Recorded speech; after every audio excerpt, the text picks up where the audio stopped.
Chapter 121. The Crisis Era. A Liar. The man called himself a Kurisu, Aiku, a fallen nobleman from a Tier 2 god kingdom. He claimed he'd fled to a Tier 3 kingdom to avoid conscription. Whether that was the truth, Yige wasn't sure. The man, this Aiku, just seemed unreliable. What? You don't believe me? Aiku asked, seeing Elena burst out laughing. Of course we do, Elena said. But we need to test you. Tell us, what's happening with the Divine Mountain? Why are they sending people to hunt down a barbarian? Yige thought Aiku wasn't the sharpest tool in the shed. Well, that's... Aiku clearly wanted to up the ante. Elena, let's go. Yige said. This guy's probably a con artist. Look at his wretched appearance. I almost believed he was a nobleman. Hey, don't go. Aiku cried out. How about this? You treat me to a round of drinks and a couple pounds of soy-braised beef, and I'll tell you the earth-shattering secret. What do you say? Yige and Elena exchanged a smile. Waiter, bring us your best spirits and 2 pounds of tender soy-braised beef for this gentleman. The waiter recognized Aiku. How could this guy be from a Tier 2 kingdom? He was a swindler. But it was a willing transaction, as long as someone paid the bill. Coming right up. The waiter responded promptly, bringing 3 sets of utensils, a jar of wine, and a plate of beef. This was the scene of ancient Chinese small merchants and peddlers, entirely different from the primitive world outside the god kingdoms. All right, you can tell us your stories now. Aiku ate some beef, took a sip of wine, and smacked his lips. Delicious. He then began. This god kingdom might look prosperous, but it's rotten to the core. One breath of wind, and it could collapse and be annihilated. What are you talking about? Yige and Elena asked in unison. They hadn't expected the seemingly unreliable Aiku to utter such shocking words. Don't you know? The reason the god kingdoms are hunting down that barbarian is because the Divine Mountain discovered that someone had actually restarted a divine temple. This terrifies the Divine Mountain. A dilapidated temple can alarm the Divine Mountain? Of course. If you want to know the rest of the story, you'll have to buy me a roast chicken. Don't push your luck. Elena slammed her hand on the table, startling Aiku from his drunken stupor. Aiku looked at Yige and Elena, and after a long pause, blurted out, Who are you people, anyway? Judging from your clothes, you're merchants. Aren't merchants supposed to be rich? How can you not even afford a roast chicken? For your lousy information. You want a roast chicken? My grandma's fist tastes pretty good too. Want to try it? Elena wouldn't stand for Aiku's impudence. All right, Elena. Yige stopped Elena, who was about to get angry, and turned to the waiter. Waiter, bring this gentleman a roast chicken. Yige, you. It's all right. Since this friend wants to eat roast chicken, then let him have it. We're just exchanging what we need, right? Since Yige had said so, Elena calmed down. Aiku ate the roast chicken with great satisfaction. This divine temple is the Divine Mountain's most important secret. Back in the day, divine temples were everywhere on the West Continent. At that time, we could travel freely between the god kingdoms, even to the surrounding barbarian tribes. But later, no one knows what happened. The divine temples on the West Continent vanished overnight. So you think the Divine Mountain wouldn't be shaken when a divine temple reappears? Yige was about to speak when Aiku held up a hand. Sure. Aiku continued. Legend has it that someone from a barbarian tribe found the divine temple, and a lot of information from the Divine Mountain has been leaked, so the Divine Mountain definitely wants to capture this barbarian. Aiku stopped talking and continued drinking his wine. This reason was the same as Yige's guess, but Yige didn't know why the Divine Mountain knew as soon as he entered the divine temple. Could there be secrets inside the temple that he didn't know about? At that moment, Aiku, fueled by alcohol, said again, Actually, those pyramids were originally built by the Divine Mountain. Then, overnight, the pyramids and the divine temples all disappeared. After that, the god kingdoms started to have ranks, and our freedom of movement was restricted. I really miss the god kingdoms from the early days. What did you say? The pyramids were built by the Divine Mountain? Yige was completely shocked. When Yige first entered the divine temple, the information on that A4 sheet of paper mentioned that the divine temple was a nexus for spatial communication. Now, He was hearing from Aiku that the Divine Mountain built the Divine Temples. Why would the Divine Mountain want to destroy the Divine Temples? It didn't make sense at all. Wait a minute. Yige seemed to have realized something. Although he was an engineering graduate, he liked to learn about history. He thought of the ancient dynasties of China. Since the people living on the Divine Mountain were human, could it be that they were caught in that cycle of rise and fall? Aiku, has your Divine Mountain changed its calendar? I think it used to be the Kunlun calendar, but it was changed to the Arte calendar later. How do you know all this? Elena couldn't help but ask, looking at the drunken Aiku with a skeptical expression. Ha ha ha, I heard it from my grandfather, of course. He was a nobleman from a Tier 2 god kingdom, and he knew a lot of secrets. But he's already passed away. Otherwise, I wouldn't have been forced to flee to a Tier 3 god kingdom, Aiku said, with a hint of helplessness and bitterness in his voice. Did your grandfather say why the divine temples disappeared? Yige pressed, feeling that he was getting closer and closer to the truth. I don't know about that. My grandfather was just a nobleman, and the real secrets were only known by the upper echelons of the Divine Mountain. However, my grandfather once said something that might be useful to you. Aiku paused, seemingly trying to recall something. What is it? Elena and Yige asked in unison. The transmission of information from the Divine Temples is the Divine Mountain's biggest threat. After Aiku said this, he fell face down on the table, clearly passed out drunk. Yige and Elena exchanged a glance, and both saw shock and understanding in each other's eyes. No wonder a flyer appeared at the Divine Mountain as soon as we entered the Divine Temple. Yige, do you really believe what this Aiku said? He doesn't seem reliable at all. Their previous calendar was the Kunlun calendar. Do you know what that means? That means the location of the Divine Mountain used to be the Kunlun Shir Su, which is what the great shamans call the Divine Realm. Perhaps my mother, Lin Jing, arrived in the West Continent during that time. Later, maybe due to some reasons, the people of the Kunlun Shir Su left the West Continent, and these pyramids were destroyed, which matches all those stories. What about him? Him? Have you had wine? Elena shook her head. Did you eat meat? Elena shook her head again. That settles it. Let's sneak away. We need to save money, understand? With that, Yige and Elena slipped away. At that moment, the waiter woke up Aiku and asked him to pay the bill. But Aiku had no money. He thought he could get a free meal from Yige by telling some common sense facts known throughout the God Kingdom, but he never expected to be tricked instead. Chapter 122. The Crisis Era, a Prince Consort. Yige and Elena slipped out of the tavern. Hurry, it'll be too late if we don't go now. What's the rush? Is the Lord of the Kingdom going to distribute food again? That's not right. It's not the end of the month yet. It's not time to distribute food. It's you. You never get anything good. You don't blame anyone with your personality. The Lord's daughter is getting married today. It seems she is choosing a consort by throwing a silk ball. It will be too late to get a good position. Saying this, the men ran away quickly. Yige also wanted to see the Lord of this Tier 3 God Kingdom. Maybe he could get some useful information from him. He felt that Aiku was unreliable. After that, more people ran on the street, and Yige was separated. Elena, I'm here. Yige, why don't you go too? If you become the Prince Consort of the Lord, then I'll be the second wife of the Prince Consort. Yige was very helpless, and he poked Elena's nose with his finger. Your heart is so big. Forget it. I also have something to see the Lord. Let's go take a look at the excitement too. Yige walked to the square where the crowd gathered. It was the most prosperous place in the town. The square was neither big nor small, but it gathered a lot of people and was very lively. In the center of the square was a high platform, which was wrapped in white silk, symbolizing purity and nobility. As soon as Yige came to the square, he heard someone shouting, "Look, the princess is here." Yes, the Lord is here too. Yige looked at the high platform. A woman in gorgeous clothes and a veil appeared on the high platform. The woman was holding a silk ball in her hand. Because she was wearing a veil, Yige couldn't feel the princess expression. Behind the woman was a burly old man. Yige guessed that this must be the Lord. Today is the happy day for my daughter to choose a husband. Every man and woman, old and young, who participates in the square will receive a bag of food. Hearing this, the people in the square boiled.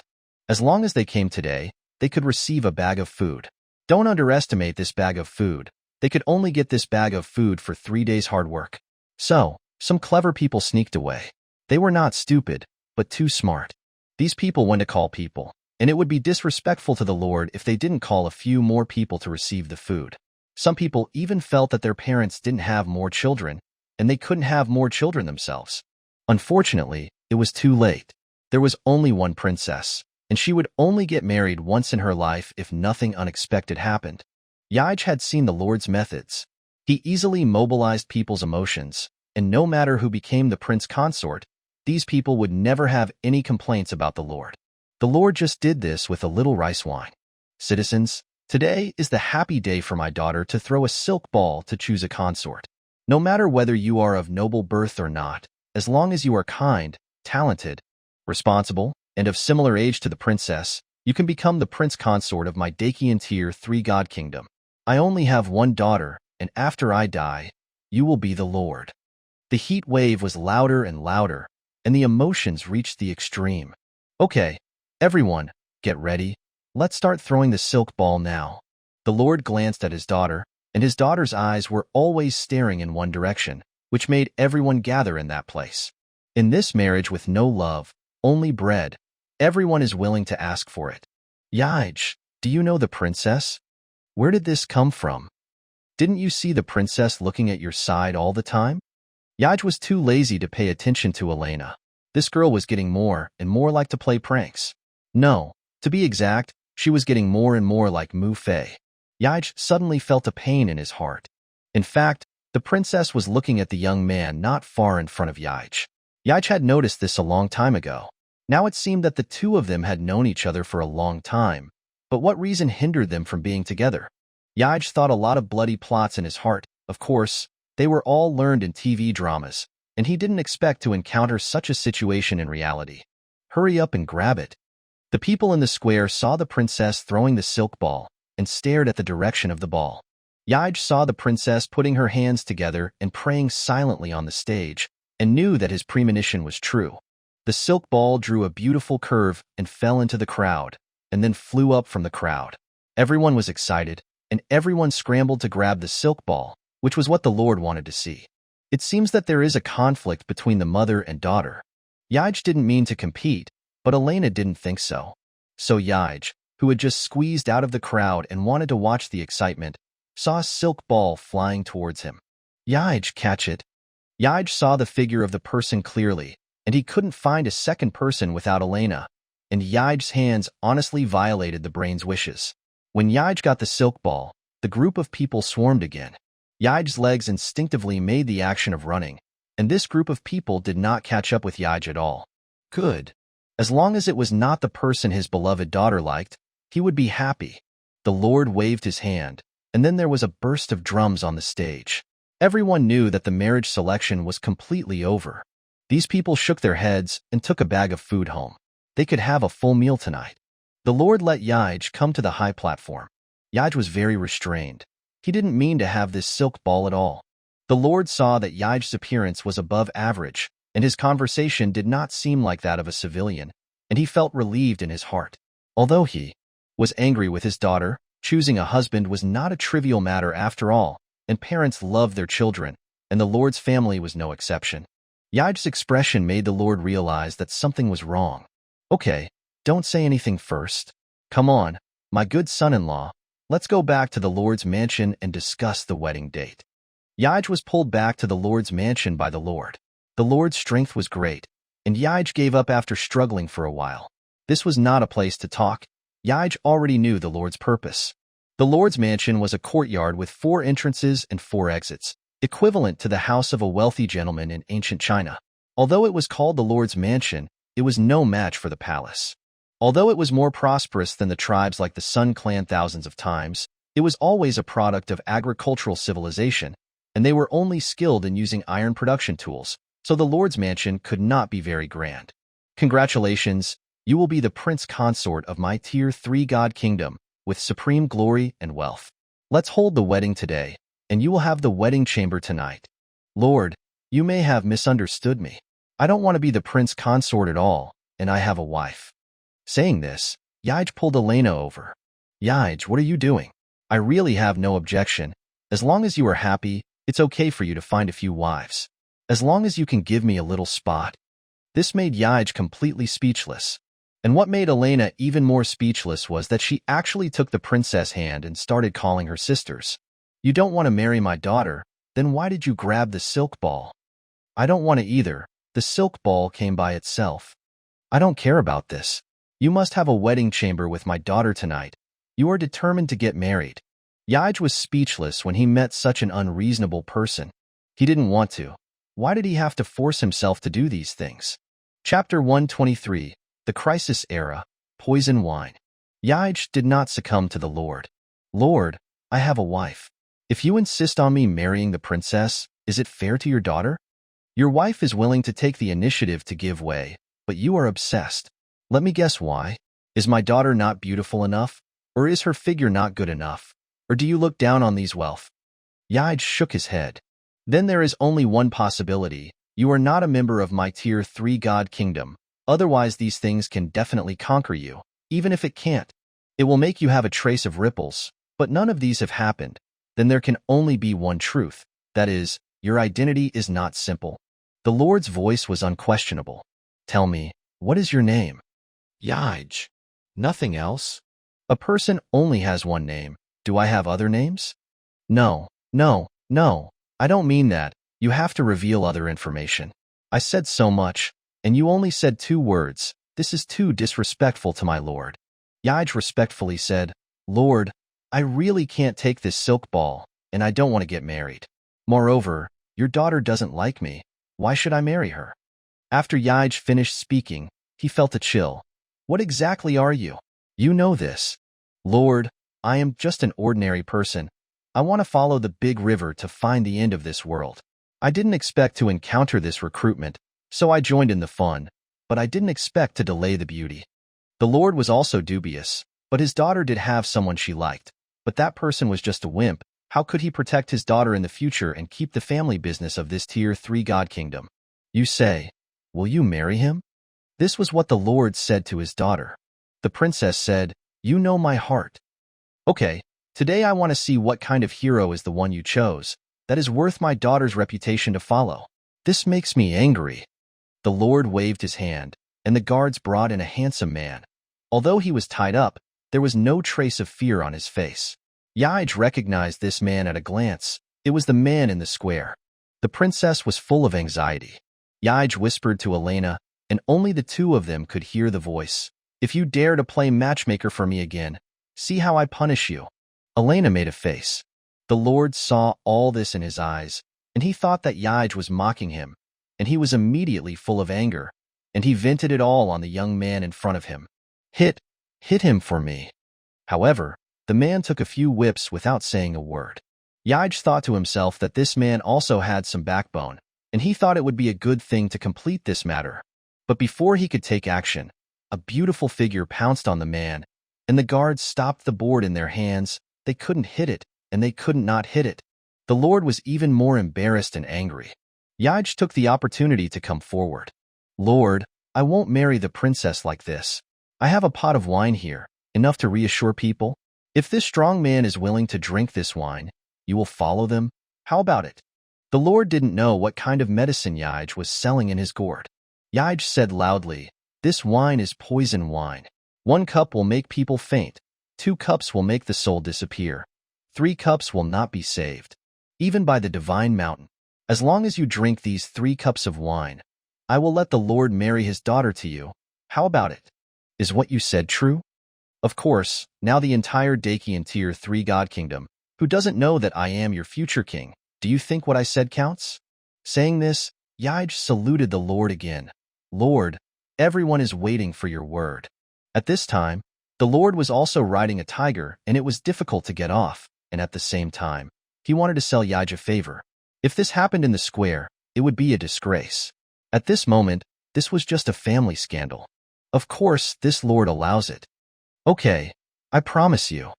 Seeing this, the Lord waved his hand, and the guards untied the young man. The young man stepped forward and bowed to Yige. Thank you, sir. I will remember it. What kindness do I have to you? This wine is a deadly poison, and I can only marry the princess after you die. Otherwise, the princess will miss you every day, and I will not be at peace. At least, sir, give me a chance." This was what the young man said. "What is your name?" Yige couldn't bear it after all. "My name is Li Xinyuan, and after today, Xiar will be entrusted to you, sir." "You are so stupid." "Hee. I have traveled to all countries and have never met an opponent. Now I have met a good person, and I have no regrets in this life. Am I stupid? I have got the most precious thing in this world, that is love. I can die for it." After saying this, Li Xinyuan said loudly, "Bring the wine." At this time, the princess was crying into tears. "No, no, you can't drink it." Unfortunately, the princess was firmly held down by the maids and could not move. Li Xinyuan picked up the wine glass and looked at Xiar in his heart. Every drink and every peck was reluctance, tenderness, and extravagance. The wind once made an agreement. "The flowers will not be missed. Year after year, I will not fail. The setting sun and the evening wind. Morning and dusk." After 3 cups of poison wine, Li Xinyuan lay on the ground, unconscious. "No, no, let me go." The princess broke free from the shackles. She ran to Li Xinyuan's side, crying. There was no response. She was dead, completely dead. The princess was like a walking corpse without emotion. She got up and came to the Lord. "Father, this vow is to worship the kindness of giving birth to me. This second vow is to worship the love with me. This third vow is to worship the daughter's unfilial piety." Saying this, the princess got up and picked up the wine pot. "Lang Jun, I will accompany you. And our child in the belly. Quick, stop her. Don't let her do stupid things." The Lord was also panicked, and if he knew this today, he wanted this face. Unfortunately, it was too late. The princess drank it all in one gulp and lay beside Li Xinyuan. The Lord was very sad. "Sir, can you save them?" "Sir, I beg you, Xiar can't die." Yige shook his head and said, "Lord, you said that since they have drunk the wine, let them be together. Now that they are together, what do you mean by asking me?" The Lord lowered his posture and said, "Sir, I know I was wrong. You are a great power in this world. You must have an antidote. As long as you are willing to save them, I will promise you anything. I really don't like your things." Yige looked at the Lord with a worried face. He didn't seem to be pretending, so he said loudly, "I have a prescription that can cure the poison of love in the world, but I don't know if you are willing to do it." "I am willing. I am willing. As long as my daughter comes back to life, I am willing to do anything." To show his sincerity, the Lord said, "Come on, issue an announcement to the whole country that Li Xinyuan is the prince consort of my Dakian Tier 3 God Kingdom from today onwards, and the future Lord." Chapter 124. The Crisis Era. Exposure. "All right, I'll give you the antidote then." Yige had the national leader order the 2 people carried to the princess's room, where he would personally administer the antidote. He pretended to drink some tea inside the room and then left. What was in Yige's wine wasn't poison at all. It was that packet of powder from hut number 246 in Times Square, New York. That little packet had played a big role, used at his and Elena's wedding, but he never expected it to be useful in Western continent, 10,000 years in the past, and on a third-class divine kingdom's princess and her consort, no less. When Yige came out, the national leader was anxiously waiting outside the door. "Sir, how is my daughter?" "Don't worry, there will be some movement from inside the room in half an hour. No matter what sounds you hear, do not go in. Once the sounds stop, your daughter and the consort will be awake." "May I ask, sir, will they need further medication?" "No need." The national leader was overjoyed to hear this. "Haha, that's wonderful. Young friend, let's go to the hall and reminisce." The change in address, from sir to young friend, alerted Yige. The national leader in front of him was no ordinary person, and may even have questionable character. Of course, this was just Yige's feeling. He couldn't create a rift just because the man was momentarily happy. Yige didn't really want to gain any benefit. He just wanted to know some information about the divine kingdoms and the divine mountain. Once he had the information, that was enough. When Yige followed the national leader into the hall, there was already someone kneeling there. It was Ike's, The person he'd met at the tavern. Young friend, do you recognize this person? The national leader's tone was very calm, and his face was unreadable. This was interesting. Yige smiled and said, I do. As soon as Ike heard this, he instantly perked up. He prostrated himself on the ground, kowtowing frantically. National leader, he admitted it. You must stand up for me. Of course. This national leader has always been just and fair. Such tricks cannot fool me. You say he's a swindler, but do you have any evidence? The national leader stared coldly at Ike. National leader, he admitted it himself. Ike shuddered, his voice a little broken. Oh, I didn't hear him admit to swindling you, only that he knew you. Does that mean everyone who knows you is a swindler? The national leader questioned again. Ike panicked and knelt on the ground, afraid to raise his head. National leader, I'm telling the truth. Yige did swindle me. He said he'd treat me to a meal and drinks, but in the end, he didn't pay the bill. You can ask the waiter if you don't believe me. The national leader called out to a guard, Someone, go to the tavern and bring the waiter here. Yige stood up. National leader, this young man is telling the truth. I did say I'd treat him to a meal, and in the end, I didn't pay. I just wanted to teach him a lesson, or who knows how many more people he'd swindle. Now Ike was anxious. He'd originally wanted to freeload, but he never expected the other guy to see through him so quickly. National leader, don't be fooled by Yige. What do you mean? Reduce the number of people being swindled. I'm the victim here. Ike was determined to bring Yige down, or he'd be carried out of the national leader's residence on a stretcher. If you put it that way, I do have a few questions for you. Ask away. I, Ike, swear to the divine kingdom that everything I say will be the truth. Hearing this, Yige laughed inwardly. Why not swear to the divine mountain? But people of this era believed in that. The more venomous the oath, the more trustworthy the words. Ike, you don't need to be nervous. Ike swallowed hard. Yige asked, at the tavern, did Elena and I eat a single bite of food? Ike started to explain, but Yige stopped him. Just answer yes or no. Ike nodded and said, yes. You admitted that I didn't eat anything, so why would I pay? But you were treating me. And why was I treating you? Because you were asking me about. Ike didn't dare say the rest, because he knew that the divine kingdom's most taboo subject was the spread of information. The rank of a divine kingdom, besides advanced production tools, depended on the degree to which it controlled information. Ike was from a second-class divine kingdom, and his presence in a third-class divine kingdom would get him sent back to the second-class kingdom if the national leader found out. If Ike returned to the second-class divine kingdom, he would only face death, because all the male members of his family had been executed. He never thought he'd run into a rogue like Yige. Now, he'd just have to swallow this humiliation. Yige said, National leader, since this young man has found me, I'll pay the bill. As he spoke, Yige took out a large gemstone and threw it in front of Ike. Is this enough? Ike picked up the gemstone. Enough, enough.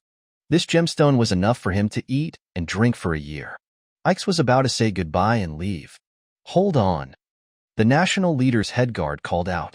This is the national leader's residence. Not just any Tom, Dick, or Harry can come in here. If you really have a grievance, then we will uphold justice. But if you are making false accusations, we will also uphold justice. Ike was so scared he went weak. He slumped to the floor. Today, a beating was inevitable. Yige, save me. The information I gave you was absolutely true. You can ask the national leader for confirmation. National leader, please spare him. Yige planned to plead for Ike. It was originally just a prank, but he didn't expect it to cause so much suffering. Although it was his own fault, he still had to do something. All right, for the sake of young friend Yige, I'll give you a discount. You should be getting 10 strokes, but I'll just give you a symbolic 3. As soon as the words were spoken, the guards dragged Ike away. Immediately afterward, a series of miserable screams echoed from the courtyard. Ah, ah, ah. Those 3 strokes were delivered with full force. Ike fainted directly. Afterward, the guard brought something back. The national leader became agitated when he saw it. This is a second-class divine kingdom's token? The national leader slapped his thigh. Haha, I'm going to strike it rich this time. Yige was puzzled. National leader? What's going on? It's nothing, just that we caught someone.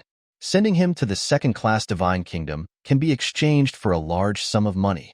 Young friend, you may not know this, but divine kingdoms hate the flow of people and information. Each divine kingdom has its own work. For example, our great Qian divine kingdom's work is to mine a kind of black stone. We don't know what this black stone is used for, but at the end of each month, the divine mountains envoy will transport it away. Now, this Yige must have escaped from the second-class divine kingdom. Sending him back will definitely be a sure profit. Hearing this, Yige's mind became active. It seemed that Yige was telling the truth. He really was a fallen noble from the second-class divine kingdom. No, he absolutely couldn't let the national leader send Yige to the second-class divine kingdom. He had to save Yige. National leader, I have a request. Young friend, you don't want my divine kingdom to get rich, huh? Seeing that the national leader's tone wasn't good, Yige thought for a moment and made a decision. National leader, I have a way to make Great Qian even wealthier. But I ask that you hand Yige over to me. Of course, I won't take Yige to the second-class divine kingdom to exchange for money. What do you think? Chapter 125, The Crisis Era, a Pawn. You may all leave. Yige, come with me. The national leader dismissed everyone and then led Yige behind a screen. Behind the screen was a secret door, leading to a secret chamber known only to the national leaders of each generation. Yige, if you don't give me a good enough reason, I will not spare you. The national leader, although the national leader of a third-class divine kingdom, still possessed some authority. Yige handed a parchment scroll to the national leader. It contained iron smelting technology, a version improved by the Sun Tribe, especially suitable for the actual conditions of Western continent. The national leader was also a discerning person. This is the hammering method? This is too precious. The national leader muttered to himself. If he had this, then their Great Qian third-class divine kingdom's national power would definitely rise to another level. He wouldn't trade it for a second-class divine kingdom. Suddenly, the national leader's eyes lit up. Yige, what exactly are you? The national leader realized that Yige's identity was definitely not simple. He even guessed that Yige was the person on the divine mountain's wanted list. But the national leader was still playing dumb. He knew what Yige meant. Yige had forging skills, so he must have other technologies as well. In the national leader's view, such a strong person couldn't be obtained by force. He could only win him over and get him to join his side. If Yige was happy, he might pass down more advanced technologies, and then he would make a killing.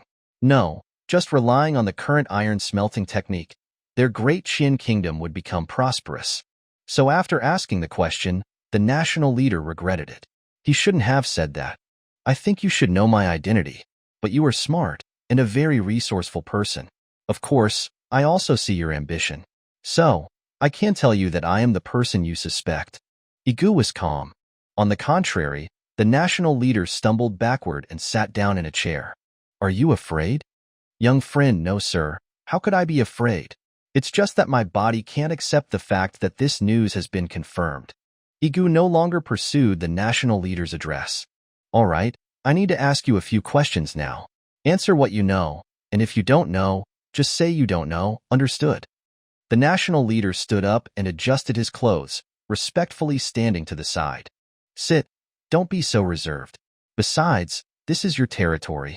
Only then did the national leader sit upright in his seat, completely different from the previous image of a powerful leader. Yige saw all of this and understood everything in his heart. The national leader of this Great Qian kingdom must have other plans, or why would he be so humble? So, Yige recounted the knowledge of the divine kingdoms that Yige had mentioned. Is this true or false? True. Yge's information permissions are equivalent to mine. His status in the second-class divine kingdom shouldn't be low. Rest assured, I will definitely hand Yige over to you for disposal. Good. Next question. What do you know about the divine temple? The national leader thought for a moment and then told the story of the divine temple. This was consistent with the information Yige obtained in the second divine temple. Could the information obtained from the first divine temple be false? Or is this a big game? Yige took a deep breath. Subconsciously, Yige still felt that the first piece of information was reliable. As for why, it was etched in his DNA, just like how Dad was always unreliable. and Mom was the most trustworthy person in the world. All right, I'm done asking questions. Yige stood up and was about to leave the secret chamber. At this time, the national leader knelt down in front of Yige. Sir, please wait. Oh, you have something else? My great Qian third-class divine kingdom is willing to follow your lead. Yige turned around, not in a hurry to speak. He stared at the national leader. He looked very sincere, which was a bit puzzling. A subsidiary third-class divine kingdom of the Divine Mountain actually surrendered to the person the Divine Mountain was trying to capture? Hey, old man, you're the Divine Mountain's lackey, and we're the people the Divine Mountain wants to capture. If you catch us and hand us over to the Divine Mountain, maybe your great Qian kingdom can be upgraded to a second-class divine kingdom. No, maybe even a first-class divine kingdom. Are you sick in the head today? Elena pointed at the national leader's head. Yige never expected that the national leader of a dignified third-class divine kingdom would wag his head like a lapdog. No, I am willing to be a lackey in your service. As for the residents of the Divine Mountain, they are just usurpers. These words aroused Yige's interest. In fact, Yige had already guessed it from the calendar. The Divine Mountain's first name was Kunlun Ruins, and they used the Kunlun calendar. Later, the people of Kunlun Ruins disappeared, and nobody knows how. Now the Divine Mountain uses the Atlan calendar. Yige had once found these histories in the ancient books left by Yi Xingchen. The Atlan calendar was the calendar of Atlantis. Of course, these things can't be found on computers, because some people don't want you to see them. In other words, the master of the current Divine Mountain should be the missing Atlantean people, also called Atlantans. The words the national leader said were exactly the same as what Yige thought. Yige said, "What do you want?" Freedom. The national leader's answer was straightforward. But this answer confused Yige a bit, so he asked, "You are now the honorable national leader of a country. No one here is freer than you, right? But you're talking about freedom. How can I believe you?" The national leader's expression was calm. Everyone says the national leader is good, but only freedom cannot be forgotten. This freedom isn't about having great power to do many things, but being able to do nothing when you don't want to do anything. I'm tired of being this national leader, or rather, I'm tired of mining those black stones. My great Qian third-class divine kingdom looks glorious, but the Divine Mountain's divine kingdoms are as numerous as the sands of the Ganges River. I don't miss it at all. Yige didn't expect this national leader to be a philosopher, but I can't give you freedom either. The fact that you are willing to pass on this forging technique to me is the greatest freedom. I can refine those black stones and then make some handicrafts.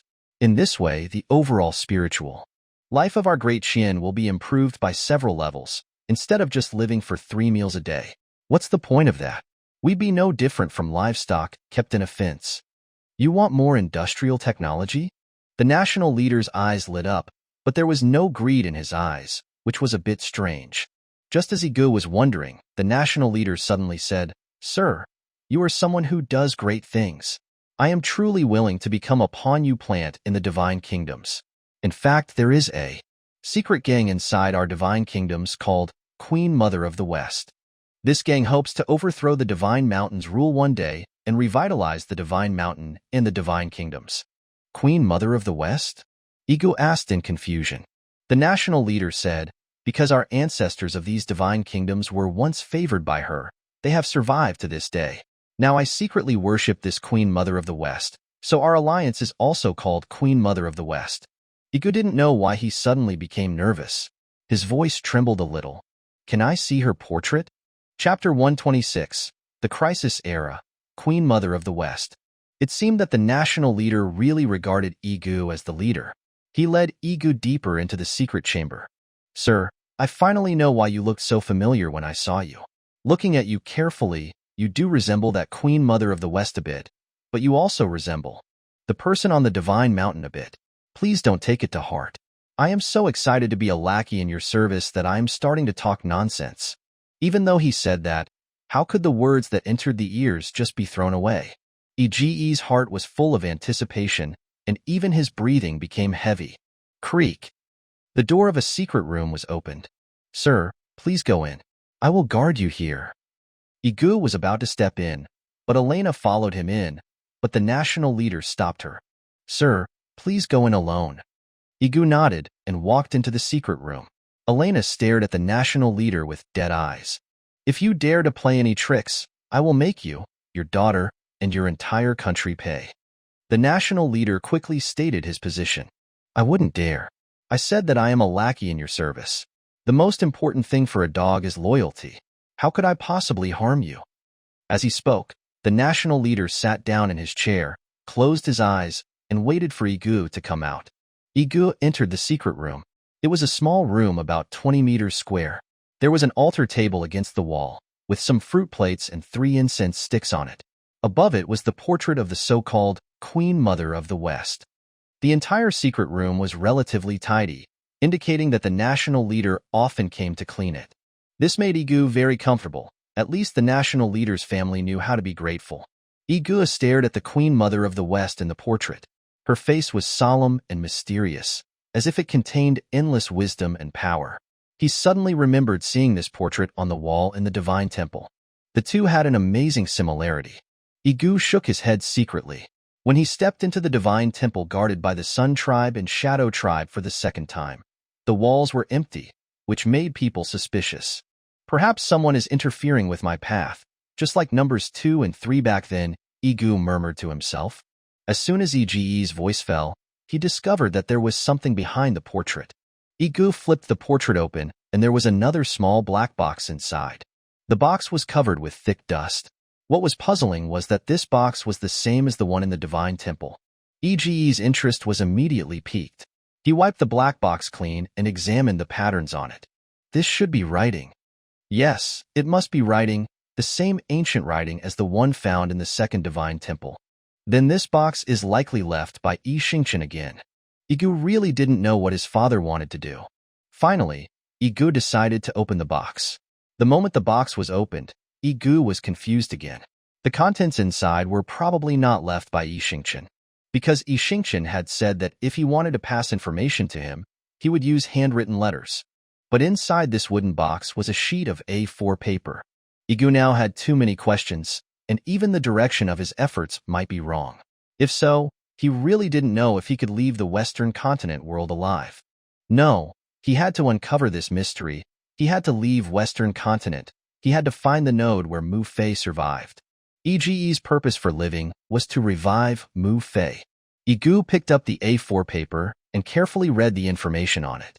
It was about the legends of the past in the Western continent world, or more precisely, about the legends of Kunlun ruins led by the Queen Mother of the West. The A4 paper in Yige's hand seemed to carry an ancient and heavy history. Those legends about the Western continent world slowly unfolded. On the paper, his eyes traveled between the lines, as if crossing the barriers of time and space, witnessing that mysterious and solemn era. According to the paper, the Queen Mother of the West did not refer to a single goddess, but to the ruler of Kunlun ruins, representing the highest power and wisdom. In ancient times, Kunlun ruins was a prosperous civilization with advanced technology and powerful divine power. The original tribes of the Western continent were the tribes protected by the Queen Mother of the West. They lived peacefully and harmoniously in this land. Later, another civilization was born in the Western continent, the ocean civilization led by Atlantis. They were equally powerful, and their technological achievements even surpassed the Kunlun ruins civilization. However, these two civilizations had completely different ideas about development. Kunlun ruins cared about respecting nature, following objective laws, following the laws of nature, and pursuing the realm of harmony between man and nature. Atlantis, on the other hand, was more about the law of the jungle, tending to the pursuit of material things and the uncontrolled expansion of science and technology. They advocated that man can conquer nature, that human beings are the masters of this world, the creators of great civilization, and that all other creatures and resources serve human civilization. Finally, the Atlantis civilization discovered the Western continent. At first, they coexisted peacefully, but later, due to differences in the concepts of the two civilizations, war finally broke out. In the early stages of the war, Kunlun ruins took the upper hand with its powerful divine power and wisdom. The Queen Mother of the West, as the leader of Kunlun ruins, guided her people to engage in fierce battles with Atlantis with her wisdom and power. She was not only an excellent leader, but also a compassionate mother always concerned about the safety and well-being of her people. However, the Atlantis civilization was not an easy opponent to deal with. They possessed powerful technological power and a firm will, and never gave up resisting even in the face of difficulties. In the later stages of the war, Atlantis gradually adapted to the Kunlun ruins' fighting methods and began to launch fierce counterattacks. The war lasted for several years, and both sides paid a huge price. Finally, under the leadership of the Queen Mother of the West, Kunlun ruins successfully repelled the Atlantis attack and defended their homeland and civilization. However, the war also left Kunlun ruins seriously injured. The Queen Mother of the West understood that peace and development were the main themes of the future. So, she decided to reconcile with Atlantis and jointly create a new era. The two civilizations began to communicate and learn from each other's strengths, and make progress together. In this process, the mysterious culture of Kunlun ruins and the advanced technology of Atlantis were integrated and developed, creating more brilliant and splendid civilization achievements. However, the good times did not last long. As time went by, the Atlantis civilization gradually revealed the greed and aggression in its nature. They began to be dissatisfied with the equal exchanges with Kunlun ruins, and instead tried to annex this mysterious civilization. Then, an opportunity came. The Kunlun ruins tribe disappeared suddenly overnight, along with thousands of divine temples on Western continent. The Atlantis civilization used this opportunity to successfully occupy the Western continent. Those ethnic groups who were originally loyal to Kunlun ruins were driven out of the Divine Mountain, and they are the ethnic groups you see now. And those people who were finally loyal to Atlantis became the large and small divine kingdoms of today. The Divine Mountain was also changed to the Atlantis city. Of course, the tribesmen of these divine kingdoms, and even the tribesmen of Atlantis, are still used to calling it the Divine Mountain. Reading this, Yige couldn't help but wonder, where did the original Kunlun ruins go? Chapter 127, The Crisis Era, Li Xinyuan. Where exactly did those people from the Kunlun ruins go? Why didn't the Atlanteans launch a devastating attack on the tribes of Western continent? These questions were not recorded in detail on the A4 paper. Suddenly, Yige seemed to understand the rules of the game. He carefully placed the A4 paper back in the black box. Yige carefully stowed the A4 paper in his chest. He walked out of the secret room and saw that the national leader was still guarding outside. Seeing him come out, the national leader quickly stood up and bowed respectfully. "Sir, you have come out," the national leader said. "Did you discover anything after being in there for so long?" Yige gestured for the national leader not to speak. "Elena, this time, you come in with me." "National leader, this is disrespectful to the Queen Mother of the West. Our ancestors passed down that only one person can enter the secret room at a time. The ancestors' rules could not be broken, which is why the national leader was anxious." "Sure, do as I say." There were some things Yige couldn't say. If he said them, the next second might not change, but it would definitely change the original trajectory. Many times, things succeed in secrecy. If the actions and purpose are revealed before the moment of success, then it is difficult for the matter to succeed. This is also the feeling between most people. The national leader gritted his teeth and gave up the ancestors' rules. The ancestors didn't tell him to join Yige's side. Now, he has joined Yige. Oh well, he could only turn a blind eye to this kind of thing. What's more, there was only a portrait inside. Yige took Elena to the secret room and skillfully took out the black box again. Sigh. Yige looked at the A4 paper in the black box. The information on it was exactly the same as when he first came. He couldn't help but sigh. "Yige, what's wrong?" Yige handed the information on the A4 paper to Elena. "The information on this paper was like this when I came in, but there is a lot of information that is not clearly explained. I thought that if I came in again, the content might be updated, but unfortunately, it hasn't changed." "Oh, I see. You still use the method from the Sun Tribe's Divine Temple. Actually, Yige, I always forgot to tell you something. You mentioned it today, and I remembered it again." Yige grabbed Elena's shoulders with both hands, his eyes full of eagerness. "Yige, don't be excited. I don't know if this is true, but I suspect that someone tampered with our second entry into the Divine Temple. I once asked Yige, but she denied it. However, A woman's intuition tells me that she must have done something wrong when we entered the divine temple for the second time. You mean the Shadow Tribe? Elena nodded. Yige was still not willing to give up. He wanted to tear down the black box, but there was no useful information inside. The unyielding Yige entered the secret room for the third time, but the result was still the same. Yige sat down on the chair in disappointment. Seeing this, the national leader wanted to comfort him, but Elena stopped him. Let him think for a while. After all, none of us can replace him to break the game. Thinking about it, Yige is really pitiful, bearing so much since he was a child. If it were me, why would I care so much? Being happy is the most important thing. However, a man must have this kind of responsibility. That's what it means to be a real man. Elena stood by Yige's side like an infatuated fan, protecting him. At this time, the voice of an attendant came from the hall. National leader, Princess is awake. The voice was not loud, but it was very penetrating. All right, let's go out. Remember, don't reveal my identity outside. Yige got up and found that the national leader was following behind him. Any discerning person would find something abnormal. You walk in front of me. The national leader had no choice but to obey, still respectful. But when he came behind the screen, the national leader's temperament was revealed. Yige was very satisfied with the defection of such a talent. National leader, you have finally come out. Is Princess awake? Oh, where is she? She and that person are waiting outside, looking like they are fine. The attendant bowed to Yige. Sir, a truly famous doctor. Yige waved his hand. These are all small things. As he said this, he sat down on the sofa, looking like a hooligan. All right, let them in. You are really something. They have just recovered their health, and you made them wait outside. If they catch a cold, I will punish you with 3 big strokes. The national leader's words were full of concern. Yige knew that the two of them had had a night of passion, and they were comfortable both physically and mentally. How could they get sick? However, Yige thought of Ike's. He didn't know if this kid had woken up, but when he thought of this guy complaining and getting 3 strokes, Yige couldn't help but laugh. The national leader was also a smart person, so he asked, how is that Ike's? Reporting to the national leader, that second-class Divine Kingdom person has woken up. Medicine has been applied to his buttocks, and he is now lying in the servant's room. Good, you have done well this time. The national leader looked at Yige, and when he saw him nod, he knew that he had done well this time. A pawn must have the consciousness of a pawn.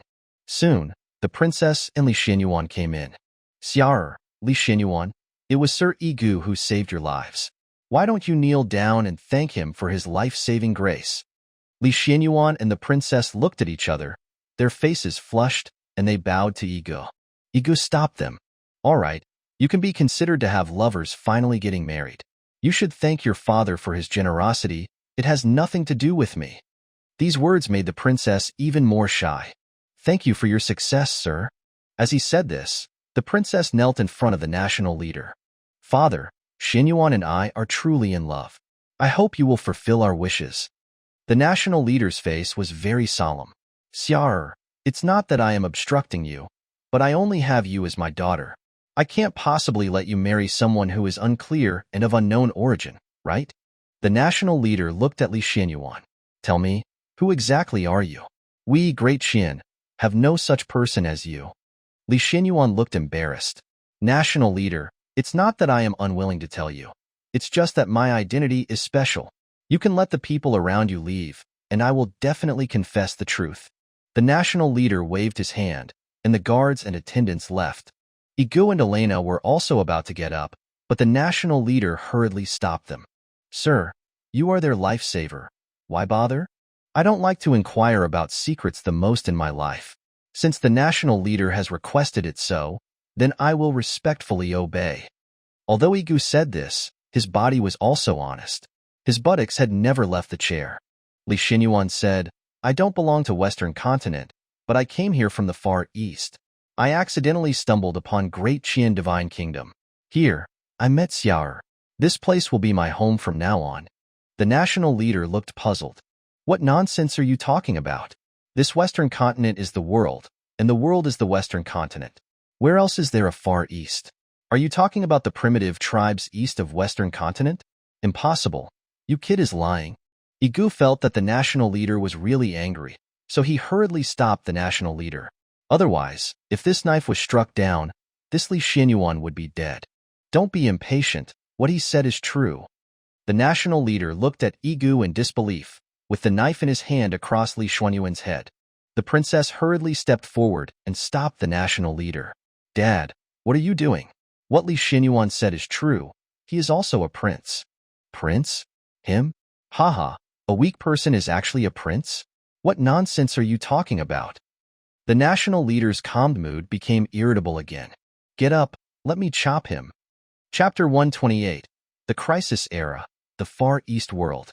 National leader, I said that what he said is true.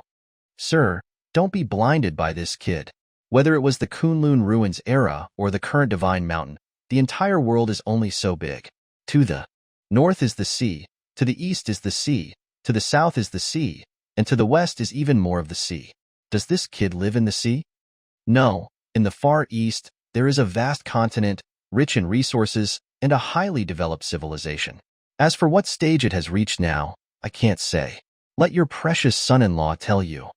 If Yige didn't take action, it was estimated that the national leader's knowledge would definitely chop off Li Xianyuan. But if Li Xianyuan died, how could he know the story of the Far East world? Yige pulled Li Xianyuan and the princess up. All right, the national leader was just testing you. But since you have become someone's son-in-law, you must tell everything, including all of your secrets. If you lie again, then I won't save you. Li Xianyuan and the princess looked at each other, then sat on the chairs next to them. The next words of Li Xianyuan almost made Yige jump off the chair. Because Li Xianyuan was a descendant of the Dihong clan. Yige nervously grabbed Li Xianyuan. What did you say? Your ancestor is Dihong. Is he still alive? Li Xianyuan said, I don't know. Seeing that Li Xianyuan didn't seem to be lying, Yige told Li Xianyuan to continue telling his story. However, Li Xianyuan, who had come back to his senses, bowed to Yige. Sir, do you know my ancestors? Yige didn't want to admit this now. He was a cautious person, who knew whether the words Li Xianyuan said were true or false. He'd better listen to Li Xianyuan's story first. I'm just curious about your story. Yige was not in a hurry to express his opinion. So Li Xianyuan began his story. I am the prince of the great unification dynasty in the Far East world. I have an older brother above me. He is more talented and more suitable to govern the country, but he is not the firstborn son.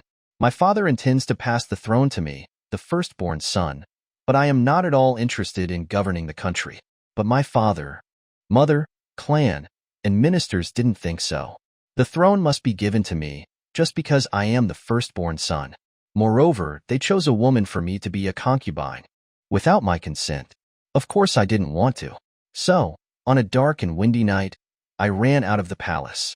At this time, two foals came out of nowhere, one white and one red. The red foal seemed to know me. It knelt in front of me. I jumped on the foal. Then, the white and red foals took me all the way west. We left Tongguan, passed Jiaguan, the Hushi Corridor, crossed the world, and arrived in Ili. I read about these places in an ancient book. After that, I was no longer afraid, because I knew who these two horses belonged to. They belonged to our Dihong clan ancestors and travelers. Taking me west must be an important task. I think this important task is to rescue my ancestor Dihong. He once led a team to conquer the west. Later, the clansmen rumored that he came to Kunlun Ruins and met the Queen Mother of the West, becoming a general under her command. But whether all this is true or false, I must see it with my own eyes to know. Later, we came to the end of the continent. There was only a long corridor leading to the endless sea. The red horse put me down and disappeared with the white horse to the east. They seemed to have someone to wait for. I watched the two horses leave. Then, I stepped on this corridor. I didn't expect that there was still a dense land here, comparable to East Continent. Yige was very engrossed in listening. His expression was serious. Yige guessed that the white horse should be his car, Bai Long. No, Dihong was dead. Perhaps it was a descendant of Bai Long. Yige's eyes were wet. He missed his old friend a little. Alas, if he had agreed to Dr. Zhao earlier, Mu Fei would not have died, and he would not have met so many people and stories. His life should be sweet and ordinary. That's what happiness is, right? Elena felt Yige's sadness. She got up and gently wiped the tears from the corners of Yige's eyes. You miss her again? Don't worry, we will definitely be able to revive her. If she doesn't, like me, I will leave. However, don't worry, as long as you want me, I will appear in front of you. I will be a shadow like Sister Yige, guarding you in the dark. Yige was very moved, but he could only say, I'm sorry. Elena smiled gently. All right, Li Xinyuan, don't tell such emotional stories next time. You made my gore cry. Li Xinyuan touched his head. This story is not sensational, nor is it tragic. Could it be that Sir is also a conservative person and insists that I, the firstborn son, should inherit the throne? No, that's a tragic story. Fortunately, the national leader was a clever person. He expected that Yige must have a connection with the Far East world and Dihong, so he couldn't help but have a good impression of Li Xinyuan in front of him. All right, Xinyuan, you continue to tell the story in Western continent. Li Xinyuan saluted his father-in-law and continued. I came to this continent and encountered a big river. This big river is comparable to the big river in our Far East, very wide. On the banks of the river, there are many tribes. The development level of these tribes is 2 levels behind the Far East. It's roughly equivalent to our Divine Mountain's second-class Divine Kingdom. What? You said that there are highly developed civilized countries in the primitive tribes? Even more advanced than my Great Qian third-class Divine Kingdom? How is this possible? The national leader shook his head like a rattled drum again. What's impossible? Old man, a few minutes ago, didn't you think that the world was only Western continent? Why are you making the same mistake again now? Also, if you interrupt Li Xinyuan from telling the story, I don't mind doing a subtraction on your beard. Elena's words were like the Divine Mountain's decree. The national leader immediately fell silent. Xinyuan, don't hold your breath when you speak in the future. Hurry up and finish your story. Okay, father-in-law. Li Xinyuan was also a person with thoughts and soul in his mind. If he didn't take the opportunity to build a good relationship now, would he have to wait until Sir left? At that time, it was estimated that he would be kicked out of this third-class Divine Kingdom. So Li Xinyuan continued to clear his throat and tell the story. Chapter 129. The Crisis Era. The Light of Civilization. Li Xinyuan continued to recount his adventures in Western continent, his words seeming to transport everyone through space and time to that mysterious and ancient land. Traveling along the Great River, I discovered that the tribes here are not as unified as in the Far East. Instead, they are each independent, constantly warring with one another. However, these tribes have one thing in common, which is that they all worship a deity called Bol, believing him to be an omnipotent god who can bestow upon them light and power, and lead their tribes to glory. At this point, Yige had regained his senses. Looking back on recorded human history, he couldn't find any race that used Bol as a totem. How much could this race drink to use a bowl as their symbol? What Li Xinyuan said next shocked Yige. Inside the tribes along the river, they all enshrined a tall, pointed cone. Later, I learned that this is called a pyramid. In front of this pyramid lies a magical creature. The carving is very interesting. Its head is human-like, but its body is an animal, like a dog or something else. Oh right, this is a unique creature in Western continent called a lion. Its size and bite force are the same as the tigers in East continent. According to the local tribes, this is their god Bol. This made Yige almost drop his jaw. He finally knew who it was.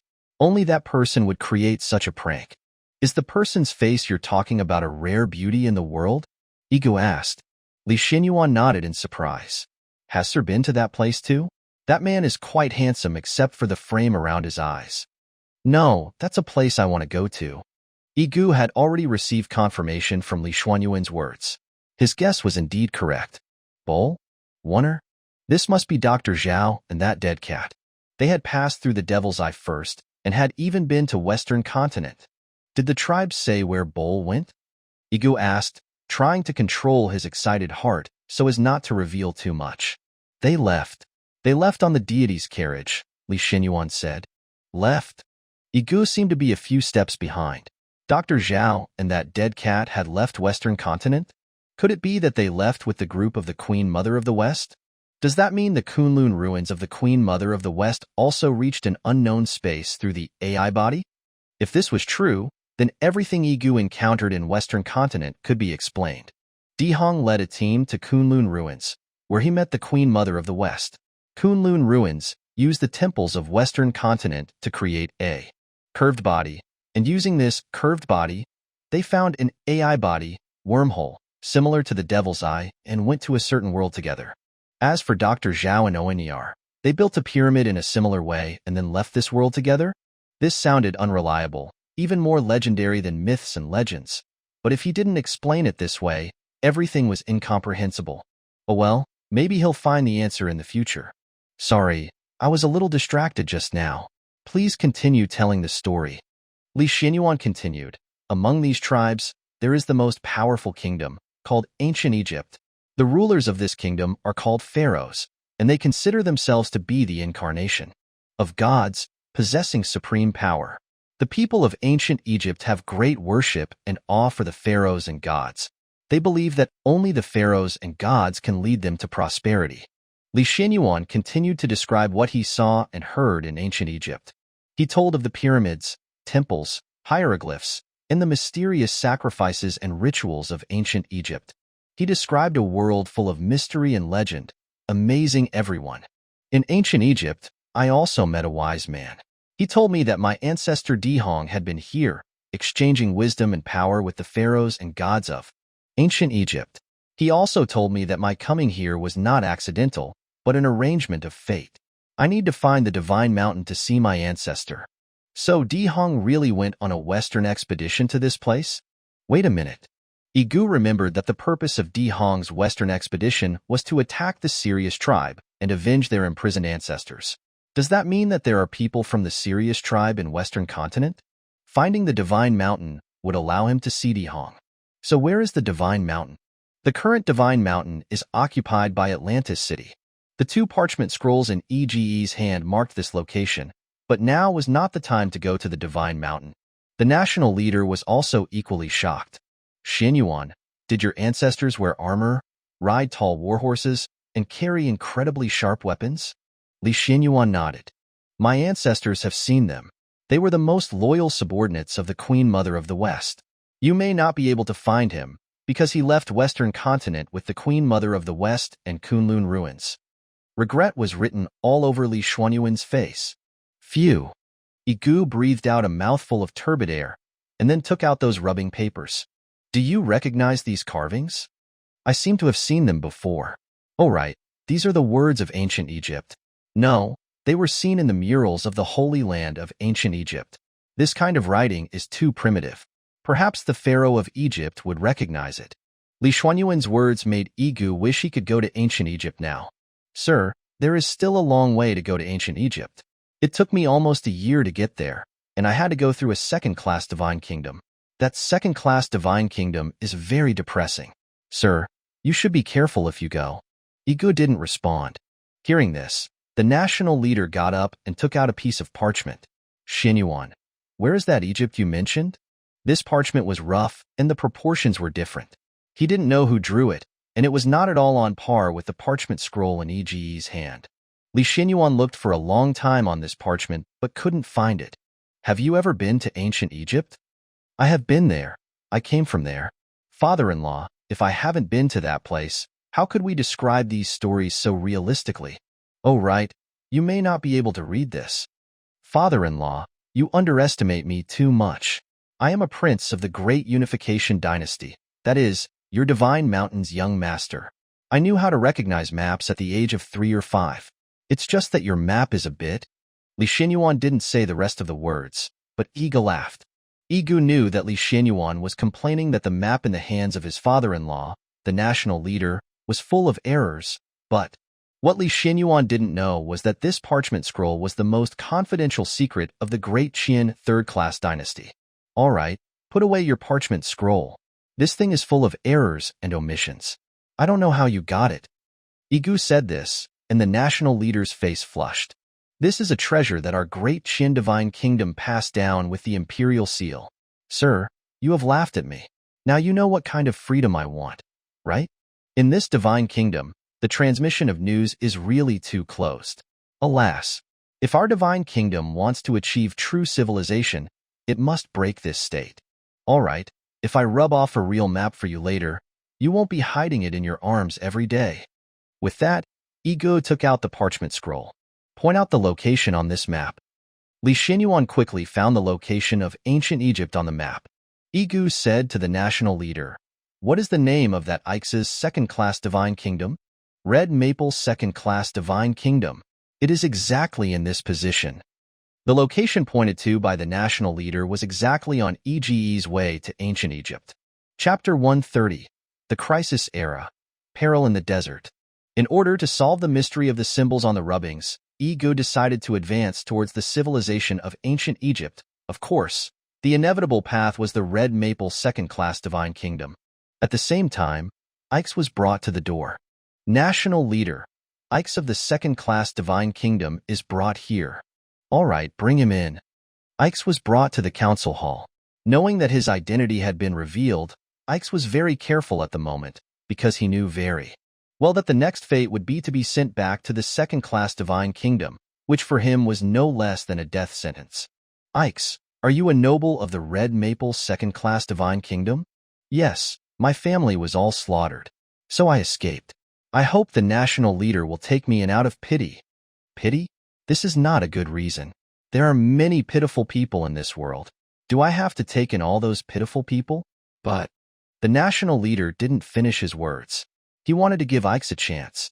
This was a test for him. Yige was watching from the side. At least, that's what he thought. After all, people's hearts are separated by bellies, and no one knows what the national leader's true thoughts are.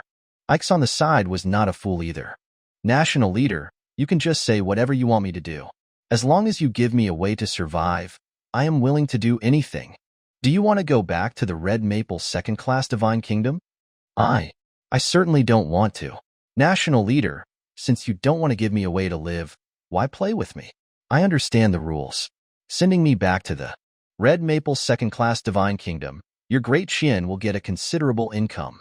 What's more, I am wanted by them. Anyone would be jealous of this income. Oh, are you so afraid? Ix was also stunned. Afraid? Hee, I just can't wait to kill those usurping guys. But I am not their opponent in this state. It has nothing to do with being afraid. Ix didn't say the word relationship later. He looked at the national leader in surprise. National leader, do you mean? Yes, I can secretly send troops to help you return to the Red Maple Divine Kingdom. It depends on what you think. Ix knelt on the ground and kowtowed repeatedly. He hoped so much to avenge his family. Now that the opportunity was in front of him, how could he give up? All right, you don't have to thank me, but sir. Ix followed the national leader's eyes. The sir in the national leader's mouth was the Yige he wanted to falsely accuse. In the eyes of others, it would be embarrassing. But Ix did not hesitate. Thank you for the national leader's guidance. Please take me in, sir. Yige was an outstanding youth from a technological civilization who had received 9 years of compulsory education. His thoughts were that all men are created equal from the depths of his heart, so he hurriedly helped Ix up. At the same time, Yige gave the national leader a confirming and grateful look. It was he who helped bring Ix under his command. From Li Xuanyuan's mouth, this Red Maple second-class divine kingdom was not easy to deal with. He had been looted before he was able to leave. If Yige wanted to go to ancient Egyptian civilization, the only thing he had to do was to destroy this Red Maple second-class divine kingdom. Otherwise, it would be difficult to leave that place safely. All right, Ix, I will help you restore your country. Of course, you have to be my chess piece. What I am plotting is the entire Divine Mountain. At that time, you will just listen to my orders. I am willing. Ix wanted to kneel again, but Yige stopped him. I don't like kneeling people, especially men. Your knees are so precious. In this world, no one can kneel except for heaven and earth parents. This knee should be straight, and this waist should be strong. That is the good man I need. Ix nodded and understood. He was not a pedantic person himself. After Yige said goodbye to the national leader, he took Ix on the road to the Red Maple second-class divine kingdom. Along the way, Yige and Ix enjoyed different scenery. Yige and Ix's journey was not smooth. They crossed the vast wilderness, trudged on rugged mountain roads, sometimes facing storms, and sometimes suffering from the scorching sun. But all this did not stop them from moving forward. All they had in their eyes was the goal ahead, the red maple second-class divine kingdom. On this day, they came to a vast desert area. The sun was high in the sky, the yellow sand was rolling, and the heat wave was coming, as if to bake people. Yige looked up at the sky, and then looked at the endless desert in front of him. His brows could not help but wrinkle. "Ix, this desert doesn't look easy to pass," Yige said. Ix nodded. "Yes, sir. This desert is called the Sea of Death. Many travelers have lost their way here and eventually died in the desert." "Then what should we do? Detour?" Yige asked. Ix pondered for a moment. "If we detour, we will waste a lot of time. And although this desert is dangerous, as long as we are careful, we still have a chance to pass through." Yige looked at Ix's firm eyes, and a bit of courage arose in his heart. "Okay, let's break into this Sea of Death." They found enough water and food, and also prepared some sunscreen and sand protection tools. Then they stepped into this daunting desert. Walking in the desert was extremely difficult, and every step took a lot of energy. Moreover, the climate in the desert was changeable. It was still a scorching sun just now, and a sandstorm could blow up in the blink of an eye. Yige and Ix had to be vigilant at all times, lest they lose their way by accident. Just as they were moving forward with difficulty, suddenly a gust of wind blew up, stirring up the sky with yellow sand. Yige and Ix hurriedly covered their heads and faces with clothes to prevent sand from entering their respiratory tracts. The wind became stronger and stronger, and the yellow sand came overwhelmingly, as if to swallow them. "Sir, we seem to have encountered a sandstorm," Ix shouted loudly. "Find a place to hide quickly." As Yige said that, he pulled Ix to a sand dune. They hid behind the sand dune in a sheltered place, waiting for the sandstorm to pass. I don't know how long it took. The wind gradually subsided, and the yellow sand slowly dispersed. Yige and Ix came out from behind the sand dune, patted the sand on their bodies, and continued to move forward. "Sir, that was really dangerous just now," Ix said with lingering fear. "If it weren't for your quick reaction, we would have died in the desert long ago." At this time, a sound like an animal horn came from the distance. Ix got up in panic and pointed to the distance with his finger. "Sir Yige, look over there." Yige took a closer look and saw that the group of black shadows was actually a group of fierce beasts. "It's a pack of wolves. We have to find a place to hide quickly." As Yige said that, he pulled Ix and ran to a high ground. As soon as they ran to the high ground, the wolf pack had surrounded them. Yige and Ix stood back to back, vigilantly watching the wolves around them. "What should we do? Will we be eaten?" Ix asked nervously. "Don't be afraid. I'm here." Yige comforted. "As long as we stay calm and find a chance to break through, it's fine." Just then, a howl suddenly came from the wolf pack, and then all the wolves ran in one direction. "Look, what's over there?" Yige pointed in the direction where the wolf pack was running. Ix followed Yige's finger and saw a figure in the distance waving something. "It's a person. He's driving away the wolf pack," Ix said in surprise. Sure enough, under the person's drive, the wolves gradually dispersed.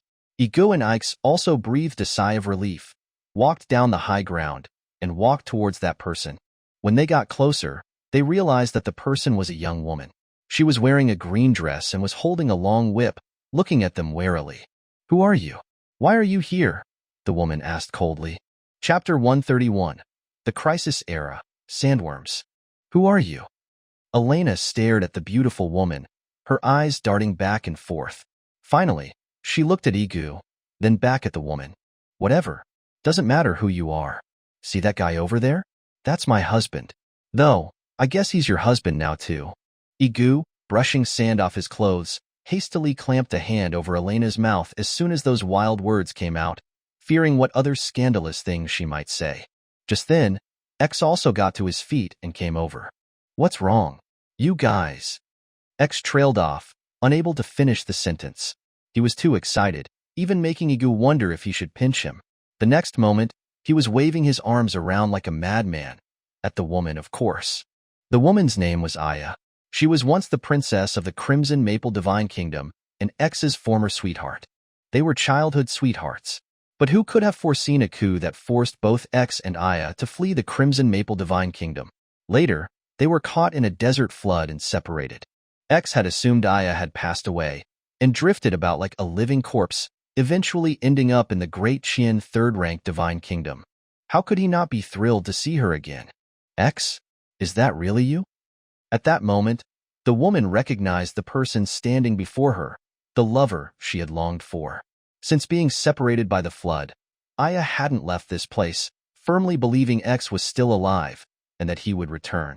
Sure enough, her waiting had not been in vain. X pulled Aya into a deep embrace. Yige tapped Elena on the head.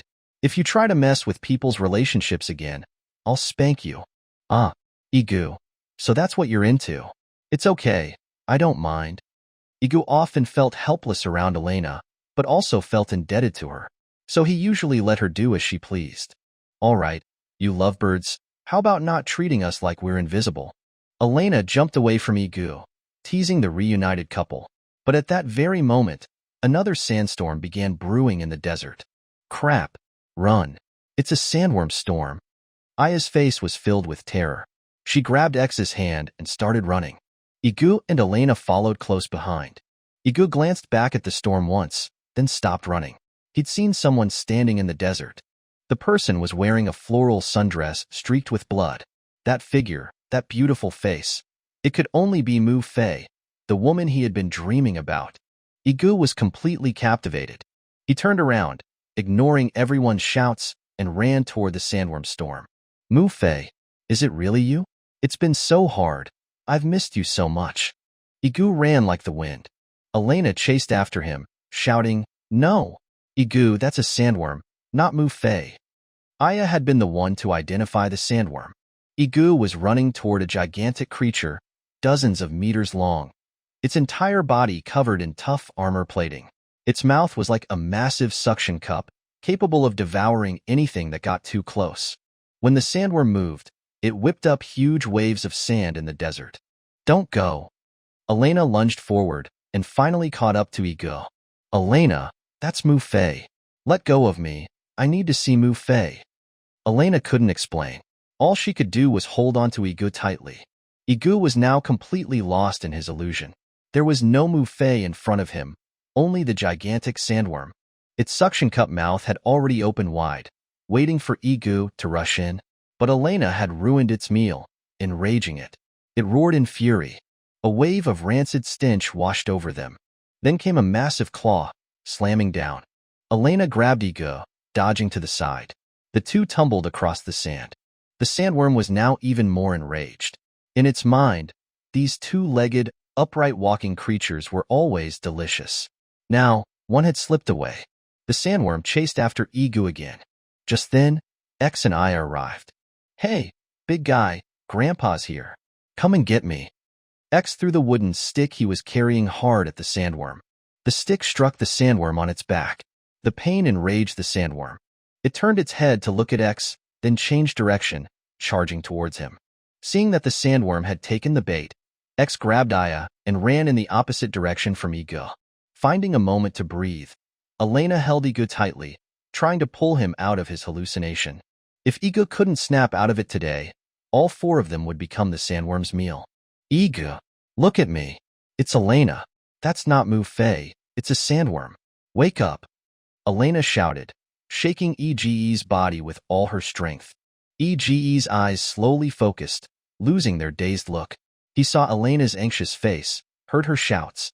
He abruptly broke free from Elena's embrace and took a few steps back. Elena, what are you doing?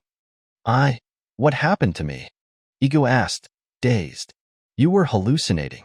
You thought the sandworm was Mu Fei, Elena explained. Are you awake now? Yige nodded, indicating that he had regained his senses. He looked at the enormous sandworm in front of him, a surge of intense hatred rising within him. How could this thing be in the West Continent? Yige vaguely remembered reading in the classic of mountains and seas about desert creatures, including sandworms. These things were huge and masters of illusion, easily preying on regrets, allowing them to expand, causing people to lose themselves. Yige had fallen for it. Let's go. Let's go and meet this big guy. With that, Yige and Elena charged toward the sandworm. Meanwhile, X had been cornered by the sandworm. One swipe of that massive claw would surely crush him completely. Yige grabbed a wooden stick from the ground and threw it hard. The same trick again. The sandworm felt the pain again. It twisted around and started to give chase toward Yige. Clearly, this big guy wasn't too bright. Yige nimbly dodged the sandworm's attacks, looking for an opportunity to strike back. He realized that although the sandworm's body was huge, it was relatively clumsy. Yige and Elena exchanged glances, and Elena instantly understood Yige's plan. Yige would distract the sandworm from the front. Elena, using her speed and agility, would dart around the sandworm, delivering strikes with her dagger whenever possible. However, the sandworm's skin was exceptionally tough. Elena's attacks didn't do much damage. Elena, we can't kill it like this. I need to figure out its weakness. Damn it, I can't remember anything right now. It was all in the books. What about its eyes? Elena jumped high, aiming her gleaming dagger at the sandworm's eyes. Although the creature wasn't very smart, it still had instincts. It closed its eyes, and the dagger struck sparks, failing to cause any significant damage. The back. We hit it hard with the stick earlier. It must be sensitive there. Elena, I'll keep it distracted. You get around to its back and stab it hard. They began to coordinate their attacks. Unfortunately, Elena's attacks only caused the sandworm pain. They weren't dealing any lethal damage. Yige realized that they couldn't keep this up. If they couldn't eliminate the sandworm, it would wear them down and kill them all. They had to find its weakness. Calming down, Yige finally spotted the sandworm's weak point. It was its suction cup mouth. It was the only place where it didn't have armor. Its weakness is the suction cup. Elena, aim for there. Elena's dagger was currently stuck in the sandworm's back. The pain had thoroughly enraged the sandworm. It roared, whipping up a frenzy of sand. A massive swing of the sandworm's tail sent Elena flying, but the dagger remained embedded in its back. Without a weapon, even knowing the sandworm's weak point was useless. Yige, what do we do? Yige suddenly remembered he had a dagger on him. He pulled out the cork sword, which resembled a plastic knife, and threw it to Elena. Catch. Use this to strike the sandworm's suction cup. Truthfully, Yige wasn't confident. He could only grit his teeth and go for it. Elena gathered all her strength, leaped into the air, and stabbed the sword into the sandworm's suction cup. With a splorch sound, the sword pierced the sandworm's skin and plunged into its suction cup. The sandworm let out a piercing shriek, its huge body trembling violently. Elena seized the opportunity to pull out the sword and attack the sandworm's suction cup again. This time, her attacks were even more furious, tearing open the sandworm's suction cup. The sandworm had suffered a fatal blow, its body starting to collapse.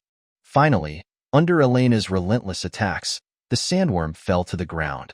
Yige watched the sandworm collapse, a wave of relief washing over him. Elena ran to the sandworm's back, pried her dagger out, and stowed it away. Relieved to be alive, Yige lay on the ground, gasping for breath. Elena ran over and hugged Yige tightly. I'm so glad you're okay. I was so worried. Tears glistened in her eyes, clearly terrified by what had just happened. Elena, I'm sorry. Yige, all I want is for you to be safe. I know you still care about Mufei. It just shows that you value loyalty and that I didn't misjudge you. Yige, when I die too, will you search the universe for me? I don't know. Silly, I'm not going to die. I'll always be by your side. Just then, X and Aya came over. Are you all right? X asked with concern. That sandworm was terrifying. We're fine, Yige said with a smile. Thanks to Elena waking me up. Otherwise, I might have been trapped in the hallucination forever. That sandworm was certainly powerful, Aya said, still shaken. But thankfully you're all okay. That's what matters. Yige smiled at X and Aya. It's getting late. We need to hurry towards the Crimson Maple Divine Kingdom. And so, the group continued on their restoration journey. Deep in the desert was a huge pit, or more accurately, a sand cave. Yige and his companions discovered it soon after. Looks like this is the sandworm's lair, Yige concluded. Look, there's something there. Yige, it's that black box again. Elena quickly ran over, picked up the black box, and gave it to Yige, but Yige didn't open it immediately. Aya, let's go over there and rest for a bit. X and Aya wisely excused themselves. It wasn't that Yige didn't trust them, but some things were best kept secret, and this black box likely contained information left for him by Yixingchen. As for why it wasn't from his mother, Lin Jing, Yige suspected it was more likely due to the unreliable nature of Yixingchen. Because what mother in the world would allow harm to come to her child? Whereas a father, when you're not in danger, a father is the greatest danger. Although these words originated online, they weren't without merit. It was a summation of the experiences of most people. Yige opened the black box. Inside, as expected, was a letter. From the handwriting, Yige knew he was right. It was Yixingchen's handwriting. Yige inwardly blessed Yixingchen once more. This sandworm had been deliberately placed here by him. What infuriated Yige even more was that Yixingchen had foreseen this operation again. Elena, what am I supposed to say? That feeling of being manipulated is back again. Am I just a puppet? More accurately, like a hero being controlled in a game. Sigh, this feeling really sucks. Yige suddenly felt a sense of dejection. If his life's path was already predetermined, then what was the point of trying so hard? He didn't want to be played like a fool. Yige, we're all unique. You're not anyone's puppet, nor a character in a game. You're you, a living, breathing individual. Elena kissed Yige. Yige's body relaxed. He finally made up his mind, picked up the letter, and began to read. The contents of the letter were roughly as follows. Yige, this thing is called a sandworm. It's recorded in countless myths and legends, but the details are vague. But I can tell you, it doesn't belong to our star system. This is just a larva. Its weakness is the suction cup, but by the time you read this, that information will be useless. Reading this, Yige finally breathed a sigh of relief. It was clear that Yixingchen was just guessing. He didn't even know if he'd escaped the sandworm's jaws alive. However, the information that followed destroyed his good mood. Yige, all right, you're not anyone's puppet. You need to grow up quickly bring what you need from the West Continent to the M-Star system. It's facing a major crisis. But you don't need to worry, with your old man around, you still have time. Sigh.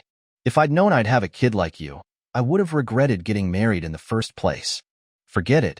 What's the point of telling you this? It doesn't change the facts. Remember, after you reach the Divine Mountain, you must kneel and worship. At the Jade Pool of the Western Queen Mother within Kunlun Ruins. That's your mother's ancestral clan. Consider it fulfilling a wish for your mother. I'm leaving this jade pendant for you.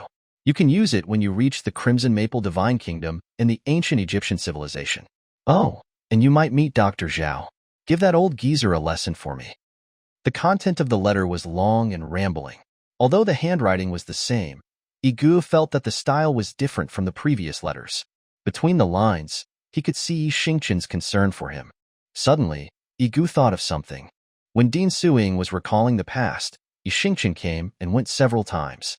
Did Yixingchen, like him, have versions numbered 1, 2, 3, and 4? Then what about his mother? Heavens! Yige's head ached horribly, and he fainted. Chapter 132. The Crisis Era, Crimson Maple Divine Kingdom. Yige had fainted. X and Aya quickly rushed over. Elena gestured for them to stay back. She could take care of Yige, and only she could take care of him. In his unconscious state, Yige heard a voice.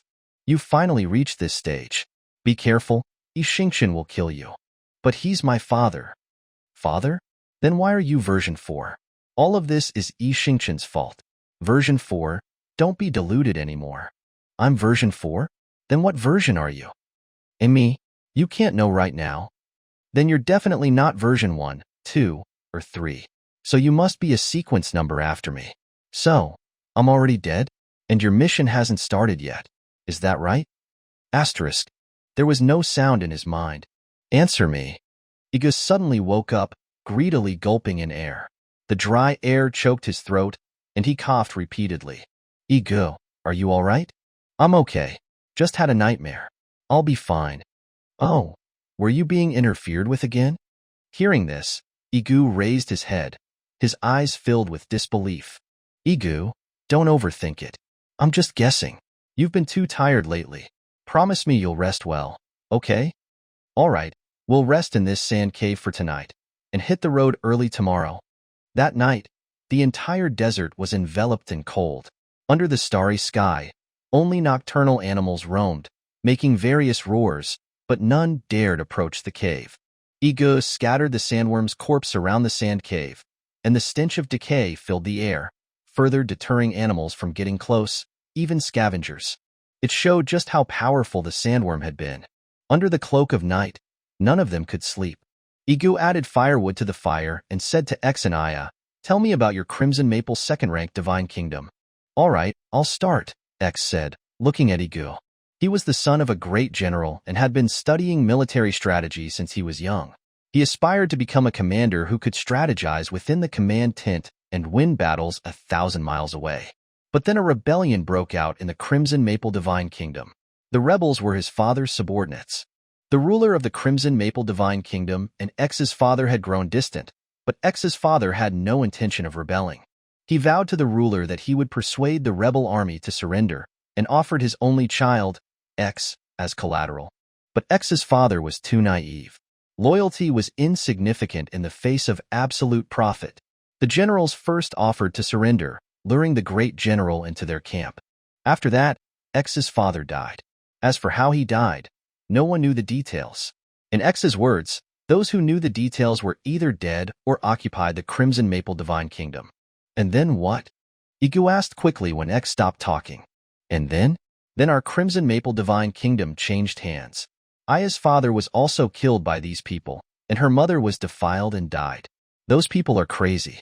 They're not afraid of the gods, they only care about money. Seeing X's eyes were red, Yige didn't mention the topic anymore. "All right, it's getting late. You should get some sleep." Early the next morning, they got up early.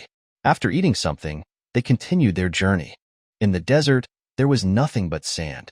They walked all day without getting out, which made them feel even more hopeless. Night fell, and they found a sand cave to rest in. The desert was even quieter at night, but it wasn't a place to stay for long. There was no life here. After a few more days, Yige and his companions finally reached the border of the Crimson Maple Divine Kingdom. When they finally arrived at the Crimson Maple Divine Kingdom, they found that the entire country had fallen into chaos. The former ruler had been overthrown, and a new regime was being established. In the process, countless people had lost their homes and loved ones. War is too bitter. Can these people still be called human? Elena was very angry, but X and Aya were used to it. In their ingrained thinking, they were indifferent to the people at the bottom. This was a divine kingdom where inequality was inherent. For thousands of years, people had lived their lives according to their station, but now they encountered a rebellion. Yige looked at the streets like a hell on earth, at the vultures standing on the exposed corpses and the wild dogs fighting for the corpses in the distance. He felt very uncomfortable. When the people rise, they suffer. When the people fall, they suffer. This was a line from Jia Yi's over Qin Luan, The Faults of Qin, and Yige blurted it out. "X, will you restore your kingdom?" Yige asked. "Of course. War is inevitable. Only after war do people understand peace. Sir, I will definitely restore the kingdom. I will build the Crimson Maple Divine Kingdom according to the system you gave me, a country that truly belongs to us. We are tired of the divine right of kings." X's tone was firm. Yige didn't express his opinion. He didn't know if it was right to do so.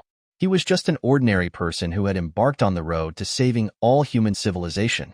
Was this too cruel for him?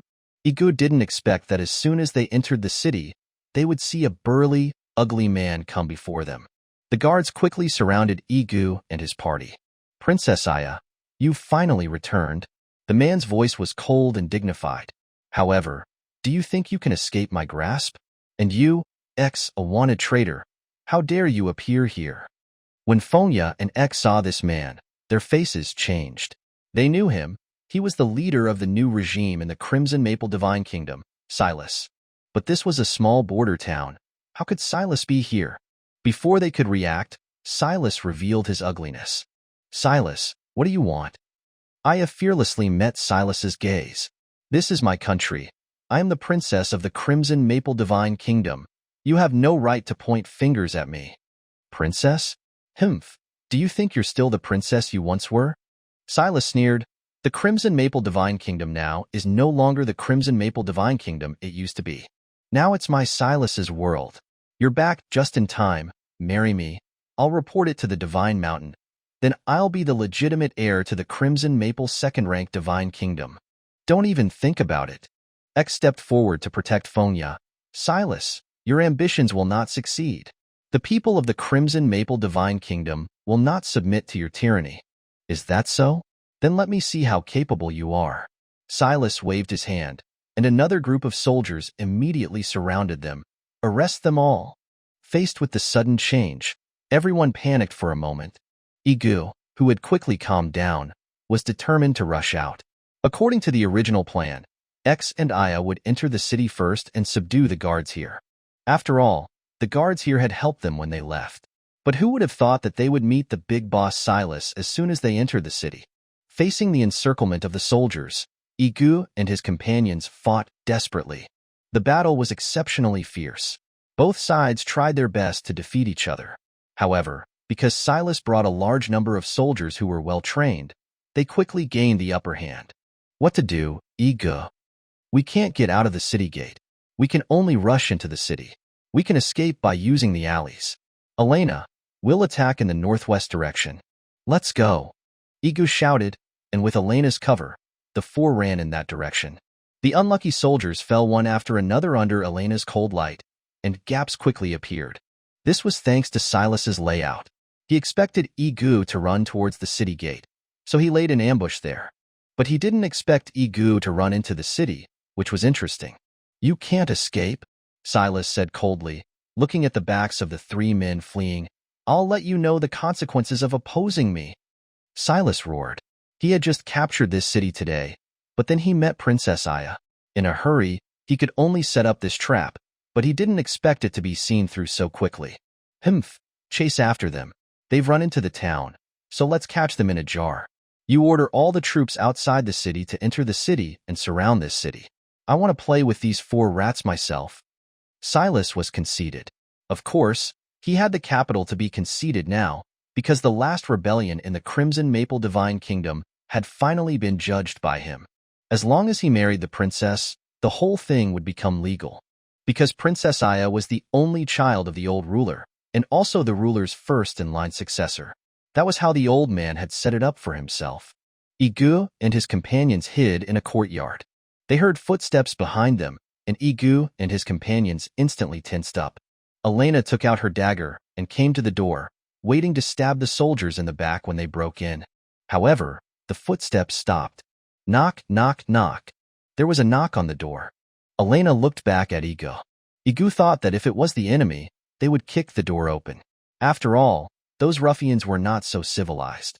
The person who came was not here to arrest them. As for whether they were friends or enemies, they would only know when the door was opened. Yige nodded to Elena. Elena gently opened the door, and the figure of a middle-aged man appeared at the door. He was wearing a tattered military uniform, but it still showed his former majesty and momentum. His eyes were firm and deep, giving people a feeling of steadfastness. Who are you? Why are you here? The man asked in a deep voice. Yige and his companions looked at each other, not knowing how to answer. They didn't know the man, but their intuition told them that this man was not one of Silas's subordinates. We're here to find someone. Yige found an excuse. He could see that this man didn't seem to like Silas. Looking for someone? This is my home. Where are my wife and children? The man frowned and looked Yige up and down. Soon, the man's eyes stopped on Aya, and he quickly recognized Aya's identity. Are you Princess Aya? The man suddenly knelt on the ground. Aya came to him, but she didn't recognize him. Yige saw the doubt in Aya's eyes and told Elena to be careful. Elena understood and drew her cold sword, ready to fight at any time. Who are you? Yige asked. I am Gar, the captain of the guards of the city lord of Luofeng City. A few days ago, the city lord launched an uprising because he was dissatisfied with Silas's tyranny, but it was wiped out by Silas's army.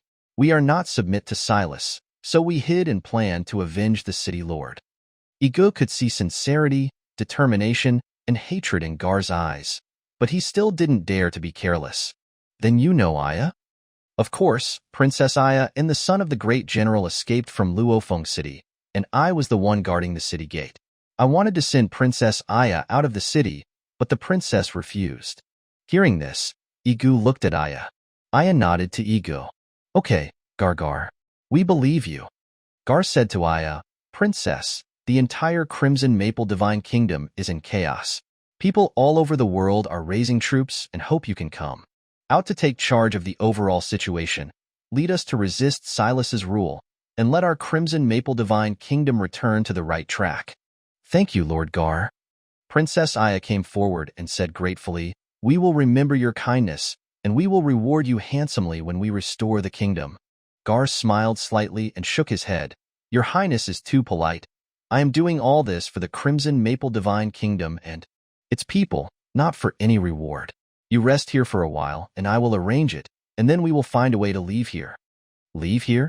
Silas has nearly 30,000 troops surrounding this small city. We can't do anything now. We can only take one step at a time. I wonder if you believe me? What do you think? You must believe me, otherwise my head would have been chopped off long ago. Please rest assured, I know Luofeng City too well. There is a secret passage here that leads to the back mountain, where we have a stronghold.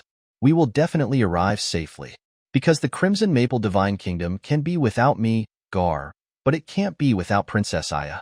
After saying that, Gar left the small courtyard. He still had some things to prepare. Gar, you said this is your home?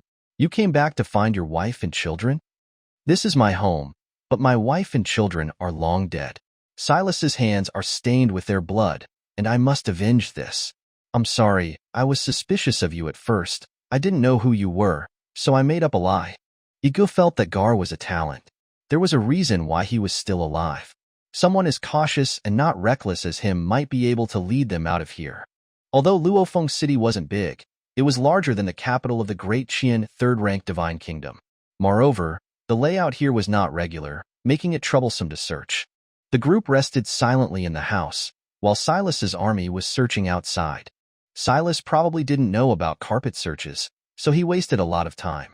However, Silas knew how to hunt, which was to trap Yige and his companions here and starve them out.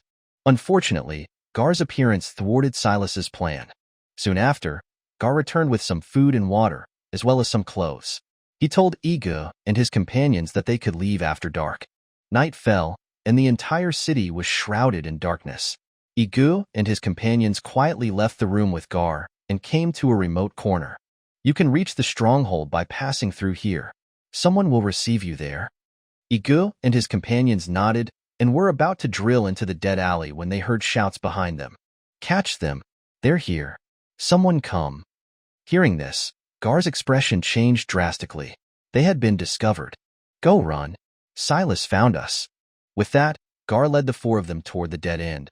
But after running a few steps, Gar found that Yige and his companions hadn't moved. Run? Why aren't you running? It's dangerous here. Chapter 133. The Crisis Era. The Consequences of Arrogance. Hurry up and run.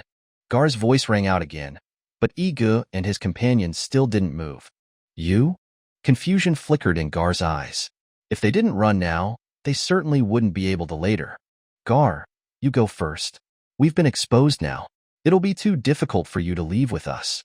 Yige's voice was low and grave. Gar stared at Yige. What are you doing?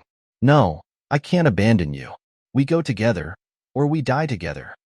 Yige said, Don't worry, we won't die anytime soon. We just want to set up some traps and have a street fight in this dead end. What you need to do is get to the stronghold as quickly as possible and bring back the brothers. Only then can we stand a chance against Silas. Gar considered the pros and cons and ran straight towards the end of the alley, disappearing in the blink of an eye. Yige's plan was simple. At this time, Silas would definitely not bring too many troops. Most of his forces would be surrounding the city gates. He was just playing a game of cat and mouse within the city. Since Silas was so arrogant, then he should experience the consequences of arrogance. And so, Yige and his companions used the alley's terrain to set up traps. Yige had learned these trap techniques from Linfeng, which had almost crippled the Star Beggar Alliance. It should be more than enough to deal with Silas. Once the preparations were complete, torches appeared at the alley entrance, flickering and dim. Haha, these fools actually ran into a dead end. It's hilarious. Since you want to die so badly, then I'll grant your wish. Silas had a cruel smile on his face as he slowly approached the alley entrance. The tall mammoth beast was also shouting triumphantly, full of the confidence of the victor. To Silas's shock, There was only a chair in the alley, and on that chair sat only a handsome man, Yige. It's you? You're so arrogant. Today, I'll make you pay the price for your arrogance. Silas waved his hand, and the torches held by the ranks of soldiers illuminated the entire alley, and Silas clearly saw Yige's face. Ha ha ha, it's you. If I'm not mistaken, you're the one on the Divine Mountain Wanted poster, right? The thief from the primitive tribe who secretly opened the Divine Temple. Today is truly divine assistance. Yige still smiled without saying a word, like a graceful young scholar with a feather fan, making him seem enigmatic. Why are you alone? Where are the others? Yige still didn't speak, which completely enraged Silas. Silas roared, and the mammoth roared along with him, the sound shaking the surroundings. He waved his hand, and the soldiers behind him surged into the narrow alley where Yige was like a tide. In their eyes, Yige was a turtle in a jar, with no way to escape. However, at the instant the first person stepped into the alley, a sudden change occurred. Dense bamboo poles suddenly shot out from the walls on both sides of the alley. With the cracking sound of the triggered mechanisms, countless bamboo poles, like sharp arrows, whistled out with the sound of piercing the air. The soldiers at the front were instantly turned into hedgehogs, and screams echoed one after another. Silas was shocked and hurriedly ordered to stop advancing, but it was too late. Suddenly, too many beans appeared on the ground in the alley. The soldiers collapsed to the ground. However, Silas had no intention of retreating. He ordered everyone to continue advancing. Former comrades and war buddies were rolling on the ground. They didn't have to die, but were trampled to death by their own people.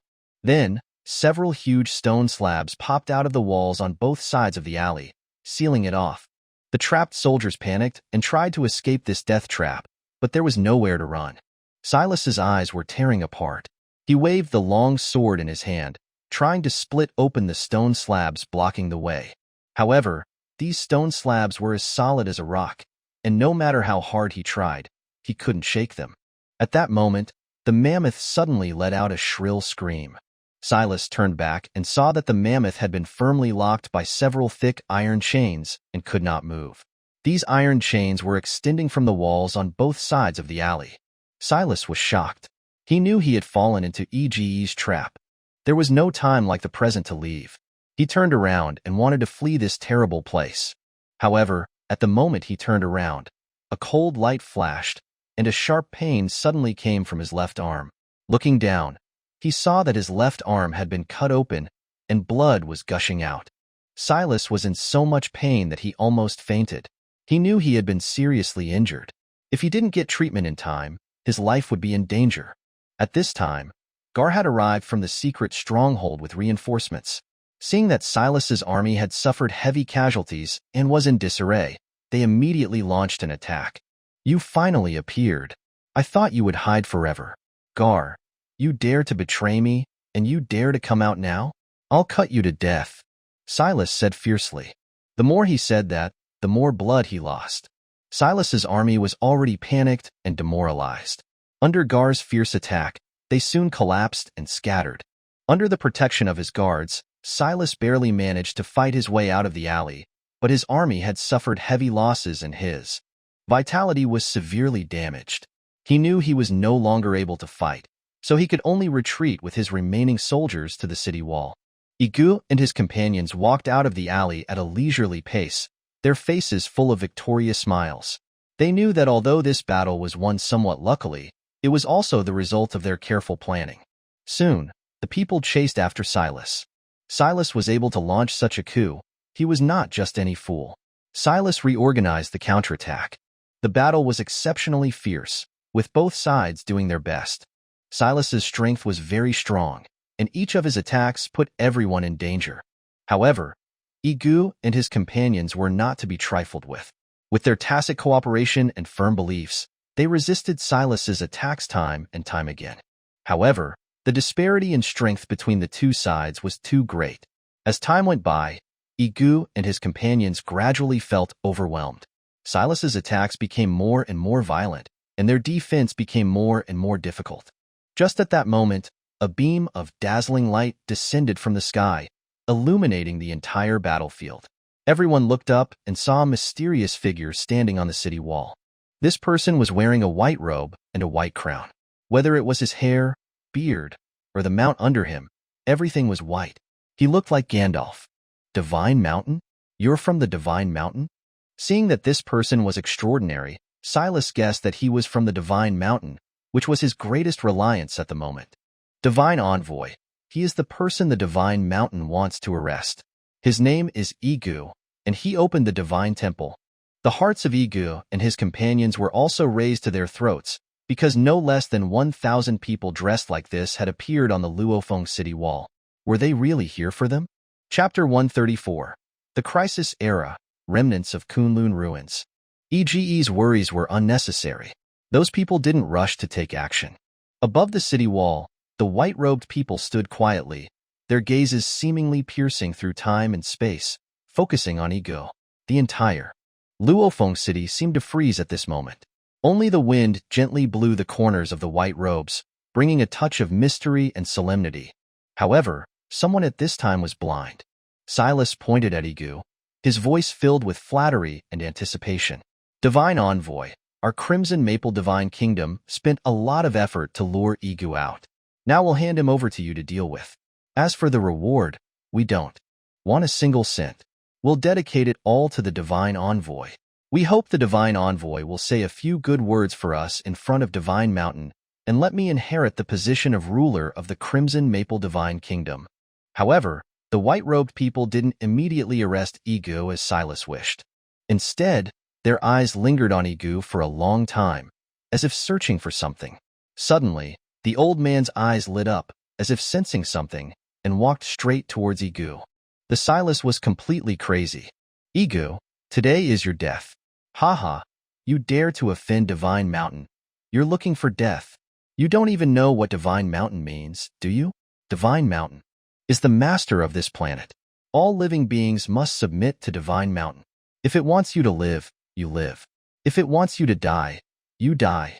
Are you afraid? Yige was not afraid. As this Gandalf-like person walked over, Yige was also observing him. He should be looking for something, not wanting to kill him. Could it be that he wants to plunder the symbols that he had copied? These people's clothes looked very old. The only thing on him that deserved their attention was those copied papers. What to do? Those papers can't be handed over. That was his biggest barrier to leaving the West Continent. Soon, the Gandalf came to Yige. To everyone's surprise, the old man actually knelt down to Yige.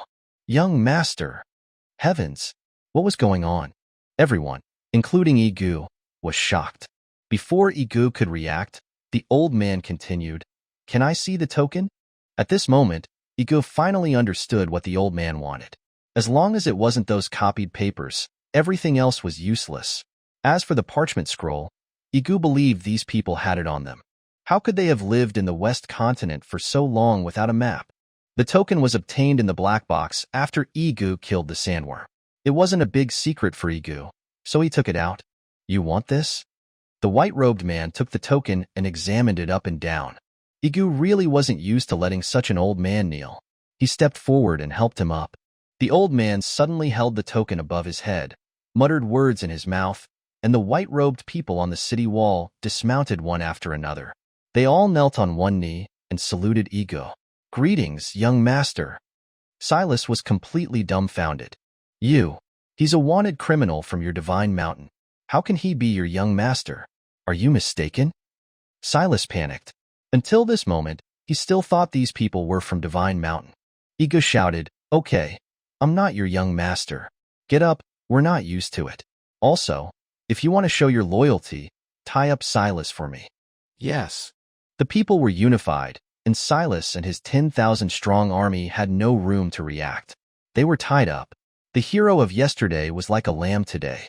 Yige walked up to Silas and looked at him coldly. "You've done many evil things. Today is your end." "Bah, what's wrong with me? The old ruler couldn't lead the Divine Kingdom to prosperity at all. If I were the ruler of the Crimson Maple Divine Kingdom, let alone uniting the West Continent, the surrounding Divine Kingdoms would definitely be included in the Crimson Maple territory. You're crazy. Killing you will dirty my hands." Yige was too lazy to talk to Silas, and this gave Silas an illusion. "Did you hear that? Your young master spared me. He doesn't want to kill me. I swear to be loyal to the young master to the death. Untie me quickly.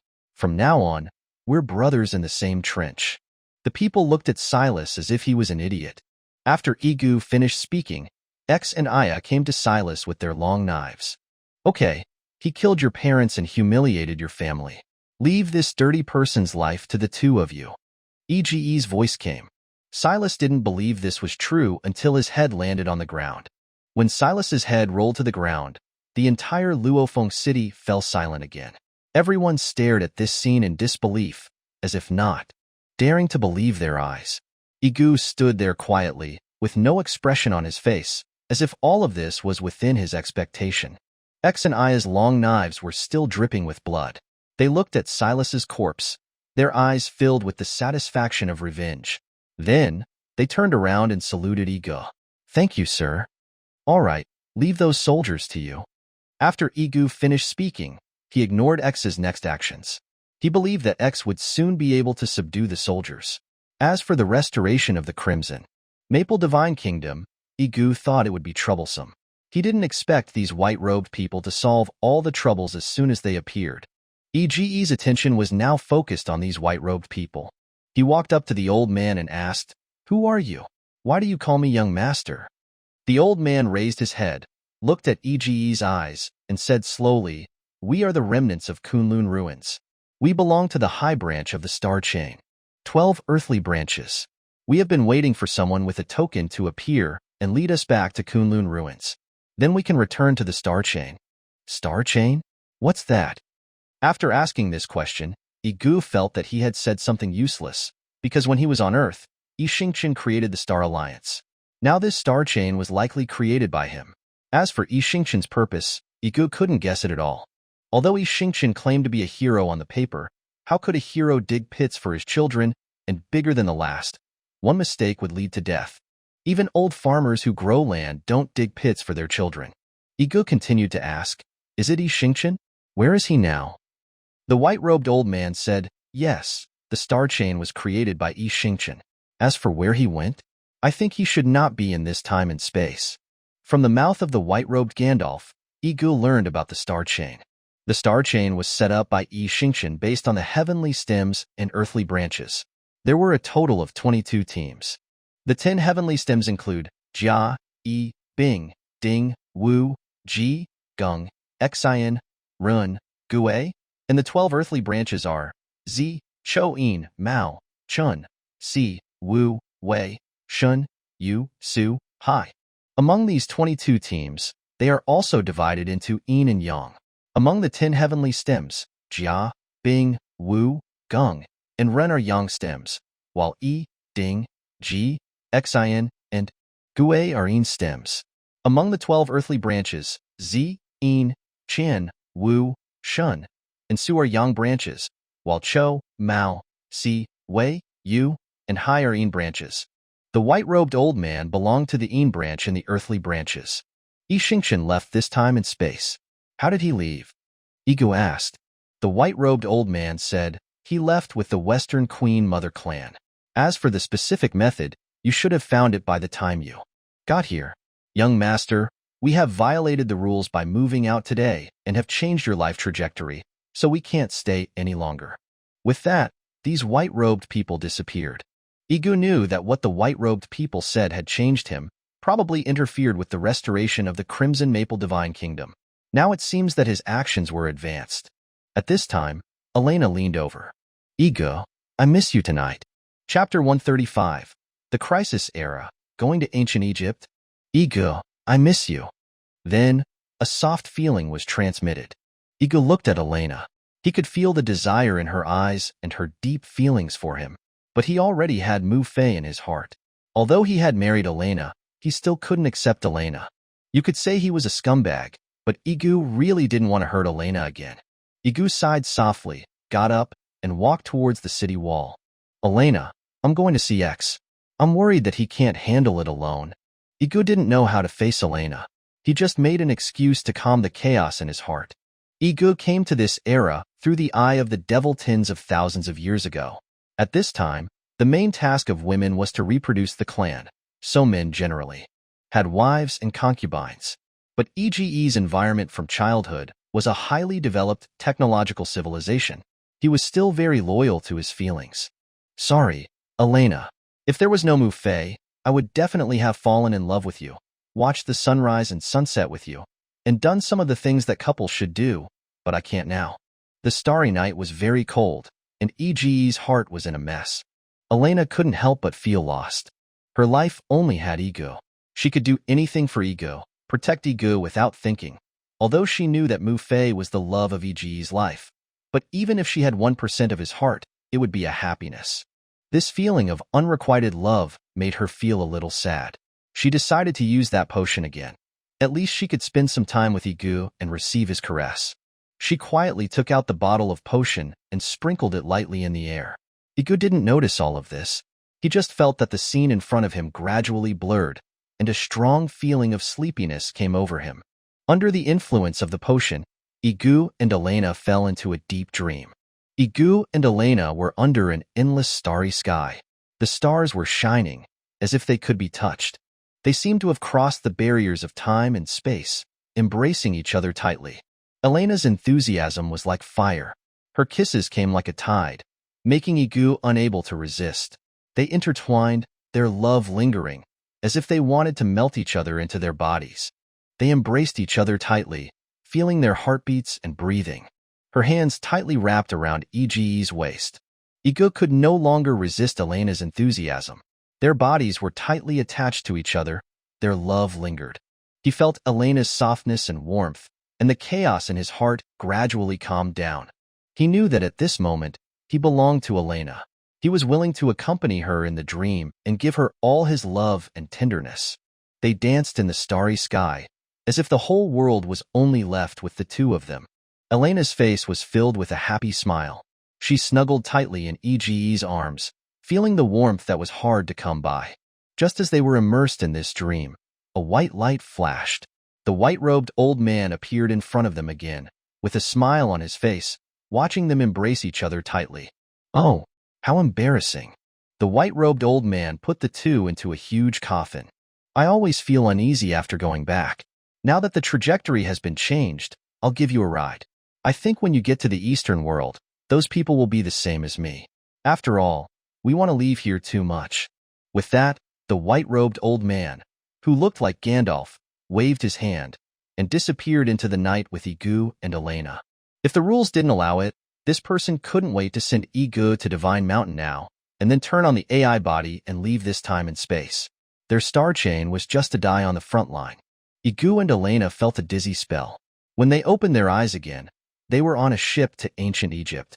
The sparkling water of the great river shone in the sunlight, like a blue ribbon inlaid with countless gems. The scenery on both sides slowly unfolded as the ship moved, like a flowing scroll. Closer to the riverbank, lush green plants surrounded the winding river, forming a natural green barrier. These plants swayed gently in the breeze, making rustling sounds, as if telling ancient stories. Occasionally, a few birds jumped between the treetops, and the clear chirping of birds echoed in the air, adding a bit of life to this quiet oasis. Further away from the riverbank, there were rolling sand dunes and the vast desert. The lines of the sand dunes were soft and beautiful. They were golden in the sunlight, forming a sharp contrast with the emerald green of the plants. At the end of the desert, the outline of the pyramid shone in the sunlight. Yige and Elena stood on the deck, deeply attracted by this scene. This is the Nile? Yige had woken up early. He saw that Elena next to him looked a little embarrassed. If he had known, he should have agreed to Elena last night. At the very least, they would have hugged and kissed without sacrificing his body. Yige knew that Elena had drugged him again last night. Elena also woke up at this time. Yige, we're. Hee. Yige, you're so good. Cough, Elena. Yige looked at Elena's triumphant expression. He couldn't say what he wanted to say. Yige originally wanted to remind Elena to try not to use this kind of medicine in the future. Who knew if it would be good for her body? Besides, if they didn't take protective measures, what if they had a child? Of course, Yige hated Cheong the most now, the emperor of the Earth's core clan. He didn't know which time and space he had gone to now. The ship continued to move forward, and they gradually approached the shore. There was also a pyramid nearby. Yige wanted to go over and explore what was different between these pyramids and the divine temple. Soon, the ship docked. This was a small tribe. The tribe was not as backward as the Solar Tribe and the Wizard Clan, but had naturally transitioned to agricultural civilization. This small tribe was very peaceful. Along the way, Yige met many people in the tribe who were working hard. The men were tilling the fields with simple tools, and the women were helping with watering and harvesting next to them. Children were playing in the fields, and there were bursts of laughter. When they approached the pyramid, they felt a solemn and mysterious atmosphere. The pyramid stood tall and majestic. After going through many vicissitudes, it still stood tall. Each of its stones had been carefully polished and piled up, tightly fitting together to form an indestructible whole. Yige and Elena walked around the pyramid and found that there were many small buildings and statues around it. These statues were lifelike, as if telling the history and culture of ancient Egypt. They couldn't help but be amazed by the wisdom and talent of the ancient Egyptian people. At this time, an old man in a robe walked over and saluted them. "Welcome, guests from afar, to our tribe. I am the chief here. Is there anything I can help you with?" The old man said in fluent language. Yige said, "We are just passing by. We were attracted by these buildings. What are these things?" "This is a temple," the old man replied. "Since you are guests, follow me back to the tribe for a short rest. Our tribe is slaughtering fish today, and you're lucky to have some." Yige calmly followed the chief towards the tribe. Chapter 136, Crisis Era, The Trouble with Learning to Read. From the tribe leader's mouth, Yige learned that this was the ancient Egyptian civilization he had been searching for. However, this civilization was not as unified as Eastern civilizations, but rather a loose alliance of tribes. "Chief, do you recognize this symbol?" Yige didn't show the entire copied page, but rather took out a single symbol. In Yige's mind, those copied papers were too precious to show to others easily. This old man doesn't recognize it. The main reason is that our tribe doesn't have much education, and there is no teacher. However, these words seem to have been left behind by our race. You can go to the end of the Nile River. The tribes there are the core of our Egyptian civilization. They might be able to interpret it. "Oh, then I'll trouble you." Yige came to the tribe. Although it wasn't big, it was well organized and felt comfortable. The tribe leader had just invited Yige to sit down when a chaotic noise came from the tribe. "Grandpa, it's bad. There are thugs." "Thugs?" The tribe leader was also surprised and walked out of the tent. Yige didn't follow the tribe leader's arrangements. It wouldn't do for him and Elena, two outsiders, to sit at home. So the two looked at each other, got up, and followed the tribe leader to the courtyard. The tribe leader didn't say anything about Yige and his companion following him. He just told them not to speak rashly. These thugs were just after money and generally didn't harm people's lives. "Okay, as long as they don't go too far, we won't take the initiative to cause trouble." A child ran in a panic and hid behind the tribe leader. "Thugs, it's the thugs." A group of people had come to the courtyard, wearing tattered military uniforms, holding knives and guns, and full of momentum. "Old man, we know that your tribe is hiding a thief. Hand him over quickly, otherwise we will be rude," the head thug shouted arrogantly. The tribe leader stepped forward, with a smile on his face, and said, "Officials, our tribe has been farming here for generations. We are all honest people and have never deigned to do anything like stealing chickens and dogs. Is there some misunderstanding?" "Misunderstanding?" The thug smiled. How could it be a misunderstanding? Their intention was to take the boy back to do hard labor, but the child was too thin, so they deliberately let him go, and then come to extort money. How could it be a misunderstanding? We have someone who saw it with their own eyes. A little boy was secretly learning to read in the neighboring tribe and ran away after being discovered. Someone saw him run into your tribe, and you still want to deny it?" the thug leader said fiercely. At this time, the little boy poked his head out from behind the tribe leader, looking at the thugs in fear. The tribe leader looked back at him, his heart sinking.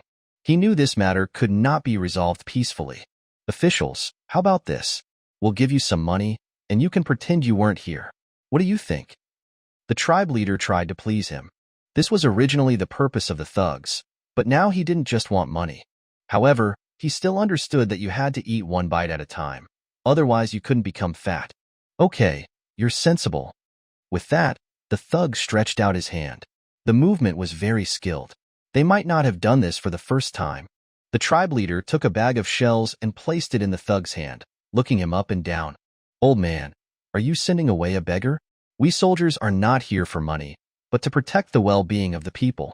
Since someone has reported the crime, this matter can't be so easily resolved, right?"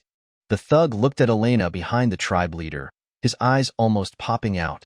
Yige snorted coldly. "You've taken the money. Why don't you leave? Why are you still hanging around here?" A greedy light flashed in the eyes of the thug leader. "Money? Which of your eyes saw us take the money? Today you dare to frame us. Tomorrow are you going to frame the pharaoh and the true God? I suspect you are the little boys. Accomplices. Your purpose is to rebel. Someone, take these people back to the barracks. I want to personally interrogate this little beauty. After I finish interrogating her, I'll switch to you. Don't say I'm not righteous." With that, they tried to grab Elena. Yige was furious when he saw this. He moved and blocked Elena. "Are you looking for death?" In fact, Elena's skills didn't need Yige's protection at all. Yige's performance at this moment was an instinctive reaction. The thugs were intimidated by Yige's aura, but they were, after all, numerous. They quickly reacted. "Boy, you're pretty tough. You dare to interfere with our thug's business? You're tired of living, right?" Yige sneered. "I didn't want to cause trouble, but since you're looking for death, don't blame me." "Oh, just you?" The thug laughed, very presumptuously. Elena came to Yige and said, "Husband, you're so good. I can handle these people." With that, cold light arose, and the thugs fell to the ground. The tribe leader and the people in the tribe were stunned. They didn't expect Elena to be so powerful. "Thank you for saving us today.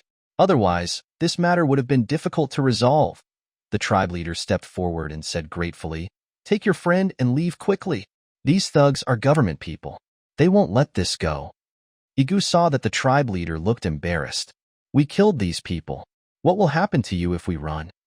"Alas, we have lived here for generations and cannot run. At worst, we'll pay them with a few lives." The tribe leader hesitated. "This is my grandson. His parents died early. He is my only grandson. You are not ordinary people. I can see it. I have a humble request. Please take this child with you." Before Yige could speak, the tribe leader beckoned. "Batanmu, come here." "Grandpa, it's all my fault." Batanmu was young, but very sensible. Yige appreciated Batanmu's performance very much. He was so responsible at such a young age. "Batanmu, let me ask you, will you still go to school?" Yes. "Why?"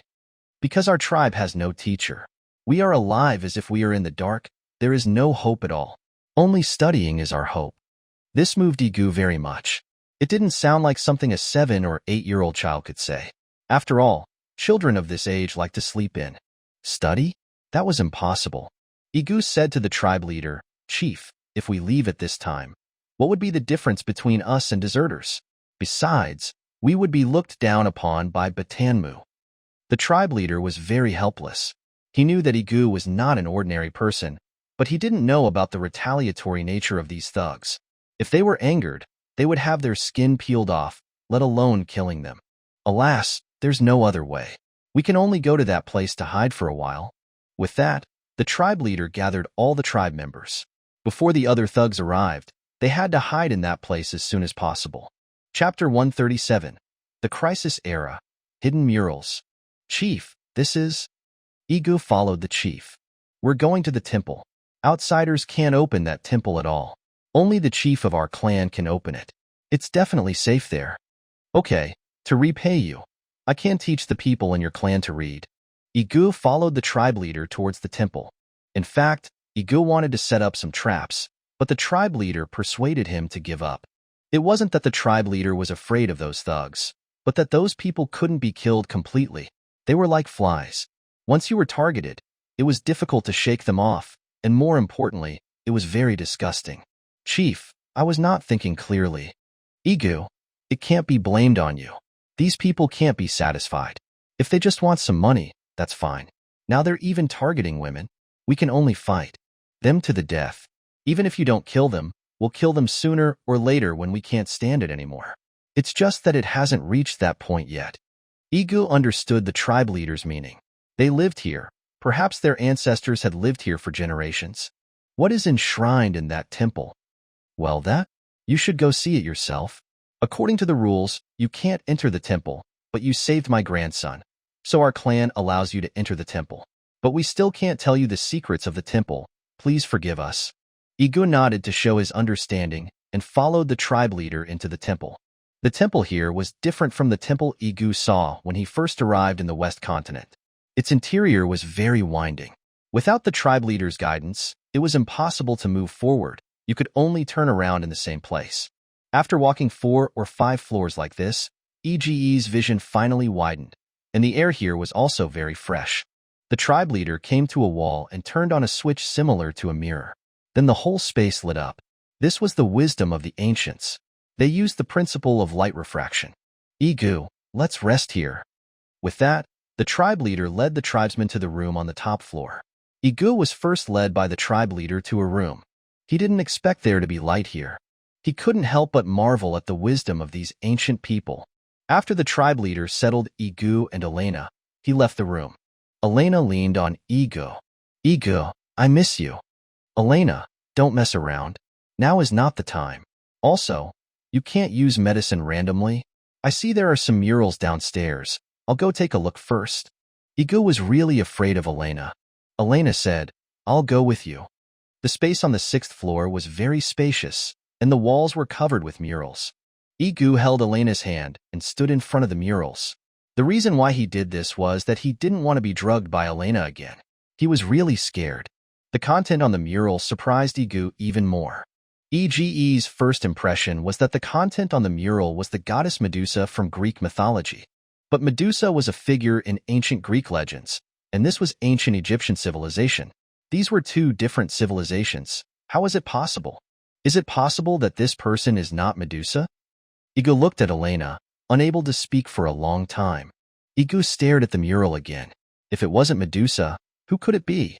Yige examined the mural again, trying to find more clues from it.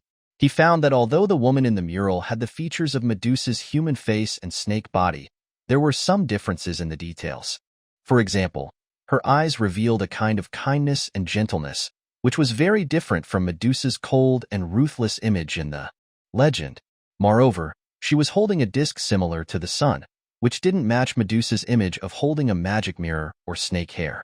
Perhaps this is really another god similar to Medusa but completely different. Yige thought of Manhwa in Eastern mythology, who also had a human head and snake body. Who is this? Just then, the tribe leader walked in. He saw that Yige was studying the mural and walked over. Yige, are you interested in this mural? The tribe leader asked. Yes, chief. I'm very curious. Who is the person on this mural? She looks very much like the goddess Medusa in Greek mythology, but there are some differences. Yige said his doubts. Of course, he chose to keep his speculation about Manhwa to himself. The tribe leader listened to Yige's words. A hint of surprise flashed in his eyes. He was silent for a moment and then said, I didn't expect you to see the mystery in this mural. To tell you the truth, the person in this mural is not Medusa, but a deity in ancient Egypt, Wadjet. Wadjet. Yige heard the name for the first time. Yes, Wadjet. She is one of the guardian deities of ancient Egypt. She is the representative of the highest imperial power in ancient Egypt and the daughter of the sun god Ra.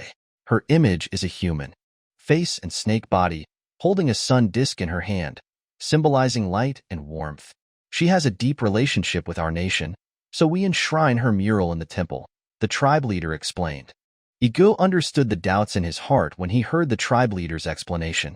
It turned out that the person on the mural was not Medusa, but the guardian deity of ancient Egypt, Wadjet. This was an unexpected discovery. Thank you, Chief. You have solved the doubts in my heart, Yige said gratefully. You're welcome, Yige. You saved my grandson. Our tribe will always remember your kindness. If you need any help, just ask, the tribe leader said straightforwardly. Yige was still looking at the mural. The content on it was a picture of how ancient Egypt rose. In this picture, the figure of Easterners vaguely appeared, but this figure seemed to have been eroded by the wind. It was impossible to see his appearance clearly. You could only speculate roughly from his clothes. After that, the scene depicted on the mural once again caused Yige to drop his jaw. Because the snake-bodied beauty he initially saw was simply Wadjet, Yige now had a judgment in his heart, and he felt more and more that his judgment was real. So, Yige turned back again. "Chief, can I wipe the mural?" The tribe leader nodded. "These paintings are engraved on stone. You can wipe them. That doesn't matter." The reason why Yige made this request was not to destroy the mural, but to verify the thoughts in his heart, that is, the mural had been tampered with. So, Yige gently wiped the snake-bodied beauty statue, and a layer of colored mud was indeed covering it. This layer of colored mud was gently wiped by Yige and gradually faded and fell off. Yige could now clearly see that the person on the mural was the same person he had just seen. This is interesting. Chapter 138. The Crisis Era, Descendants of Western Conquerors. Yige returned to the end of the mural again. After going back and forth 3 times, the thoughts in his heart were confirmed again. This person was neither Medusa nor Wadjet, but another mythological figure, Nuwa. At the end of the mural, Nuwa split into 3. These 3 were all snake-bodied beauties, but there were differences in some aspects. The hair of one of them was beautiful snake worms. Combining legends, Yige guessed that this must be Medusa in Greek mythology. The other one should be Wadjet in the mouth of the tribe leader. This was the character in the mythology of ancient Egyptian civilization. As for the last one, who looked very much like Nuwa, she should be the prototype of Nuwa in Eastern mythology. One life is divided into 2, 2 lives give birth to 3, and 3 give birth to all things. Separation and integration must be 1. Perhaps the snake-bodied beauties in different mythological systems were originally one person. Yes, that must be the case. Yige saw that behind the 3 snake-shaped beauties were 3 people in different clothes. They knelt down piously. After that, there were no more pictures. It seemed that in order to get the complete secret, he could only go to other pyramids to explore. At this moment, Yige's heart felt like it had been scratched by a cat's paw, just like a wonderful novel without an ending. At this time, a chaotic noise came from outside the pyramid. Elena also walked over from the bright light. Yige raised his head and met Elena's eyes. "What's wrong?" "Those thugs are here. These people are really hateful. If the tribe leader wasn't afraid of them, I would have killed them long ago." "Elena, you killed these people and had a good time. You can just leave, but what about the people who live here? I originally had the same idea as you, but now I agree with." The tribe leaders approach even more. Now only 4 thugs have died, and there may still be room for recovery. If you break with them, the tribe leader will not be at peace. Then what do we do now? Yige didn't have a good solution either. At this time, the tribe leader also walked over. "Don't worry, they can't find the entrance to the pyramid. Even if they do find it, they won't come here, and they may get lost in the pyramid and become food for the descendants of Wadjet." Wadjet still has descendants? Yige was stunned, because in the Eastern system, Nuwa's descendants were humans, not snake-shaped humans. From the tone of the tribe leader, the descendants of Wadjet should be cannibals, so it was not certain that they still retained the snake-shaped human form. "Oh, they are not humans, but snakes. In our civilization system, we call them the descendants of Wadjet." "I see." Yige also came to the light and saw that the thugs were searching everywhere in the village, and no one was found. They began to have bad ideas, first setting fire to the houses of the villagers, and then those kept families were also suffering. Yige witnessed all of this, and his heart burned with anger. He was not a member of this village, but he had a deep sympathy for these innocent villagers who suffered. "Chief, we can't just watch them do whatever they want." Yige turned to the tribe leader and said. The tribe leader's eyes were deep. He had naturally seen the tragedy in the village, but he remained calm. "Yige, I understand your feelings, but if we go out now, it's tantamount to throwing ourselves into a trap. Moreover, we don't know all of their strength. Once a conflict occurs, it may bring even greater disasters to the village." Yige clenched his fist. He knew that what the tribe leader said was right, but this didn't mean he would give up. His eyes scanned around the pyramid, trying to find a way to help the villagers. "Chief, do you have any way to lure those thugs here?" Yige asked. The tribe leader was stunned, not understanding what Yige meant. Yige explained. Only then did the tribe leader understand that Yige wanted to borrow a knife to kill people. If these thugs were eaten by snakes, it would have nothing to do with them. So, the tribe leader left this floor. Half an hour later, Yige saw a sneaky person leave the pyramid and walk towards the village. The tribe leader soon came to this floor again. Chief, did you send that out? The tribe leader nodded. That's our tribe member. Yige, you're right. Blindly tolerating will only make them more unscrupulous. Besides, without a home, let's fight them to the death. Yige didn't say anything. After a period of calm, Yige said, Anyway, we can't get out during this time. Why don't I teach you to read? In the days that followed, Yige began to teach Batanmu and other tribesmen to read. Yige first taught them some Western words, but other than Batanmu, others had difficulty learning. So Yige secretly taught Chinese characters to the people of this village. Yige found that these people had an amazing learning talent for Chinese characters. They quickly mastered the structure of the characters and could read and understand some of the short sentences that Yige wrote. Teacher, you teach differently from the teacher in the neighboring village. Are these also words? This is the language of my hometown. I'm very curious, except for you. Others can't understand the words of ancient Egyptian civilization at all. But when they learn the words of my hometown, they have the same talent as you. This is really strange. Teacher, I don't know either. Perhaps Grandpa the Chief knows something. You can ask him. Yige stopped thinking about these questions and was infected by the enthusiasm of Batanmu and the others for learning. Yige also taught them very patiently. He not only taught them knowledge of words, but also taught them some basic cultural common sense and historical knowledge. In the process of teaching, Yige gradually discovered that these tribesmen were significantly different from Westerners.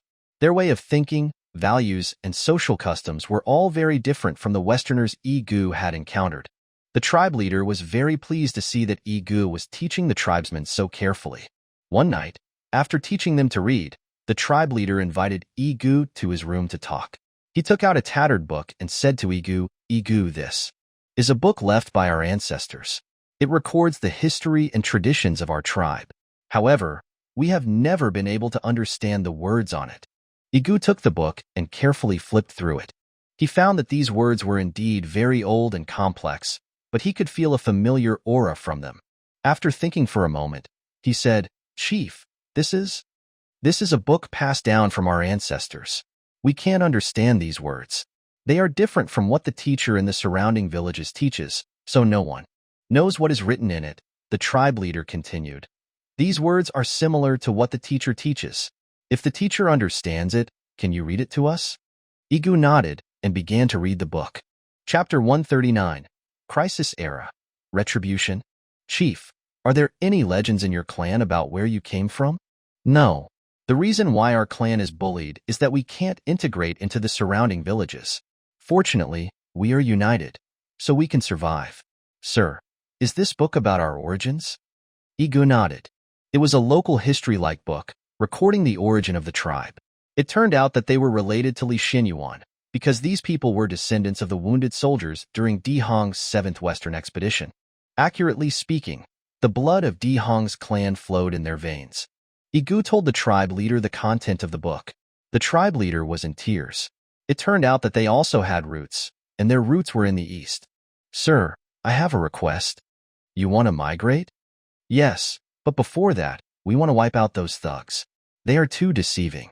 We were afraid of losing our home before, but now that we know where our roots are, we are not afraid. Anyway, we are going to leave, so before leaving, let those thugs experience our anger. You want me to set up a trap? Please help us. Yige didn't rush to answer. Instead, he walked back and forth with his hands behind his back. After a while, Yige said, Call him back first. Let's discuss this matter in the long term. The tribe leader didn't do what Yige said. Instead, he stood on the outer edge of the pyramid and learned to call like a bird. Okay, he knows what to do. Yige was very curious. You communicated with him like this? But I just heard a few bird calls. The tribe leader laughed. Sir, you don't know.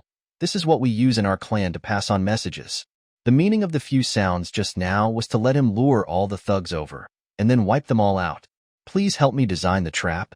The tribe leader learned from the conversation between Yige and Elena that Yige's trap skills were very powerful, so he asked Yige to come out. If it were just up to Wadjet, it would be difficult to completely eliminate those thugs. If it was combined with Yige's trap skills, it would be like a tiger with wings. not only letting Yige have a full meal, but also letting these thugs die in the pyramid without leaving a single one. Yige didn't think it was inappropriate. He began to set up the traps. Okay, take me to the bottom floor to take a look first. I hope to make full use of the terrain to set up the most favorable traps for us. Yige's trap skills were taught by Lin Feng. This was a more practical trap skill that was summarized from War. Even Silas of the Crimson Maple Divine Kingdom was defeated by this set of trap skills, let alone these small thugs. The tribe leader and Yige went to the inside of the pyramid together and began to discuss how to set up the traps. The internal structure of the pyramid was complex, and the passages were intricate, which provided excellent conditions for setting up the traps. Since Yige knew that the tribe leader was a descendant of the Western Expeditionary Army, he became more cordial and was willing to share some of the principles of the trap setting with the tribe leader.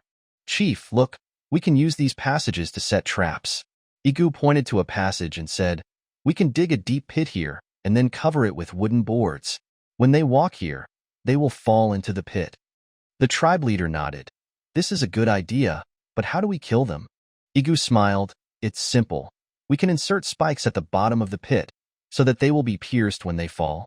The tribe leader was overjoyed when he heard this. Good idea. In this way, none of them will escape. Next, Yige and the tribe leader began to get busy. They began to set up the traps according to the plan. Yige used his knowledge of trap skills to design ingenious traps, and the tribe leader directed the tribesmen to dig the traps and make spikes.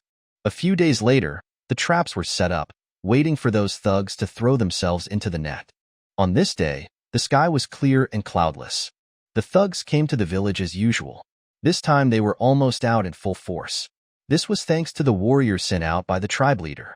From the current point of view, the warrior had successfully fooled these thugs. Chief, they're here. A tribe member ran over to report. The tribe leader stood on top of the pyramid, looking at those thugs. A trace of coldness flashed in his eyes. Okay, act according to the plan, the tribe leader ordered. Soon, the thugs were led into the pyramid.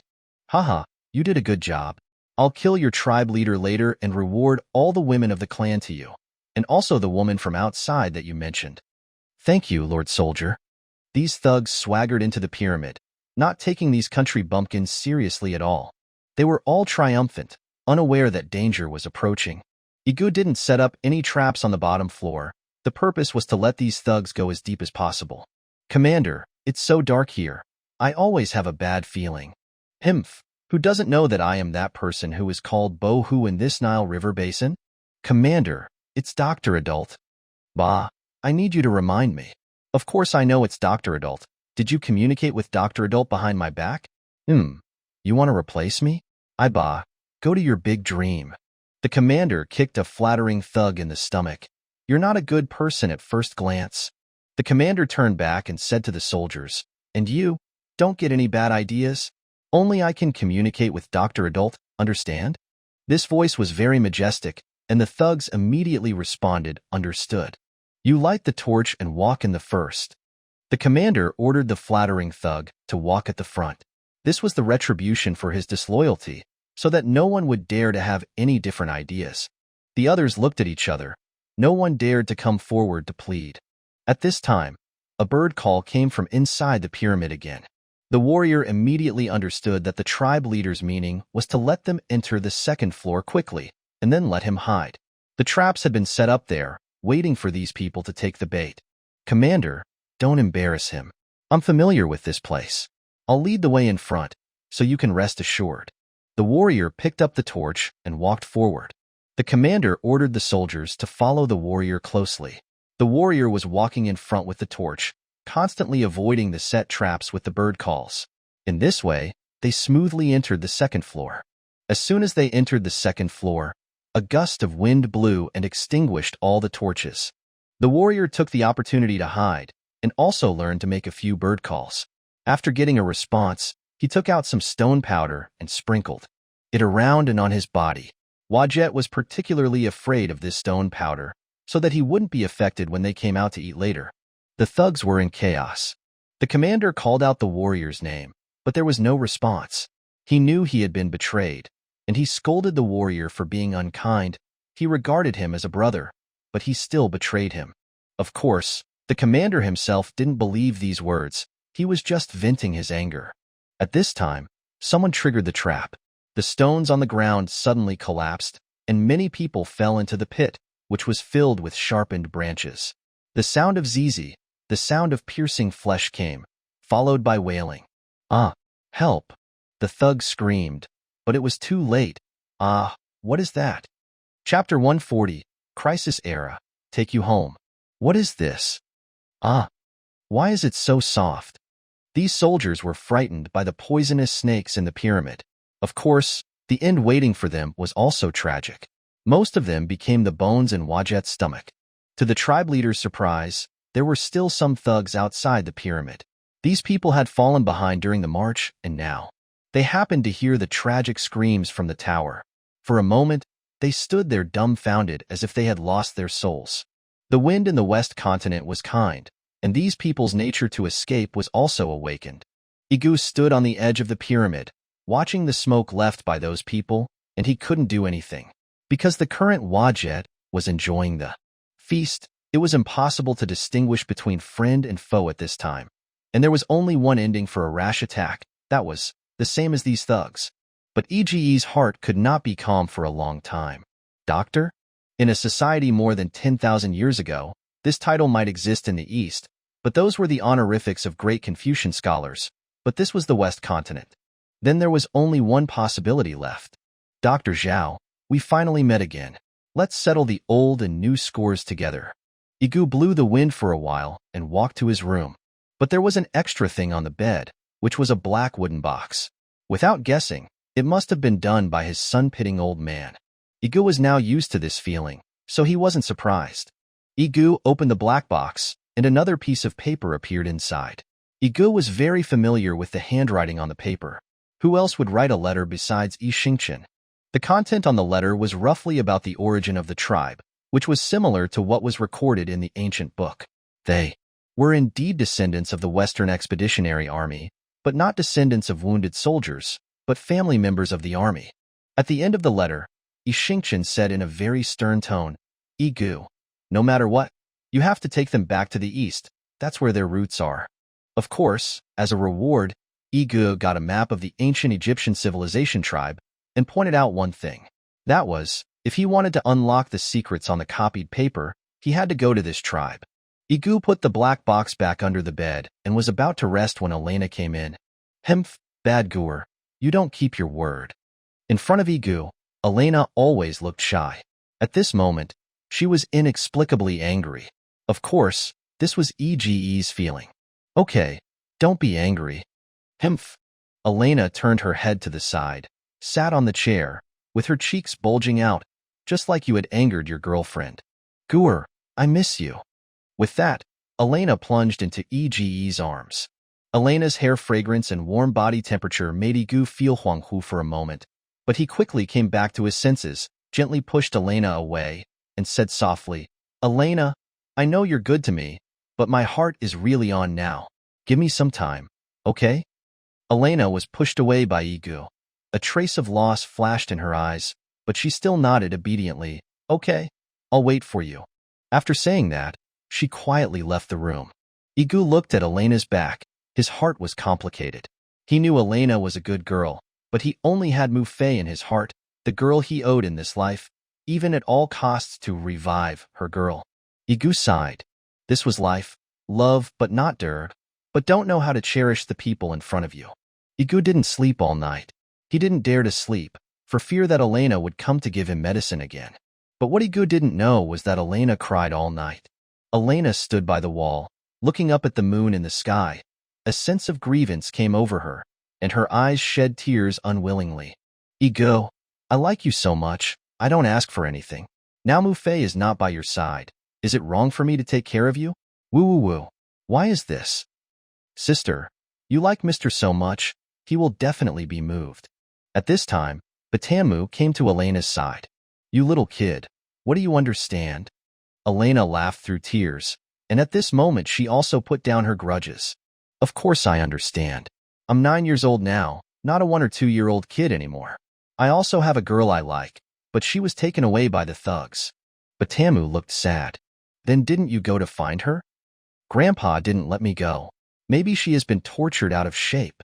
Alas, it's all my incompetence. I want to study. I want to go to the big tribe to be an official, be the biggest official in this ancient Egyptian tribe. Little Batanmu, you are really ambitious.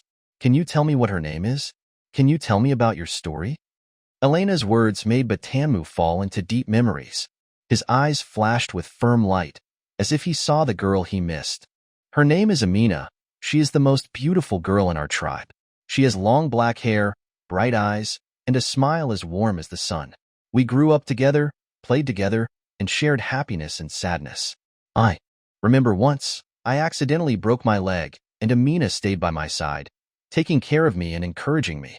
At that moment, I vowed that when I grow up, I must marry her and let her live the happiest life. Batanmu's words moved Elena a lot. She could imagine the scene, two innocent children supporting each other in the sun, growing together. This kind of feeling was pure and beautiful, and made people want to care for it. But those thugs came. They burned, killed, looted, and did all kinds of evil. Amina was taken away by them. I chased desperately, but couldn't catch up. I could only watch her disappear from sight. At that moment, I hated my incompetence, hated that I couldn't protect her. Tears flashed in Batanmu's eyes, his hands clenched tightly, as if telling the pain and helplessness in his heart. Elena gently patted Batanmu on the shoulder and said softly, "Little Batanmu, don't blame yourself. Those thugs are hateful invaders, and their actions are hateful. But we can't be blinded by hatred. We have to work hard to become stronger and more capable of protecting those we love." Batanmu raised his head, looked into Elena's eyes, and nodded firmly, "Yes, I will work hard. I want to become stronger and more capable of protecting Amina. I believe that one day, I will find her and rescue her." Elena looked at Batanmu with a smile. She knew that this child had a firm belief and perseverance. He would definitely realize his dream, and she would always be by his side, supporting him and encouraging him. Amidst the constant wailing on the lower floors, Elena and Batanmu comforted each other through this sad night. The next day, the shouting stopped, and Yige and others woke up. "Mister, what do we do now?" the tribe leader asked. Yige looked at the rising sun in the east and said firmly, "Let's go. I'll take you home." Chapter 141, Crisis Era. The Bandits. Go home. The tribesmen who didn't understand the meaning of these two words looked troubled. Our homes were burned down by those thugs long ago. How can we go back? Alas, we're the ones who suffer, having to rebuild everything from scratch. Just then, the chieftain approached. He first bowed to Yige to thank him for keeping his promise. Then, he said loudly to the tribesmen behind him, "Everyone, our home isn't on the banks of the Nile. It's in the far east. That's our true home. The pastures are lush, and there's sparkling, translucent rice. That's our homeland." Really? No wonder we could never integrate into this Egyptian civilization. It turns out our roots aren't here at all. Tribesmen, we're going home. The chieftain is leading us home. Nothing in this world is more exciting than returning to one's homeland. When Yige and the others came out of the pyramid, the bones there had already been cleared away, no doubt by these Western expedition tribesmen. Soon, a large ship was built on the Nile. Yige and the others boarded the ship, heading towards the largest tribe. His heart was pounding. In just a few days, he would be able to unlock the secrets on those rubbings. Unfortunately, this was just wishful thinking on Yige's part. 2 days into the voyage, the chieftain discovered small boats following them. "Look, bandits." "What are bandits?" Yige came to the bow of the ship and happened to hear the chieftain shout. Bandits are a group of robbers active on the Nile. They're different from the thugs on land. The thugs rarely hurt people, but these bandits can be called demons. They may have human skin, but their hearts are incredibly cruel. If they set their sights on you, the men will all be fed to the crocodiles and the women. The chieftain didn't finish the sentence, but Yige could guess the rest. Words beyond description were unnecessary. The appeal of civilization, perhaps. Unfortunately, it was too late because the bandits had been spotted too late. These bandits didn't shout or yell, unlike the Somali pirates of later generations. They quietly approached the big ship and then used special ropes and rivets to pierce the wooden hull. The people on board might notice at this point, but most would only realize it when the bandits dragged the ship towards the shore. It was too late. Yige stood on the ship, watching everything clearly. At the same time, he felt cold inside. Why was he so uneasy? No sooner had things been going smoothly for a few days than he was encountering another disaster. Who could he complain to? What happened next left Yige even more speechless. Because their ship was still relying on wind and water to move naturally. He had thought adding a sail was high-tech, but who would have thought those boats actually had motors? Yige gave up resisting. He quickly returned to the cabin to wake Elena, but no matter how much Yige shouted, Elena wouldn't wake up. What was going on? Yige suddenly had a bad feeling. Suddenly, the ship shook, and Yige lost his balance, falling against the headboard. It was then that he noticed a small sachet. This is... Yige quickly held his breath and went to the window, opening it to greedily inhale fresh air. Elena has been poisoned. But Joan gave me all the sachets. How could there be this kind of sleeping potion in society from tens of thousands of years ago? Could it be the Atlanteans? Yes, only they could possess the products of industrial civilization. Otherwise, how could the bandits' boats have motors? Yige quickly made a decision. It was time to face the Atlantean civilization, but he wasn't prepared at all. This kind of passive encounter made Yige feel really uncomfortable, but what could he do? Now the entire Western Expedition tribe's descendants were in a panic. Chieftain, what do we do now? The Western Expedition tribe started to panic. They really didn't know what to do. At this moment, they all looked towards their chieftain, who had also lost his composure. Then, Batamu stepped forward. Everyone, don't panic. Gather all the valuables and put them on the deck.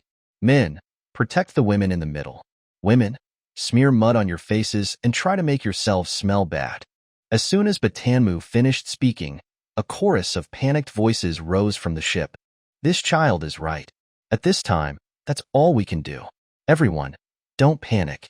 The bandits haven't come on board yet. What they want is our wealth, not our lives. Yige also stepped forward and said to the crowd. Hearing Yige's words, the tribe's panicked emotions eased, and they began to act according to Batamu and Yige's instructions. The ship finally stopped moving, indicating it had reached the shore. Yige looked over from the deck and discovered that the bandits had used ropes to secure the entire ship. There was no escape this time. Soon, the bandits boarded the ship. Their mouths revealed fangs, and their eyes showed greed. Clearly, they had found a big fat sheep this time. The bandits didn't say much and went straight to the deck. Look, these Egyptian babes are good-looking. Even selling them to other tribes would be enough for us to eat for several years. Boss, we've struck it rich this time. Look at this gold and silver jewelry. These Egyptians are really rich. The bandits madly robbed the ship, not even noticing that the people on the deck didn't show any fear. Soon, the bandits noticed something was wrong. Boss, these people aren't afraid of us. These people don't have any food on them. How is that possible? Boss, these people smell terrible. We should be careful. The bandit leader also felt that something was wrong. He came to the deck. Wash the mud off your faces, or don't blame me for being ruthless. The bandits grabbed a few women and forcibly washed the mud off their faces. Boss, it's mud.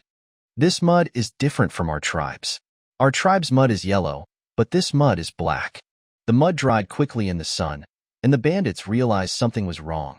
Soon, everyone on the deck was washed. Boss, these people all have mud on them. The bandit leader also felt that things were not right. These people didn't look like them at all, but rather like their boss, Dr. Zhao. So the bandit leader became vigilant. He waved his hand, and the bandits drew their knives and surrounded the Western Expedition tribesmen. Who are you people? There was obvious fear in the bandits' tone. Chapter 142, Crisis Era. Elena is missing. Yige stepped forward. Have you ever seen someone who looks like me? The bandit leader carefully stared at Yige. Whether it was his appearance, skin color, or even the way he spoke, he was too much like his boss. Under this psychological pressure, the bandit leader nodded. Yes, you're like our great leader. Only what? Only I'm taller than him, and I don't wear glasses, right? Yige had already guessed who these people's boss was. Like the boss of those thugs, the name of this person was also about to be revealed.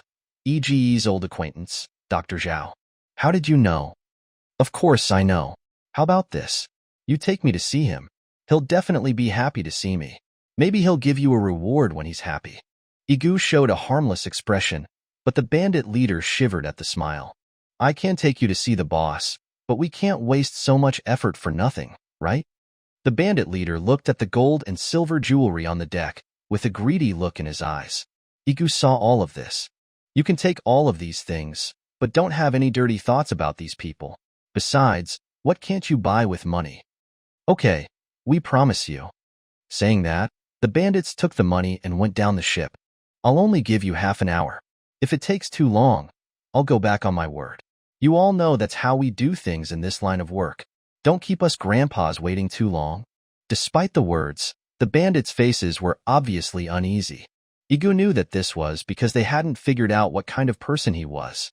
Adding the bluff he made earlier had made them suspicious. Yige also knew that the matter would soon be exposed because they would definitely go to meet with Dr. Zhao. When Yige returned to the cabin, he found that someone had been inside. So, Yige hurried towards where Elena was hiding, but it was empty. Damn it, they tricked us. Yige couldn't care about the other tribesmen. With a quick leap, Yige rolled a few times on the sand to dissipate the force. The bandit leader was secretly hiding some jewelry when Yige scared him out of his wits. Who's there? Before the bandit leader could react, Yige punched him directly in the face, then pounced on him like a hungry tiger, throwing more punches. It hurts. It hurts. The bandit leader didn't understand why he was being beaten. Grandpa, don't hit me anymore. I'll never dare to hide anything again. I'll give all this money to your elders. Please spare me. So you don't know why I'm beating you? Grandpa, if there's anything you want, just say the word. Don't make things difficult for me. I'm just a small leader. I haven't offended you in any way. Yige's patience was completely gone. Who cares about that? I'm asking you, where are the people on the ship? Grandpa, I swear to God, I haven't touched a single person on the ship. They're all up there. I'm talking about the woman in the cabin. What woman? We don't know. Yige raised his fist again. Although he didn't know much about kung fu, it depended on who he was comparing himself to. Compared to Elena and the 12 earthly branches, he might be a weakling, but compared to the bandit in front of him, his fist was harder than iron. It hurt terribly to be hit. The bandit wanted to cry. Grandpa, spare me. I don't know anything. This bandit had thrown his bandit integrity and principles to the wind. Seeing that Yige had let him go, he flattered Yige by taking him to see their boss. Yige felt that Elena's disappearance shouldn't have much to do with the person in front of him, but thinking that he could see Dr. Zhao and avenge Mu Fei, he suppressed his outburst of emotions. Lead the way. Yige completely forgot how weak his combat power was without Elena by his side. Through the dense forest was an endless plain. The trees here had long been cut down and made into rows and rows of houses. The original grasslands had become farmland for growing grain, looking prosperous from afar. Are you saying this is your home? Yes, past this village is the boss's residence. Are you sure you're bandits? You can call us that, but you can also not call us that. Saying that, the bandits, led by their boss, all jumped into a pond. Because the women on the ship hadn't come down, the descendants of the Western Expedition tribe just stared at the naked bandits with wide eyes. From their eyes, Yige sensed incomprehension. Yes, even he himself didn't understand what these people were doing. After a while, the bandits came ashore and hid in the bushes. You grandpas are men. You're looking at us. Don't you have the same thing? Saying that, they quickly put on their clothes, looking like farmers, with no trace of banditry. These clothes were hidden here by them. Yige finally knew why these people's legs trembled when they were robbing. It turned out they were all farmers at heart. At this time, some thugs came over. Hey, I heard you intercepted a big ship. Did you get anything? How could we? We're all loyal to the boss. Obviously, the thugs didn't believe them. They had their men search them before they confidently took the boxes and walked towards the city. Of course, they went to the forest once before entering the city. As for what they did, it was obvious. Humph, embezzling bastards. Lucky for them the gods trust them. Otherwise, why should they be allowed to take bribes, but not us? We're the ones doing the bad deeds. What about them? Yige didn't say anything. Human greed was engraved in their DNA. Of course, this was to survive, but they just chose different ways. Yige didn't have time to care about this now. He told these bandits to quickly take him to see Dr. Zhao. Some things had to be resolved. Chapter 143, Crisis Era. Encounter again. Okay, we'll go see the deity now. On the ship, these people called Dr. Zhao their boss. Now they were going to call him a deity. What was going on? The deity told us to call him that. The thugs also do the same. When they go out to snatch women, they call the deity their boss. As for why, we didn't ask, and the deity didn't say anything. However, according to the deity's words, our lives will become more comfortable. Yige didn't care about this. He couldn't wait to see Dr. Zhao. At this time, in a palace deep in the city, Dr. Zhao was being waited on by servants, looking very comfortable. Around him were scantily clad young women who thought this was a glorious thing.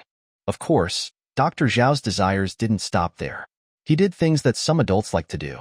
This was also why the thugs were looting women everywhere.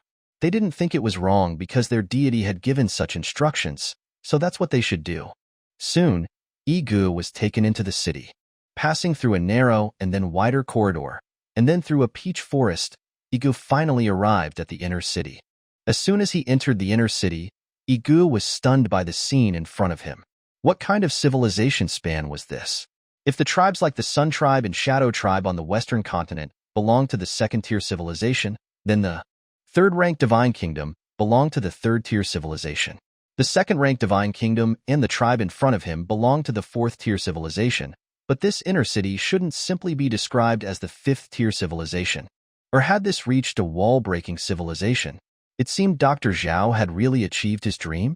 Then, what level of civilization was the even more mysterious Kunlun ruins? Yige felt a bit excited, but these excitements were soon covered by hatred. Yige's only purpose in coming here was to avenge.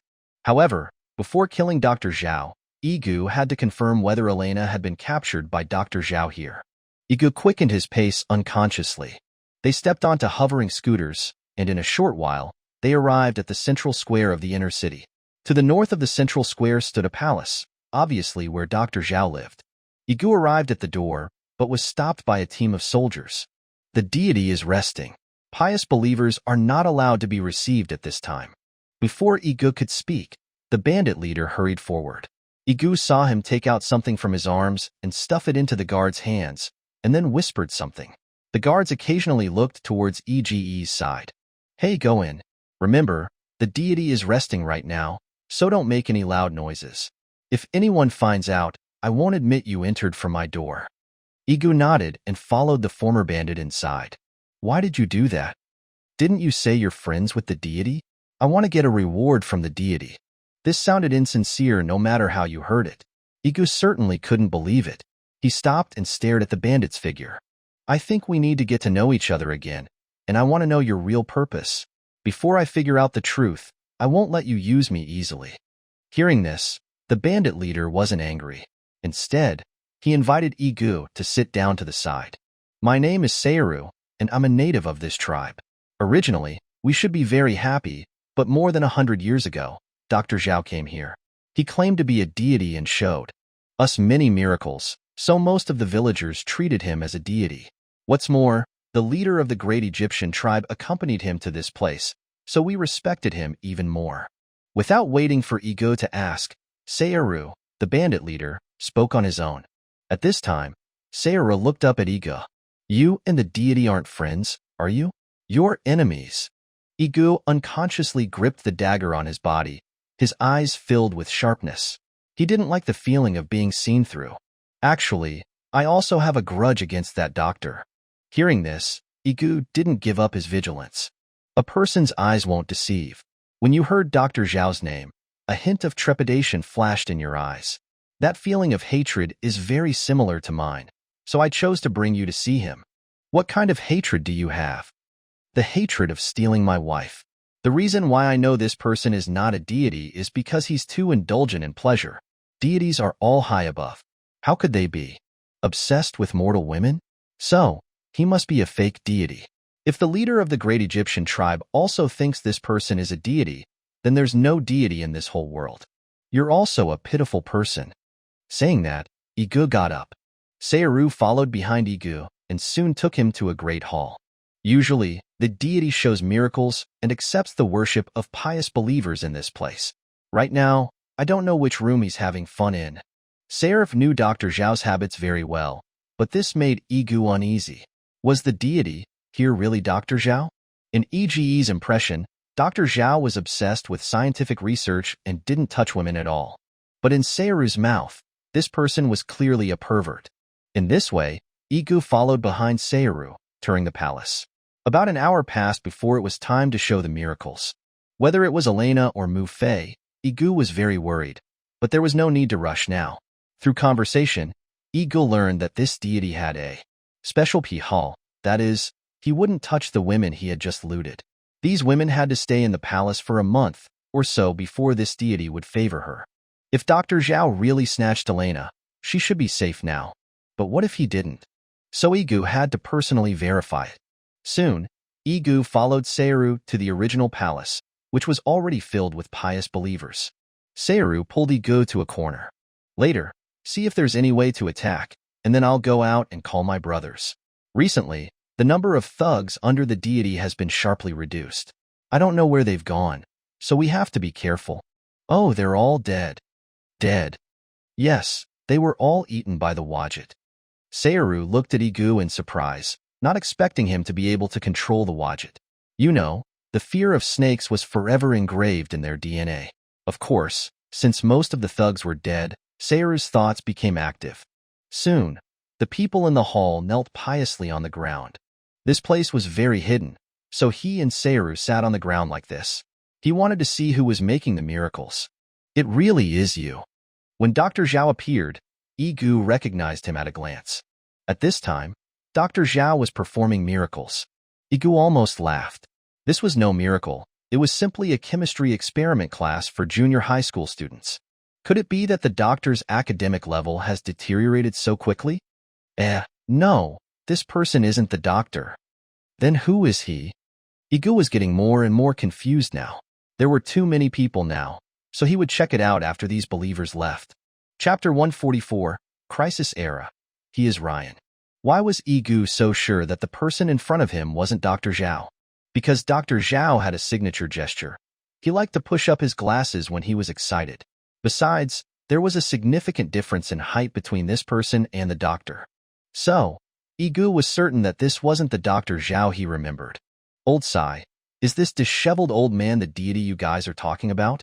He doesn't look like a deity from any angle. In fact, Seiru was daydreaming while Yige was talking to himself. He didn't even hear Yige call him. Yige's voice was very soft, so soft that Seiru didn't hear him. Moreover, Seiru was a surname, not a single word, so Seiru was still concentrating on eating something. Old Sai? Oh, Yige, were you calling me? If I'm not calling you, who am I calling? Take a look at the person on the platform. Is he the deity you guys are talking about? Seiru looked over. Yes, he is. He's the doctor we're talking about, disheveled and in a mess. If the leader of the Egyptian tribe hadn't come, we wouldn't have believed it. But don't be fooled by his appearance. He has many real skills. You saw the miracle just now. Almost all the people in the inner city are his followers now. Yige looked at Seiru meaningfully. It seemed this person wasn't simple either, giving him a sense of unfathomable depth. Instead, Yige wasn't in a hurry anymore. He felt that Seiru definitely had a backup plan. After the boring chemistry experiment, the so-called deity began to talk about Chinese classical philosophy, but the flavor seemed to have changed a bit. For example, if I hear the Tao in the morning, I can die content in the evening. In the deity's mouth, it was changed to discussing. The importance of knowing the way. If I know the way to your house in the morning, then you should be content if you die in the evening. Yige had only seen these things in some novels, of course, that was to attract traffic. Now, hearing it from the mouth of this deity, it felt very strange. The pious believers, however, showed terrified expressions and hurriedly asked how to avoid such a thing from happening. Yige couldn't hold back his laughter anymore. The laughter was very out of place at this time. Everyone looked towards Yige's side, but found that there was no one there. Don't panic. Perhaps someone farted. The sound of a fart is similar to laughter, so don't be alarmed. Hearing this, all the believers prostrated themselves in the hall again. It was just that the deity on the seat seemed to have seen a familiar person, but this thought quickly disappeared. He continued to lecture on his own. The solution is easy. When you walk, cover your eyes so you can't see the road, even if you know the way to your house in the morning. So, what? If he can't see the road, he won't find your house. Don't talk about dying in the evening. He won't die even when it dawns again. A burst of applause rang out in the hall. Yige really couldn't hold back and laughed again. At this time, Sayuru walked over with a serious expression. Yige, you're looking for death yourself. Why drag me down with you? I still have to kill the deity and rescue my suffering wife. My life is precious. I can't die here. What are you talking about?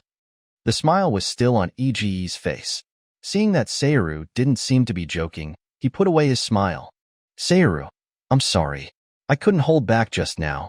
Because your deity isn't preaching, he's simply misleading people. The Analects isn't taught like this. It's too far from the original intention. Yes, the deity is talking about the Analects. This Analects is the meaning of taking turns to speak. Whoever has the bigger fist is the only truth. I think the deity is talking very well. You're the one who's wrong, right? Yige didn't want to get entangled with Sayuru in this boring topic anymore. Seeing everyone leaving, Yige walked towards the hall. Sayuru didn't stop Yige, nor did he follow Yige. He felt that it was safest to go out with the believers now. Since Yige wanted to go to his death, then let him go to his death. Originally, Yige was a dispensable pawn in his plan. Yige walked alone towards the inner hall. He crouched down, thinking he had avoided all the guards, but what he didn't know was that his whereabouts had long been exposed. When Yige stepped into a room, all the lights on the wall lit up. Long time no see, old friend. Yige knew he had been exposed. He quickly covered his eyes, slowly adapted to the environment, and then opened his eyes. He saw a person sitting on the main seat in the room. This person was his old acquaintance. Dr. Zhao? Is it really you? The expression of surprise on Yige's face made it impossible to see that it was a disguise, just like an old friend he hadn't seen for a long time. It's me, old friend. Long time no see. Dr. Zhao hurriedly stretched out his hands. He wanted to embrace Yige, but Yige stood to the side and didn't continue forward. Yige, what's wrong with you? I didn't expect to see you here. Come on, let's give each other a hug. Tell me, who exactly are you? Yige didn't pay attention to the Dr. Zhao in front of him. He came to the sofa next to him and sat down. This sofa was no different from the models Yige had seen in modern times. It was very comfortable to sit on. On the contrary, Dr. Zhao was very embarrassed. I'm old Zhao. Yige, don't you recognize me? Hearing this, Yige applauded on his own. Good, you're acting, right? Keep acting. The more you act, the more flaws you'll expose. I don't understand what you're talking about. Dr. Zhao didn't speak in a hurry. Instead, he returned to his seat. There was an escape tunnel under the seat. Only by sitting here could he feel at ease. Of course, Yige only found out about all of this when he was tracking him later. Yige, since you don't like hugs, let's talk about business. What business? I remember you have a wall-breaking fighter jet. How did you get here from the Eye of the Demon? They've all reached the star field where Yixingchen is, but I had an accident and came to Earth tens of thousands of years ago. Isn't it tragic? Well, my wall-breaking fighter jet was robbed. Oh, yes, I remember. Your wall-breaking fighter jet was robbed by the Star Beggar Alliance. The following words came to an abrupt stop. Say it. Why don't you say it? Ryan, I said that the more you act, the more flaws you expose. Now you know who you are, right? The Silicon people from the Earth's core were famous for being timid. Now that they had been recognized, they were even more frightened. They didn't care about anything else and hurriedly pressed the escape button. Even the seat sank to the ground. Yige hurriedly chased after him. Chapter 145, Crisis Era, The Miserable Cat. At this moment, Yige didn't dare to be careless. The Silicon people from the Earth's core were known for being timid. He had only shouted out the other party's name, but he didn't expect the other party to run away in fright. So, Yige hurriedly followed and jumped down, but there was no sign of Ryan around. Yige was stunned by the scene in front of him. The passage was narrow and deep, like a dark tunnel with no end, surrounded by a stench, very much like the sewers of modern society. Yige was now absolutely certain that the person was Ryan. Suddenly, A cold feeling spread from his neck to his whole body. Yige opened the fire starter, and only then did he see the entire underground passage clearly. There were 4 deep passages here, and the walls were covered with moss and dew. The damp walls exuded a coldness. Fortunately, the ground was flat. This wasn't flat in the absolute sense, but rather had some slight patterns, so that you wouldn't easily fall when walking on it. Yige tried to find Ryan's trail. However, there were no other sounds in the passage except for his own footsteps and breathing. He felt a trace of unease and tension, but he knew he couldn't give up and had to continue forward to find that timid silicon person from the Earth's core. Yige took a deep breath, trying to calm the tension in his heart. He knew that he couldn't panic now. He had to stay calm and sober, and carefully observe the 4 deep passages, trying to find the direction in which Ryan might have escaped. Suddenly, Yige noticed faint scratches on the wall of one of the passages, as if someone had left them while fleeing in a hurry. Yige's heart moved, and he chased after that passage without hesitation. The passage was still silent, with only Yige's footsteps and breathing echoing. He walked cautiously, always being vigilant. After walking for a while, Yige suddenly heard a faint sound coming from ahead. Yige's heart was filled with joy. So, he quickened his pace and chased in the direction of the sound. However, Yige didn't see Ryan. This was an iron cage. An unknown animal was imprisoned in the cage. When Yige approached, the animal let out a roar, and Yige realized that the iron cage contained a cat. The cat looked very down and out. The cat was curled up in the corner of the cage. Its fur was messy, and it was so thin that it was only skin and bones. Its eyes revealed endless sadness and despair, as if it had lost all hope for life. And Yige always felt that this cat was so familiar. Suddenly, a name popped into Yige's head. Wonner. Yes, it was definitely him. Yige almost shouted out from the bottom of his heart, because he could clearly feel the change in the cat's expression. So, Yige's voice became gentle. You are Oenyar, right? Since you are here, is the doctor also here? Yes, I am Oenyar. Yige, if you want to laugh at me, just laugh. Why be so hypocritical? Wonner looked at Yige in surprise. You are Yige? Are you really Yige? So the direction I pointed was correct, haha. Yige's first impression was that this cat was crazy.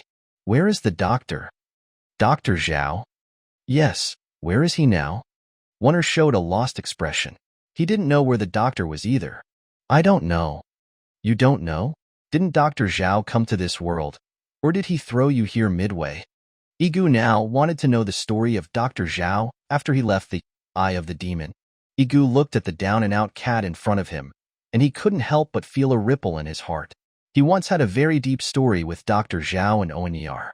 In the beginning, it was this cat that had helped the evildoer and made Yige suffer a lot. But now that he saw Oenyar, Yige didn't have much hatred. Oenyar, you must tell me where Dr. Zhao is. Yige's voice was firm and unquestionable, and no one could refuse. Tell me where he is, and I'll save you. Moreover, the grievances between us will be wiped out. Wiped out? Is this true? Yige, I regret it so much now, really, Yige. Saying this, the cat even had tears in its eyes. Wonner raised his head, his eyes revealing a trace of confusion and helplessness. I really don't know, Yige. In the beginning, Dr. Zhao and I didn't successfully pass through the curved surface in the Eye of the Demon. The wall-breaking fighter jet broke when it rushed out of the curved surface, and Dr. Zhao and I came to this world. And Dr. Zhao always blamed me, so he let me fall here. I was locked here by him. Do you know how crazy he was to abuse me? He actually forced me to eat mice. You have to know that it's impossible for us silicon-based lives to eat such disgusting food. Aren't you a cat? Isn't it normal to eat mice? Yes, I only eat the mice on our planet. For these carbon-based lives, eating them is poison. But you also eat carbohydrates. So, I always pass out, don't I? Isn't your dog like that? Yige thought of Zero. No wonder he was still unconscious. Then how can you wake up from the coma? Are you going to tell me or not? If you don't tell me, I'll kill you and feed you to Zero. Anyway, it dreams of devouring you. I won't tell you. You'll kill me even if I tell you. Why? Because if you want us to wake up, you just need to let us eat the meat of silicon-based life forms. There are a large number of silicon people from the Earth's core on this planet. They are our best food. Yige was completely speechless. All right, I won't kill you. Continue to tell your story. Remember, my patience is limited. Wonder looked at Yige, as if feeling his determination and patience, and then continued to tell. When I woke up, I found that I had been locked in this iron cage. Dr. Zhao was nowhere to be seen, leaving me all alone. Oh no, it should be a cat. I didn't know where he had gone, and I didn't know why he did this to me. I can only linger here, waiting for death to come. Oenyar, do you think these things are important? What I'm more concerned about now is how Dr. Zhao became the deity of this great Egyptian tribe. Wonder looked up at Yige, and then lowered his head. Can you imagine how a cat can recall those stories? And this phenomenon was placed in front of Yige. Yige was speechless for a while. He wanted to remind Oenyar to pay attention to his identity. He was just a cat. But Oenyar didn't think so, because in his consciousness, the two-legged beasts in front of him were their pets, at least in the highly developed silicon-based civilized world he was in. Soon, this embarrassing scene was broken by the silence of one person and one cat. Wonder said, when we broke through the curved surface, the wall-breaking fighter jet couldn't overcome the tearing force and rushed out of the orbit directly. Originally, it was impossible for Dr. Zhao and me to survive. At this critical moment, I found that the potential in my body was infinitely expanded, and I broke through the curved surface with Dr. Zhao. Later, I learned that we silicon-based life forms are the darlings of the curved surface. We can travel through time and space, through curved surfaces, wormholes, or what you call AI bodies. The concept of time doesn't exist in our world at all, but it's a pity that I found out too late. This cat was like a chatterbox, and he didn't get to the point at all. Cough, cough. Yige could only use this way to remind Oenyar to get back to the topic. Wonder also cleared his throat and continued. The place we fell was the Egyptian tribe in the lower reaches of the Nile. When we landed, some meteorites fell with us, allowing the Egyptian tribe that was suffering from the disaster to win the victory. In this way, Dr. Zhao and I became the deities of the great Egyptian tribe. They built temples for us and built statues for me in front of the temples. Yige's jaw almost dropped. It turned out that the first thing in front of the Egyptian pyramids was a cat, but why was it a lion later? Of course, what is recorded in your history books is a lion, but that is indeed this cat. If you don't believe me, you can see it when you get to the great Egyptian tribe. Okay, continue. Wonder continued, later, because the people of the great Egyptian tribe didn't know how to deal with corpses, a plague soon broke out. When they knelt piously in front of Dr. Zhao and me, we also felt compassion. We really couldn't bear to watch those lives sacrificed in vain. Dr. Zhao, with his excellent scientific knowledge and medical means, quickly found the source of the plague and developed an effective antidote. With the assistance of Oenyar, the antidote quickly spread in the tribe, and the plague was effectively controlled. To thank Dr. Zhao and Oenyar for saving their lives, the elders of the Egyptian tribe made them deities and gave them extremely high status and respect. Dr. Zhao also took this opportunity to establish his own laboratory in the tribe and began to study this world. Yige probably understood what was going on. Then why were you locked here? This sentence hurt Oenyar's self-esteem. Meow. Yige knew that this sentence was scolding someone, but he still wanted to know what the cat had experienced. Chapter 146, Crisis Era, The Truth. Meow. Wonder let out another meow, his eyes revealing a trace of anger and unwillingness. The reason why I was locked here is because Dr. Zhao blamed all the guilt on me, but he became a deity admired by thousands of people. Yige wished he could pull up a small stool and sit down, and still let Oenyar continue to talk, but his face was more or less filled with schadenfreude. You continue. Wonder still wanted Yige to get him out, and at this time he didn't care about the dignity of a cat. He blamed me for the accident when breaking through the curved surface and pushed all the responsibility on me. But the direction I pointed was correct, and it was impossible to make a mistake. If you want to blame that broken plane, which couldn't resist the centrifugal force of the curved surface at all. Yige was silent. After a while, Yige spoke. Oenyar, do you want to take revenge? Revenge? Wonder raised his head, his eyes filled with a trace of timidity. Wonder wanted to persuade Yige to give up revenge, because Dr. Zhao was really too scary. but his body instinctively shook his head. Yige, you don't know that Dr. Zhao is not the same as before. He's already crazy. Listen to me, grab it and leave here, don't provoke him. Yige saw helplessness and confusion in Oner's eyes. Don't you want me to save you? As long as you tell me where Dr. Zhao is now, it's really easy for you, right? I really don't know, Yige, don't embarrass me. Since I was locked here, I haven't seen Dr. Zhao again. I only know that he was regarded as a deity by those Egyptian tribes and enjoyed endless glory and respect, and I can only linger in this iron cage. Yige sighed. He knew that Oner was telling the truth, but now he could only move forward. There was no way back. Oner, do you know where Ryan is? Yige asked. Oner shook his head. I don't know where Ryan is. He is now Dr. Zhao's loyal assistant and his confidant. As long as you find him, you will be able to find Dr. Zhao. Yige nodded. He knew this. Maybe Oner was imprisoned for too long, and it was normal not to know many things. You step back a little. I'm going to open this prison door now. You're kidding. You have to know that the physical strength of our silicon-based lives is much stronger than yours. I can't open this cage. How is it possible for you to open it with your hands? Yige didn't say anything. To open the lock with his bare hands, not to mention that the materials of these cages looked extremely hard from the color, he was not stupid. However, from Oner's mouth, Yige knew that this silly cat might grind the iron door with his paws every day. In Oner's surprise, Yige took out the plastic dagger, and as expected, he was ridiculed by Oner again. Since you don't want to come out, then stay in it. Although Oner had 10,000 mythical beasts greeting Yige in his heart, this greeting could only be in his heart, engraved on his face when facing Yige's back, but his mouth was extremely flattering. Yige turned back. Because he had to rely on Oner to find Ryan, from the conversation just now, Yige understood that Oner could naturally capture the smell of Ryan, just as simple as a cat catching a mouse. The quark sword is the sharpest sword in the world, and it is also the best weapon that Yige left to Yige. It seemed that as a father, Yige did a good job on this point, but other than that, they were all pits, endless pits. After Oner regained his freedom, he was not arrogant. Yige knew that his strength had completely shocked him. Let's go. Take me to find Ryan. After saying that, one person and one cat walked in this tunnel. Returning to the crossroads again, Yige and Oner had a dispute. This dispute was about which road to choose. In the end, Oner chose to surrender, who made Yige have an extremely sharp sword in his hand. Yige, there is no Ryan's breath here at all, but the breath of you humans. Aren't you afraid that there will be ambush on this road?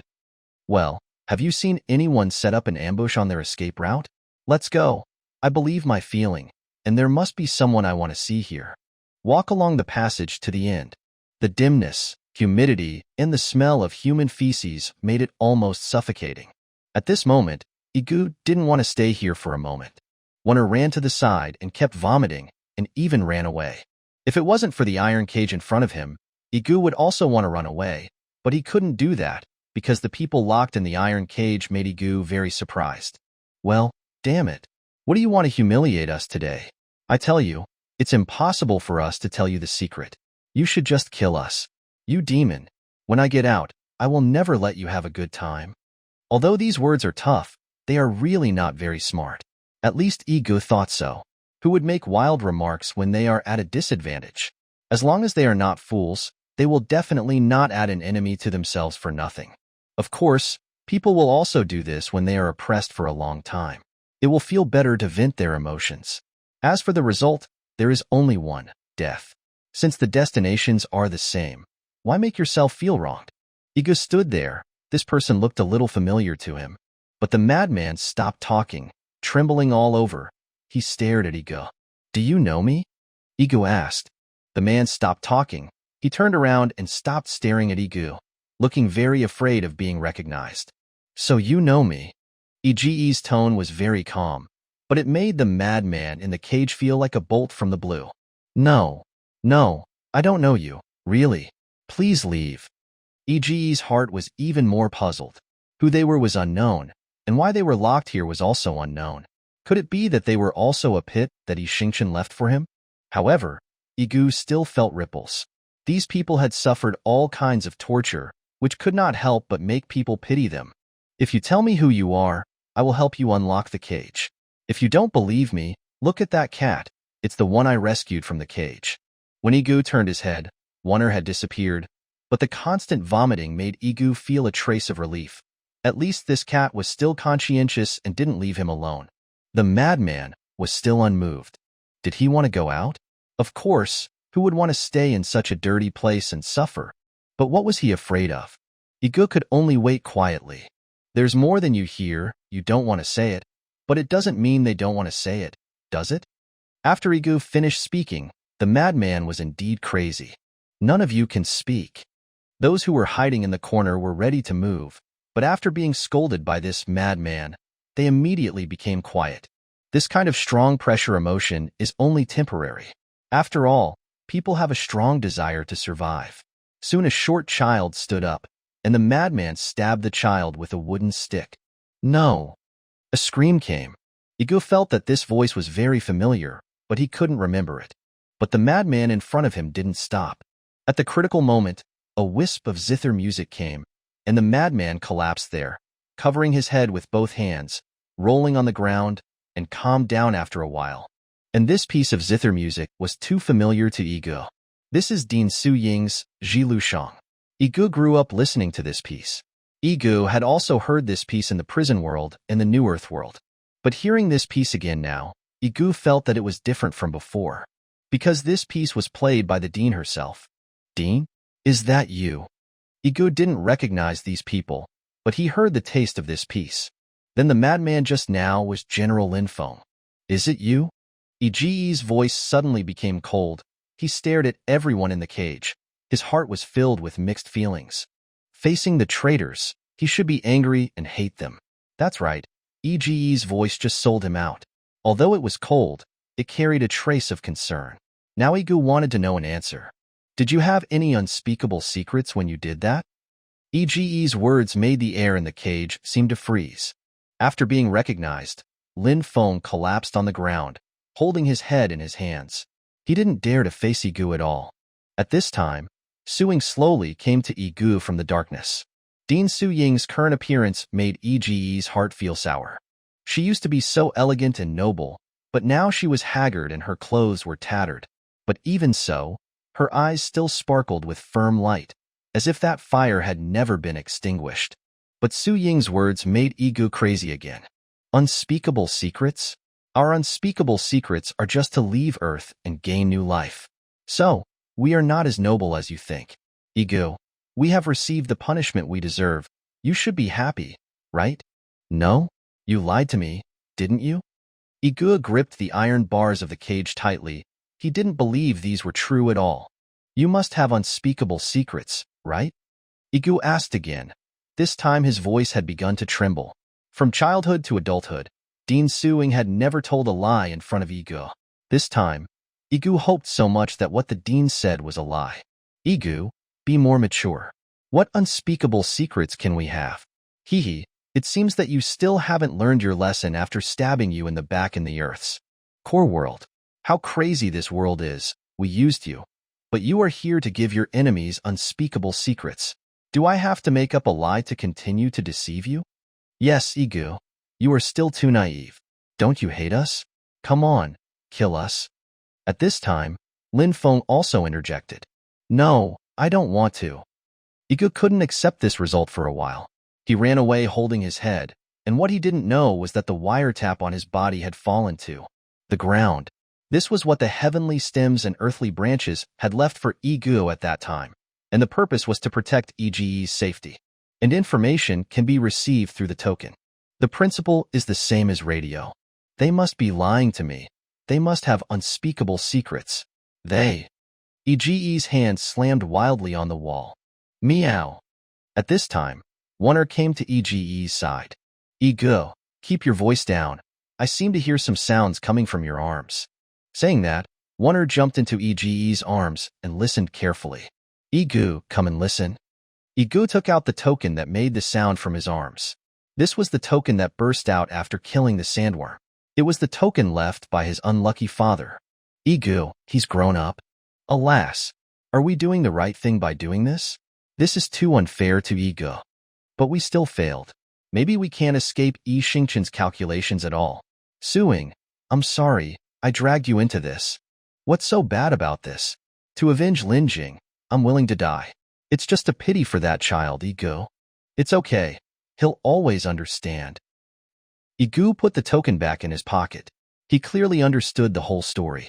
It turned out that Lin Feng and Ding Suing really had unspeakable secrets for doing this, that is, to avenge his mother. Could it be that Yi Xingqian killed his mother? How is it possible? Yige didn't know what to do. One was his father, and one was his mother. If Yi Xingqian really killed Lin Jing, which side should he stand on? Yige held his head and lay on the ground. Letting the water drops on the wall keep falling down, Yige didn't move. He needed to calm down. Yige, shouldn't we rescue them first? Wonner walked towards the end of the passage. Yige also followed behind Oeniar with the carp jumping. When everyone saw Yige coming back, they were very surprised. Lin Feng and Suing looked at each other and saw incredulity in each other's eyes. Yige didn't speak, but bent down and picked up the eavesdropping device and put it back in his token. He slowly said, I didn't mean to eavesdrop. Shouldn't you stop hiding it from me now? Dean, did Yi Xingqian really kill my mother? Yige, you've grown up? Su Ying's voice was a little trembling. She seemed to have a lot to say, but she didn't know where to start. Dean, why did you betray me in the first place? Is it related to this matter? Did you not want me to be caught in a dilemma? Yige's voice was full of anger and incomprehension. He stared at Su Ying, hoping to get an answer from her mouth. Su Ying took a deep breath and slowly said the past that had been sealed in the dust. Now that he's heard it, should we let him know? Lin Feng clenched his fists and walked to the wall. Karma! The fist hit the iron door, making it ring. Chapter 147, Crisis Era, Conspiracy. Bang, bang, bang. Several more heavy punches landed hard on the wall, showing how anxious General Lin Feng was. Su Ying walked up to Lin Feng. All right, stop it. Okay? Now that things have come to this, we can only face it. Yige has grown up, and he has the right to know all this, doesn't he? Su Ying hugged Lin Feng from behind. Gentle as water, moistening the heart. Lin Feng gradually calmed down, nodding, yes, he should know all this. But how should we say it?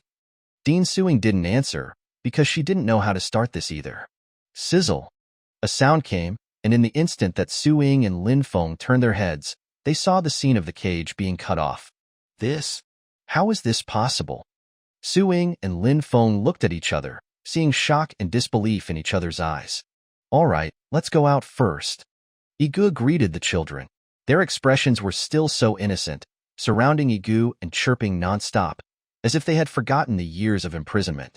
Continuing to walk along the passage, Yige had a few people take a bath and rest after returning to the hall, and he planned to continue chasing Ryan with Oeniar. Yige, stay for a moment. Dean Suing stopped Yige and then took him into a room. Of course, Wonner was left outside the door. Watching the two enter the room, Oeniar's eyes were filled with hatred.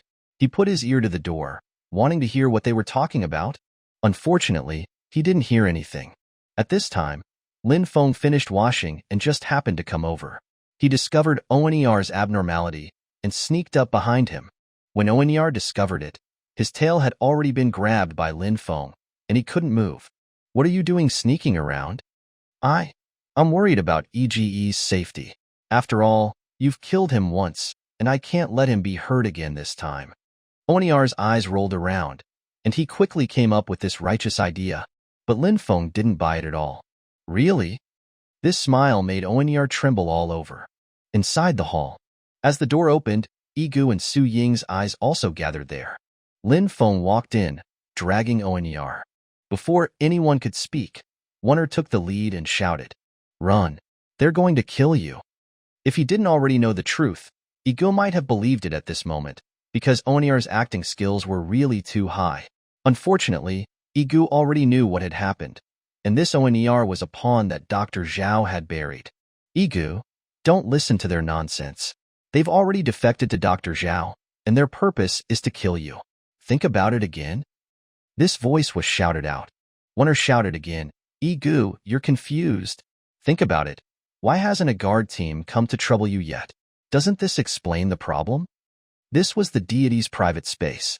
In this era where everyone trusted the deity, Whether it was Dr. Zhao or his replacement Ryan, it was absolutely safe.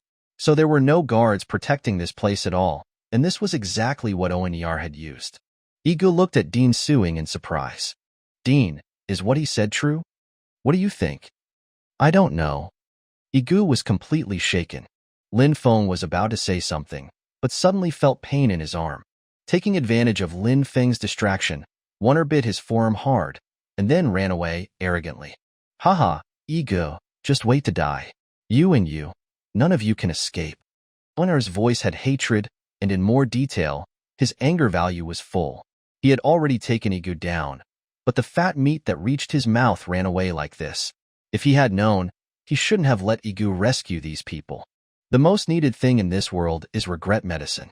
Whether it is a good person or a bad person, as long as he is a living thing, he spends it in endless regret. Damn it, that damned cat.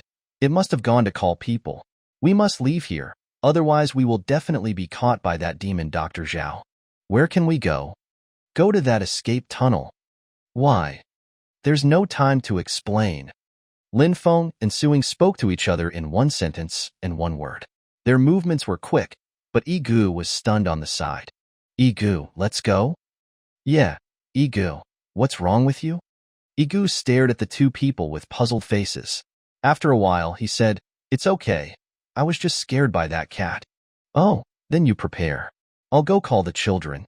After Lin Feng left, Yige said, Dean, I'm the one you've taken care of since I was a child. You definitely won't lie to me this time, right? Of course, you are our child. Yige nodded and followed behind Suing, but he was very shocked in his heart, because at this time, the dean would always remind himself not to trust anyone. Yige had already experienced betrayal in the Earth's core world, and he was very contradictory at this moment. As expected, the cat brought a large number of guards to this place, but they didn't find anything. The captain of the guards was very panicked. This was the deity's residence, and they were not allowed to enter without orders. They were already timid in their hearts and couldn't resist Onar's orders. Everyone knew that it was the deity's pet, but it had disappeared for a while. Now it suddenly appeared, claiming that there were assassins in the deity's residence. The guards' determination to protect the deity overcame the fear in their hearts, but there were no assassins here at all. What was even more terrifying was that they actually saw the women who had been selected by the deity, lying there naked. The torso, the sound, and the air were all filled with strangeness. At this moment, they knelt piously on the ground, not daring to look up. No matter how ONER threatened them, they were unmoved. Of course, not completely unmoved. They crawled backwards on the ground and left the deity's residence. What are you doing? Come back. All of you come back. You damned humans. This was not the first time these guards had heard ONER speak human language. They thought it was the deity's credit, and they left the deity's residence even more piously at this moment. Helpless, Wonder had to start Plan B. As for what Plan B was, he didn't even know it himself. He had just happened to see it in some videos, so he just said it. Wonder jumped into the escape tunnel, but no matter how hard he tried, he couldn't land. His whole body was covered by a net. Run? Where can you run this time? At this time, Lin Feng appeared in front of ONER with everyone. Yige just stood there, looking blank, but he was as clear as a mirror in his heart. Since everyone wanted to act, then he would play with you. When ONER fell into the net, he kept struggling, but the net tightly bound Onar's body. He also gave up struggling. Lin Feng's voice came, and ONER saw Yige in the crowd, and he immediately came to his senses. Yige, save me. I was forced. Dr. Zhao is a demon. However, Yige was not moved by his words. Yige calmly looked at ONER. You said you were forced? Then tell us, what conspiracy does Dr. Zhao have? Wonder was stunned. He didn't expect Yige to ask this. He hesitated for a moment, and then said, Dr. Zhao. He wants to use you to escape this world. Yige, don't be fooled by this cat. We've been fooled once. Let's send him on the road this time. Lin Feng snorted coldly, stepped forward, and wanted to give ONER the final blow. But Yige stopped him. Wait, I think ONER is right. It may be useful to keep it. In case this cat is just fabricating lies to deceive us, isn't it as easy as crushing an ant to kill it? Yige said, squatting down and looking into ONER's eyes. Oner's cat eyes were rolling around. He looked at Yige, with a sly light flashing in his eyes. But soon, he put on a pitiful expression. Yige, I was wrong. I was really wrong. I was controlled by that demon Dr. Zhao, and I had to do whatever he told me to do. I'm also a victim. Yige looked at Oner's performance and couldn't help but want to laugh in his heart. But at this time, he must show that he was incredibly stupid, so that others would have the confidence to continue to treat you as a fool. But at this moment, Dean Su-ing walked over. Yige, every life deserves to be redeemed. Although Oner has made mistakes, we can't deny its existence because of this. Give it a chance. Maybe it will become our ally. Yige behaved very obediently. Okay, I'll give you a chance. But you have to remember, this is the last time. If you dare to betray us again, I will never let you go.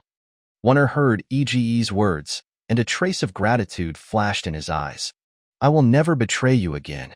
I will help you fight against that demon Dr. Zhao together. Soon, Oner came out of that damned net, and he didn't forget to rub the net hard with his paws, venting the anger in his heart.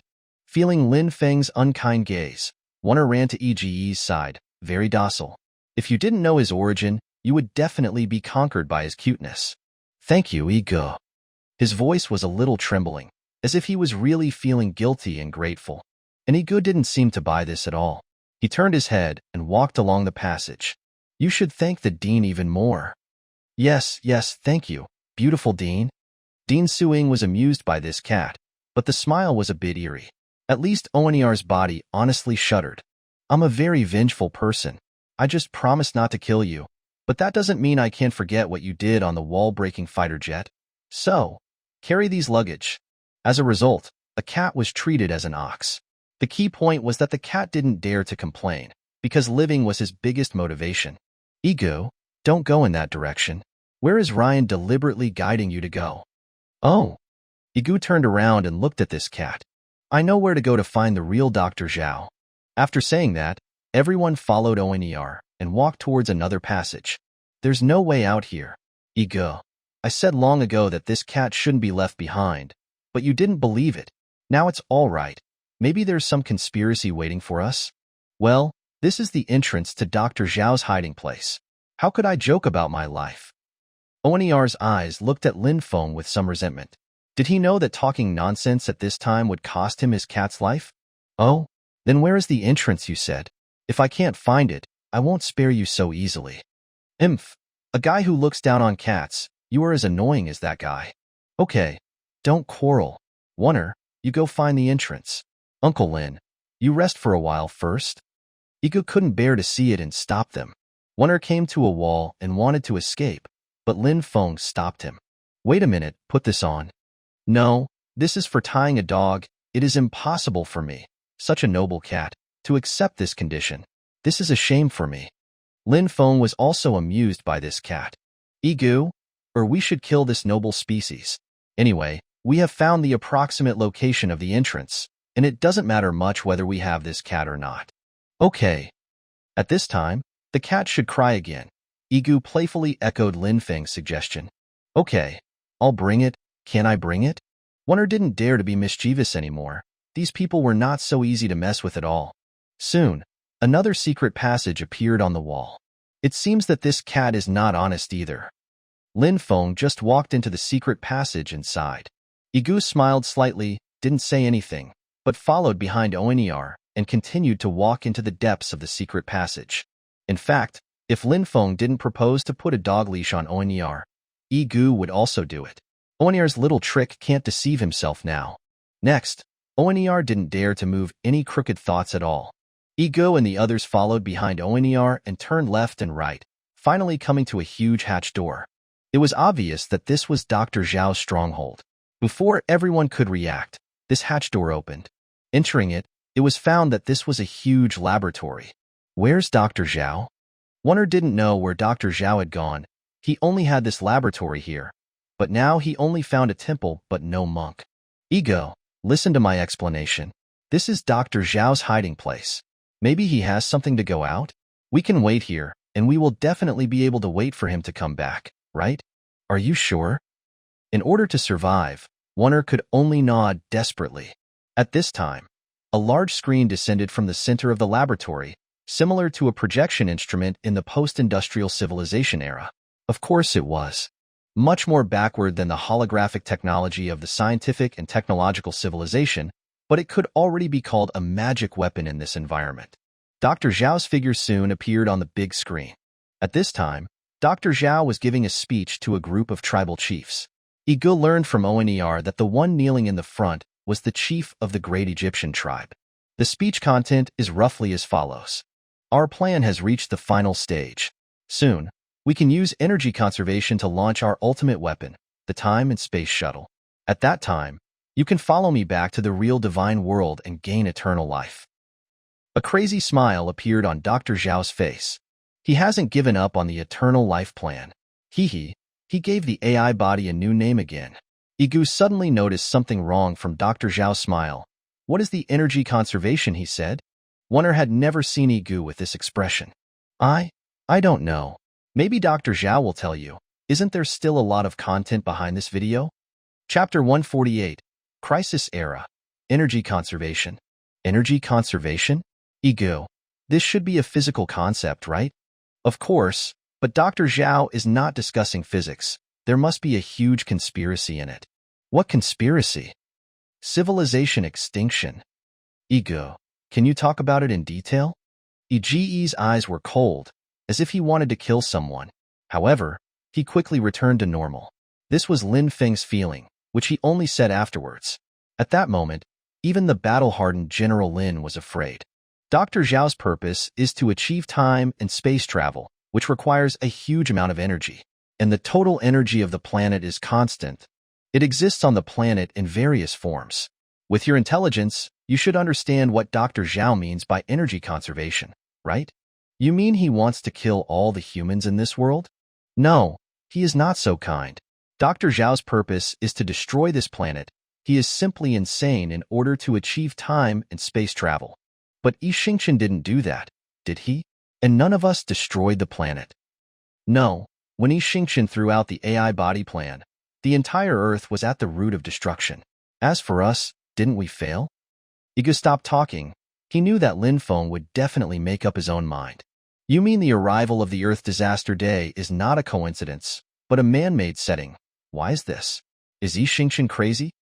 But our civilization was not destroyed, was it?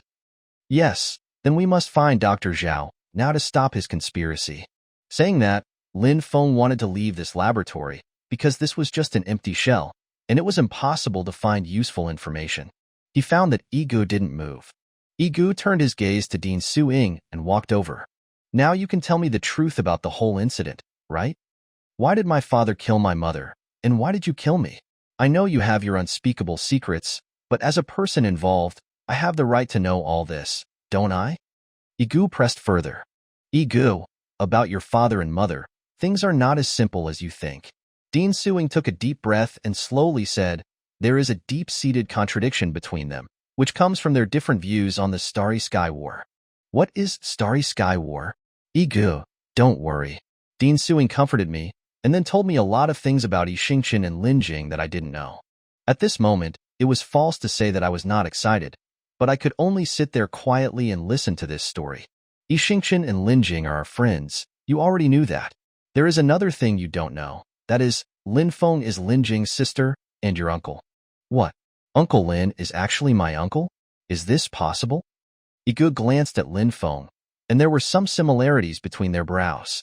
Yige, as an outstanding scientist and strategist, he firmly believes that only through the power of technology can we protect the future of the Earth and mankind in the upcoming Starry Sky War. He devoted himself to research and even sacrificed time with his family. Dean Su-ing continued to say, Lin Jing, also a talented scientist, but she paid more attention to human emotions and morality. She believes that the power of technology is important, but without the constraints of morality and emotion, mankind will eventually go to destruction. Therefore, she is committed to studying how to balance the relationship between technology and humanity. These two completely different concepts planted the seeds of contradiction between them. Over time, this seed gradually took root and sprouted, eventually evolving into an irreconcilable conflict. They are both committed to studying the AI body, which is a tool for traveling back and forth. Unfortunately, they are both caught in unpredictable trouble. Everyone has their own selves in different time and space, and this does not conform to the laws of the universe. That is to say, there cannot be two identical leaves under the same sky. But the three of you have done it. As a result, the contradiction intensified until that irreversible moment. Yige firmly believed that only his AI body research could save mankind, while Lin Jing believed that his approach was too extreme and could destroy the entire human civilization. Their quarrels became more and more frequent until finally Lin Jing decided to leave Yige and take her research results to find another way. Not long after Lin Jing left, Yixing's research encountered a major setback. His AI body experiment went out of control, resulting in a terrible accident. This accident not only destroyed the laboratory, but also caused a large number of casualties. Yige was deeply hit. He believed that this was his failure and the end of human civilization. However, Lin Jing did not give up. She firmly believes that the balance between technology and humanity can be achieved.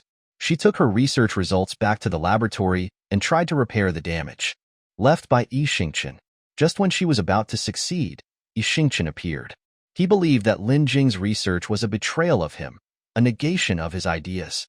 In anger and despair, he killed Lin Jing.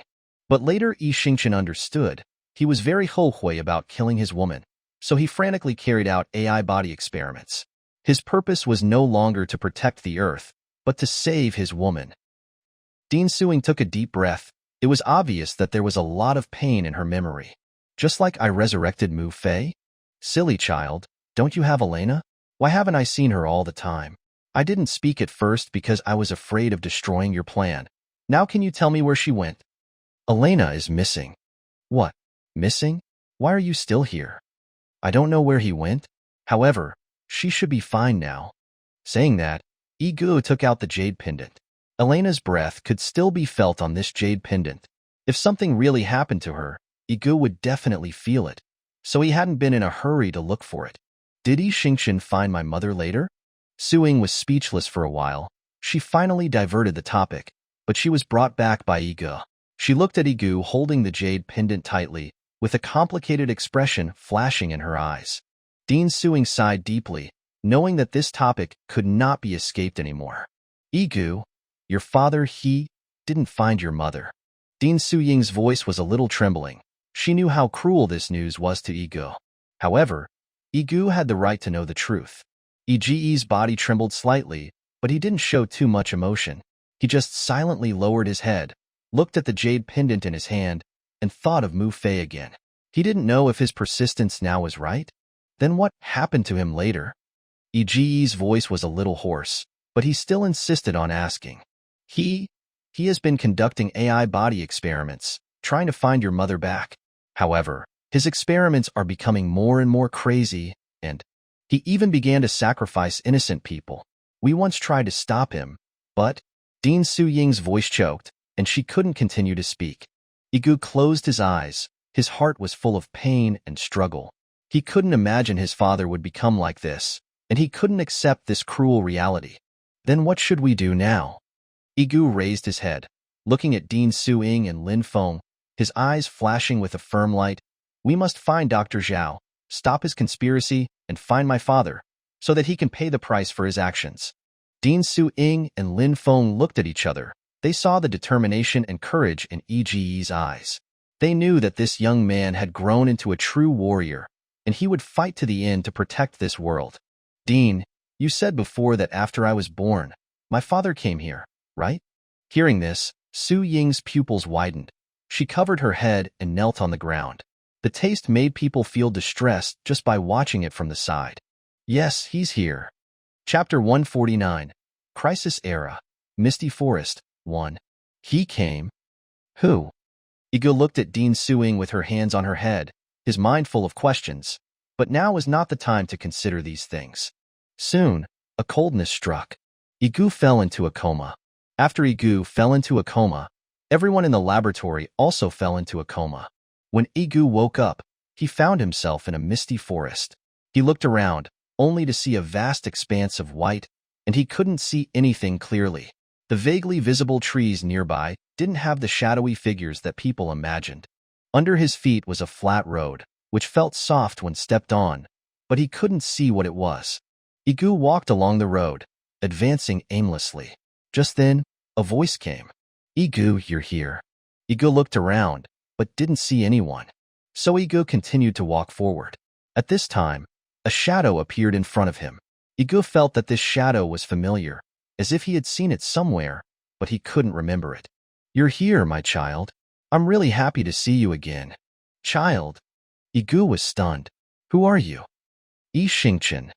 The voice was so old and powerful. In Yige's impression, Yige was definitely not the hunched old man in front of him, but a sturdy middle-aged man. At this time, Yige's heart was full of doubts and uneasiness. "Who exactly are you?" "You're called Yige. You're the child of me and Linjing. I left you when you were 5 years old, but unfortunately, some changes happened in the middle, so I couldn't give you the best care."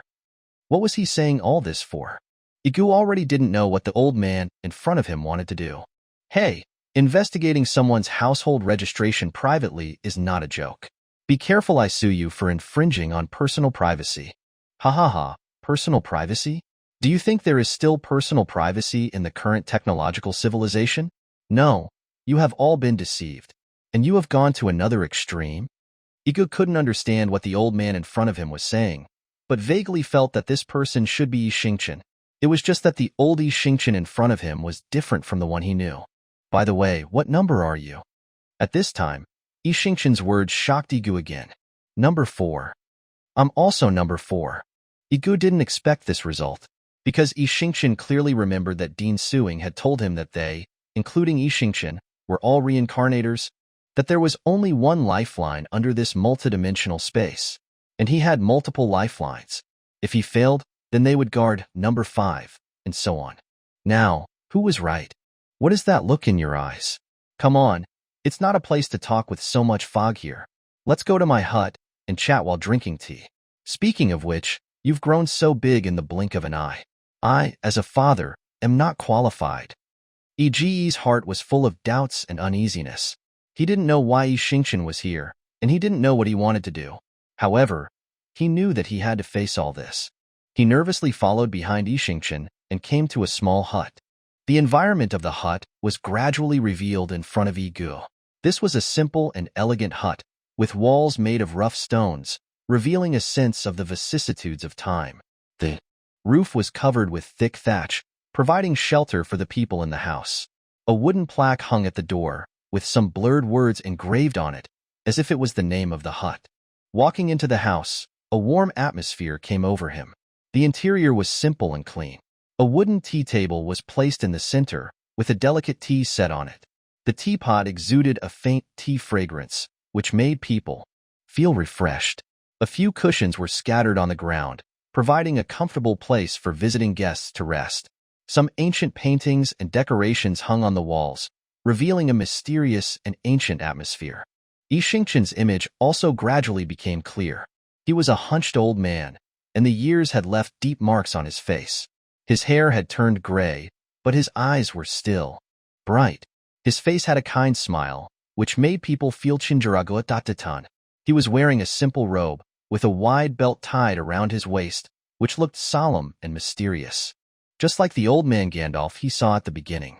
Yige nervously followed behind Yige, looking at this strange and mysterious environment, but there were many questions in his heart to ask. But before he could open his mouth, Yige voice came to his ears. "Yige, do you know why I gave you this name?" Yige gestured for Yige to sit down. "Don't be so restrained." Yige was like a country old man, adding some firewood to the stove at this moment. "You should have encountered this scene in the prison space, right? Does it feel like you're back to your old place?" Only then did Yige carefully examine the entire house again. Except for the outside of the house, the interior was exactly the same. "All right, don't look like you haven't seen the world. If you, a scientist who works on the bottom layer architecture, can't figure this out, then you've lived in vain. Now, let's continue that topic." Yige sat next to the stove, took the dates that Yige handed over. "Here, just baked, taste it," Yige said. Because E represents a chess game and Gu represents singing. I hope your life can be like a wonderful chess game, and your singing can spread all over the world. Yige said slowly, but I failed to give you a complete home and failed to give you a happy childhood. Yige voice suddenly choked, and he couldn't continue to speak. Yige looked at his father, and his heart was full of shock and emotion. He had never seen Yige so rohan, and he had never heard him say such affectionate words. Is there anything difficult for you? For a time, Yige suddenly burst into tears, without any appearance of an otherworldly master.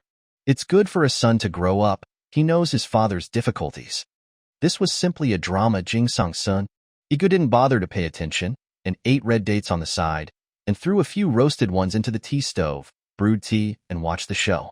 Seeing that it was boring, Yige slowly said, "Child, what I'm going to tell you next may be hard to believe. But please believe me, every word I say is true. Do you remember that I once told you that we are travelers living in multidimensional space?" Yige nodded, indicating that he remembered.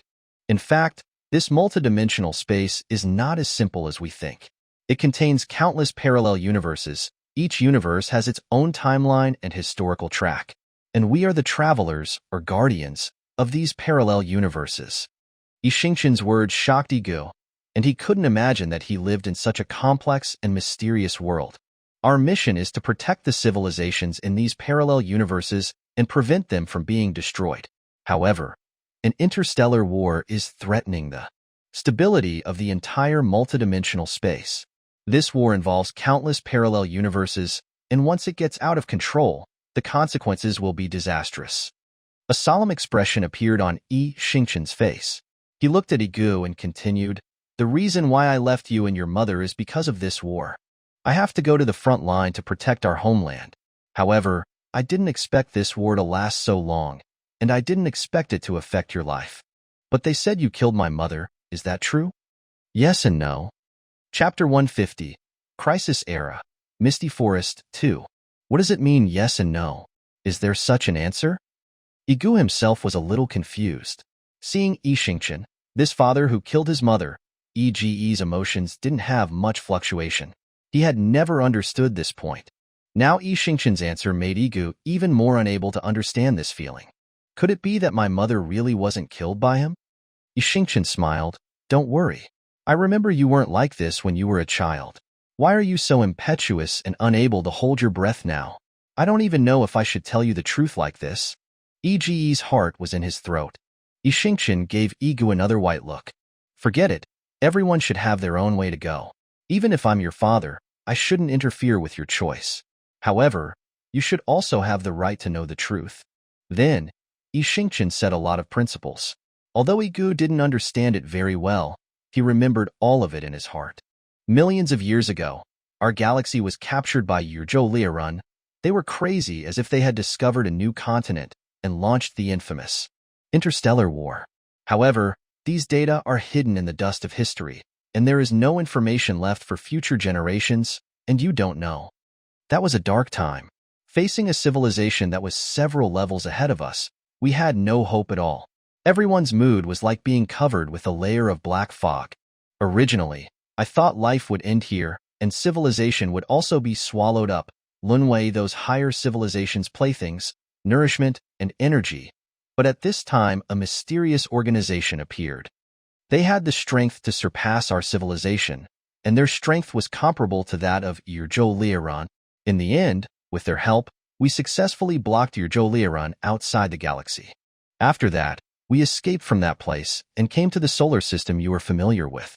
Hearing this, Yige's lips moved, but he didn't say anything. This small action didn't hide from Yige. Do you want to ask about the prison space? Yige looked at Yige with surprised eyes, just like when our hearts were seen through by our father when we were young. That's earlier than the prison space. All right, let's not discuss this topic. We'll continue our story. Saying that, Yige added some firewood to the stove. The fire Mao burst up all of a sudden. In this situation, Yige missed Yu Mao and Yu Yi, the uncle and nephew in the prison space. At this time, Yige's words brought Yige's thoughts into the story again. Later, we sealed off the entire solar system, lacking communication with the outside world. This is like an egg. The outer part of the Milky Way is the eggshell, which is extremely hard. And the middle galaxy is the various galaxies in the Milky Way, and the solar system where we are is the innermost embryo. Its position is not fixed, but it is constantly moving, which has created the multidimensional worldview in our understanding of the world. But what does these principles have to do with my mother's death? Aren't you curious about who helped us? Are you saying that the mysterious woman is my mother, Yige? But I'm only 30 years old this year. What you said is hundreds of millions or even hundreds of millions of years away from me, right? Even if you have children in old age, this is not scientific. How should I answer this question for you? Yige paced back and forth in the house. He was thinking about how to explain this complex relationship in the simplest language. He even glanced at Yige. From his eyes, Yige clearly felt Tianfan, Yihua, and Runmi. The kind of feeling was like a father looking at his silly boy. Yige, I remember that when you were in college, you quarreled with Zhang Fengnian because of the concept of time, and you were also revoked from school because of this. You had already begun to question the concept of time at that time. Why are you Jia with this question again now? Yes, time does not exist, and motion is eternal. But how to cross such a length to come to the time and space where I am? I don't believe it a little.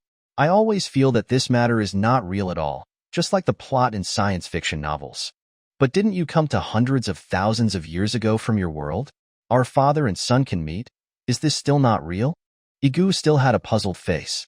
Seeing Yige smiling bitterly at this time, Yige continued to be a listener quietly. Yes, all of this is indeed unreal for ordinary people, and you can even only read about it in some novels. But for us travelers, this matter is real. If you accept this concept, then you can easily understand the truth of the whole incident. Okay, you continue. I still have the ability to understand. Yige patted Yige on the shoulder, and then gestured to sit down, talking about irrelevant topics while recalling the story. This matter seemed to be carved into every cell after crossing a long memory. Your mother Yige was not the leader of that organization. She was just a maid of the leader. In order to bind them and us together, the mysterious organization chose to marry Yige to Hulua, the son of our patriarch. But Yige secretly belonged to me, so she told Toda and I ran away together. Yige found that his father's eyes began to moisten. Then something must have happened to you? Yes, just like the novels created in your era, it sounds very bloody, but whose life isn't? Then can you tell me this story? Okay. After we escaped, the spaceship roamed between the galaxies. Although that time was boring, it was the happiest moment for us. We held a wedding without a marriage witness, without the blessings of relatives and friends, but this could not stop us from being together. We did all the things that a couple should do. Didn't they catch up with you? Yige couldn't help but interject. Yige patted his chest, but he was like a child, and he couldn't see the style of the old man at all, which made Yige feel very cute. How could they catch me? You must know that Laozi was the captain of the 1st Reconnaissance Regiment of the Alliance back then. Even if those two Zadzu found me, they would treat it as if they didn't see it. Okay, don't look at me with such worshipping eyes. Yige was speechless for a while. He really didn't understand where Yishingshin's confidence came from, but in order to listen to the story better, Yige could only choose to endure. Later, we discovered the curved surface during interstellar wandering, and Yige named this curved surface AI body. We entered the AI body together and went millions of years away. After breaking through the barrier of time and space, we permanently escaped from that family and lived a shameless new life here. It's a pity. We were still careless. Although Yishingshin's words were very brief, Yige could feel the danger in it, and he could feel his father's love for him even more. He didn't want Yige to worry about it. After all, no one wanted their parents to live hard. Careless? What do you mean? We didn't expect that they would dare to regard love as betrayal. Just when we were enjoying life so much, those people came. Warships all over the sky appeared in the starry sky. Are they so powerful? Powerful? They will only treat their own people like this.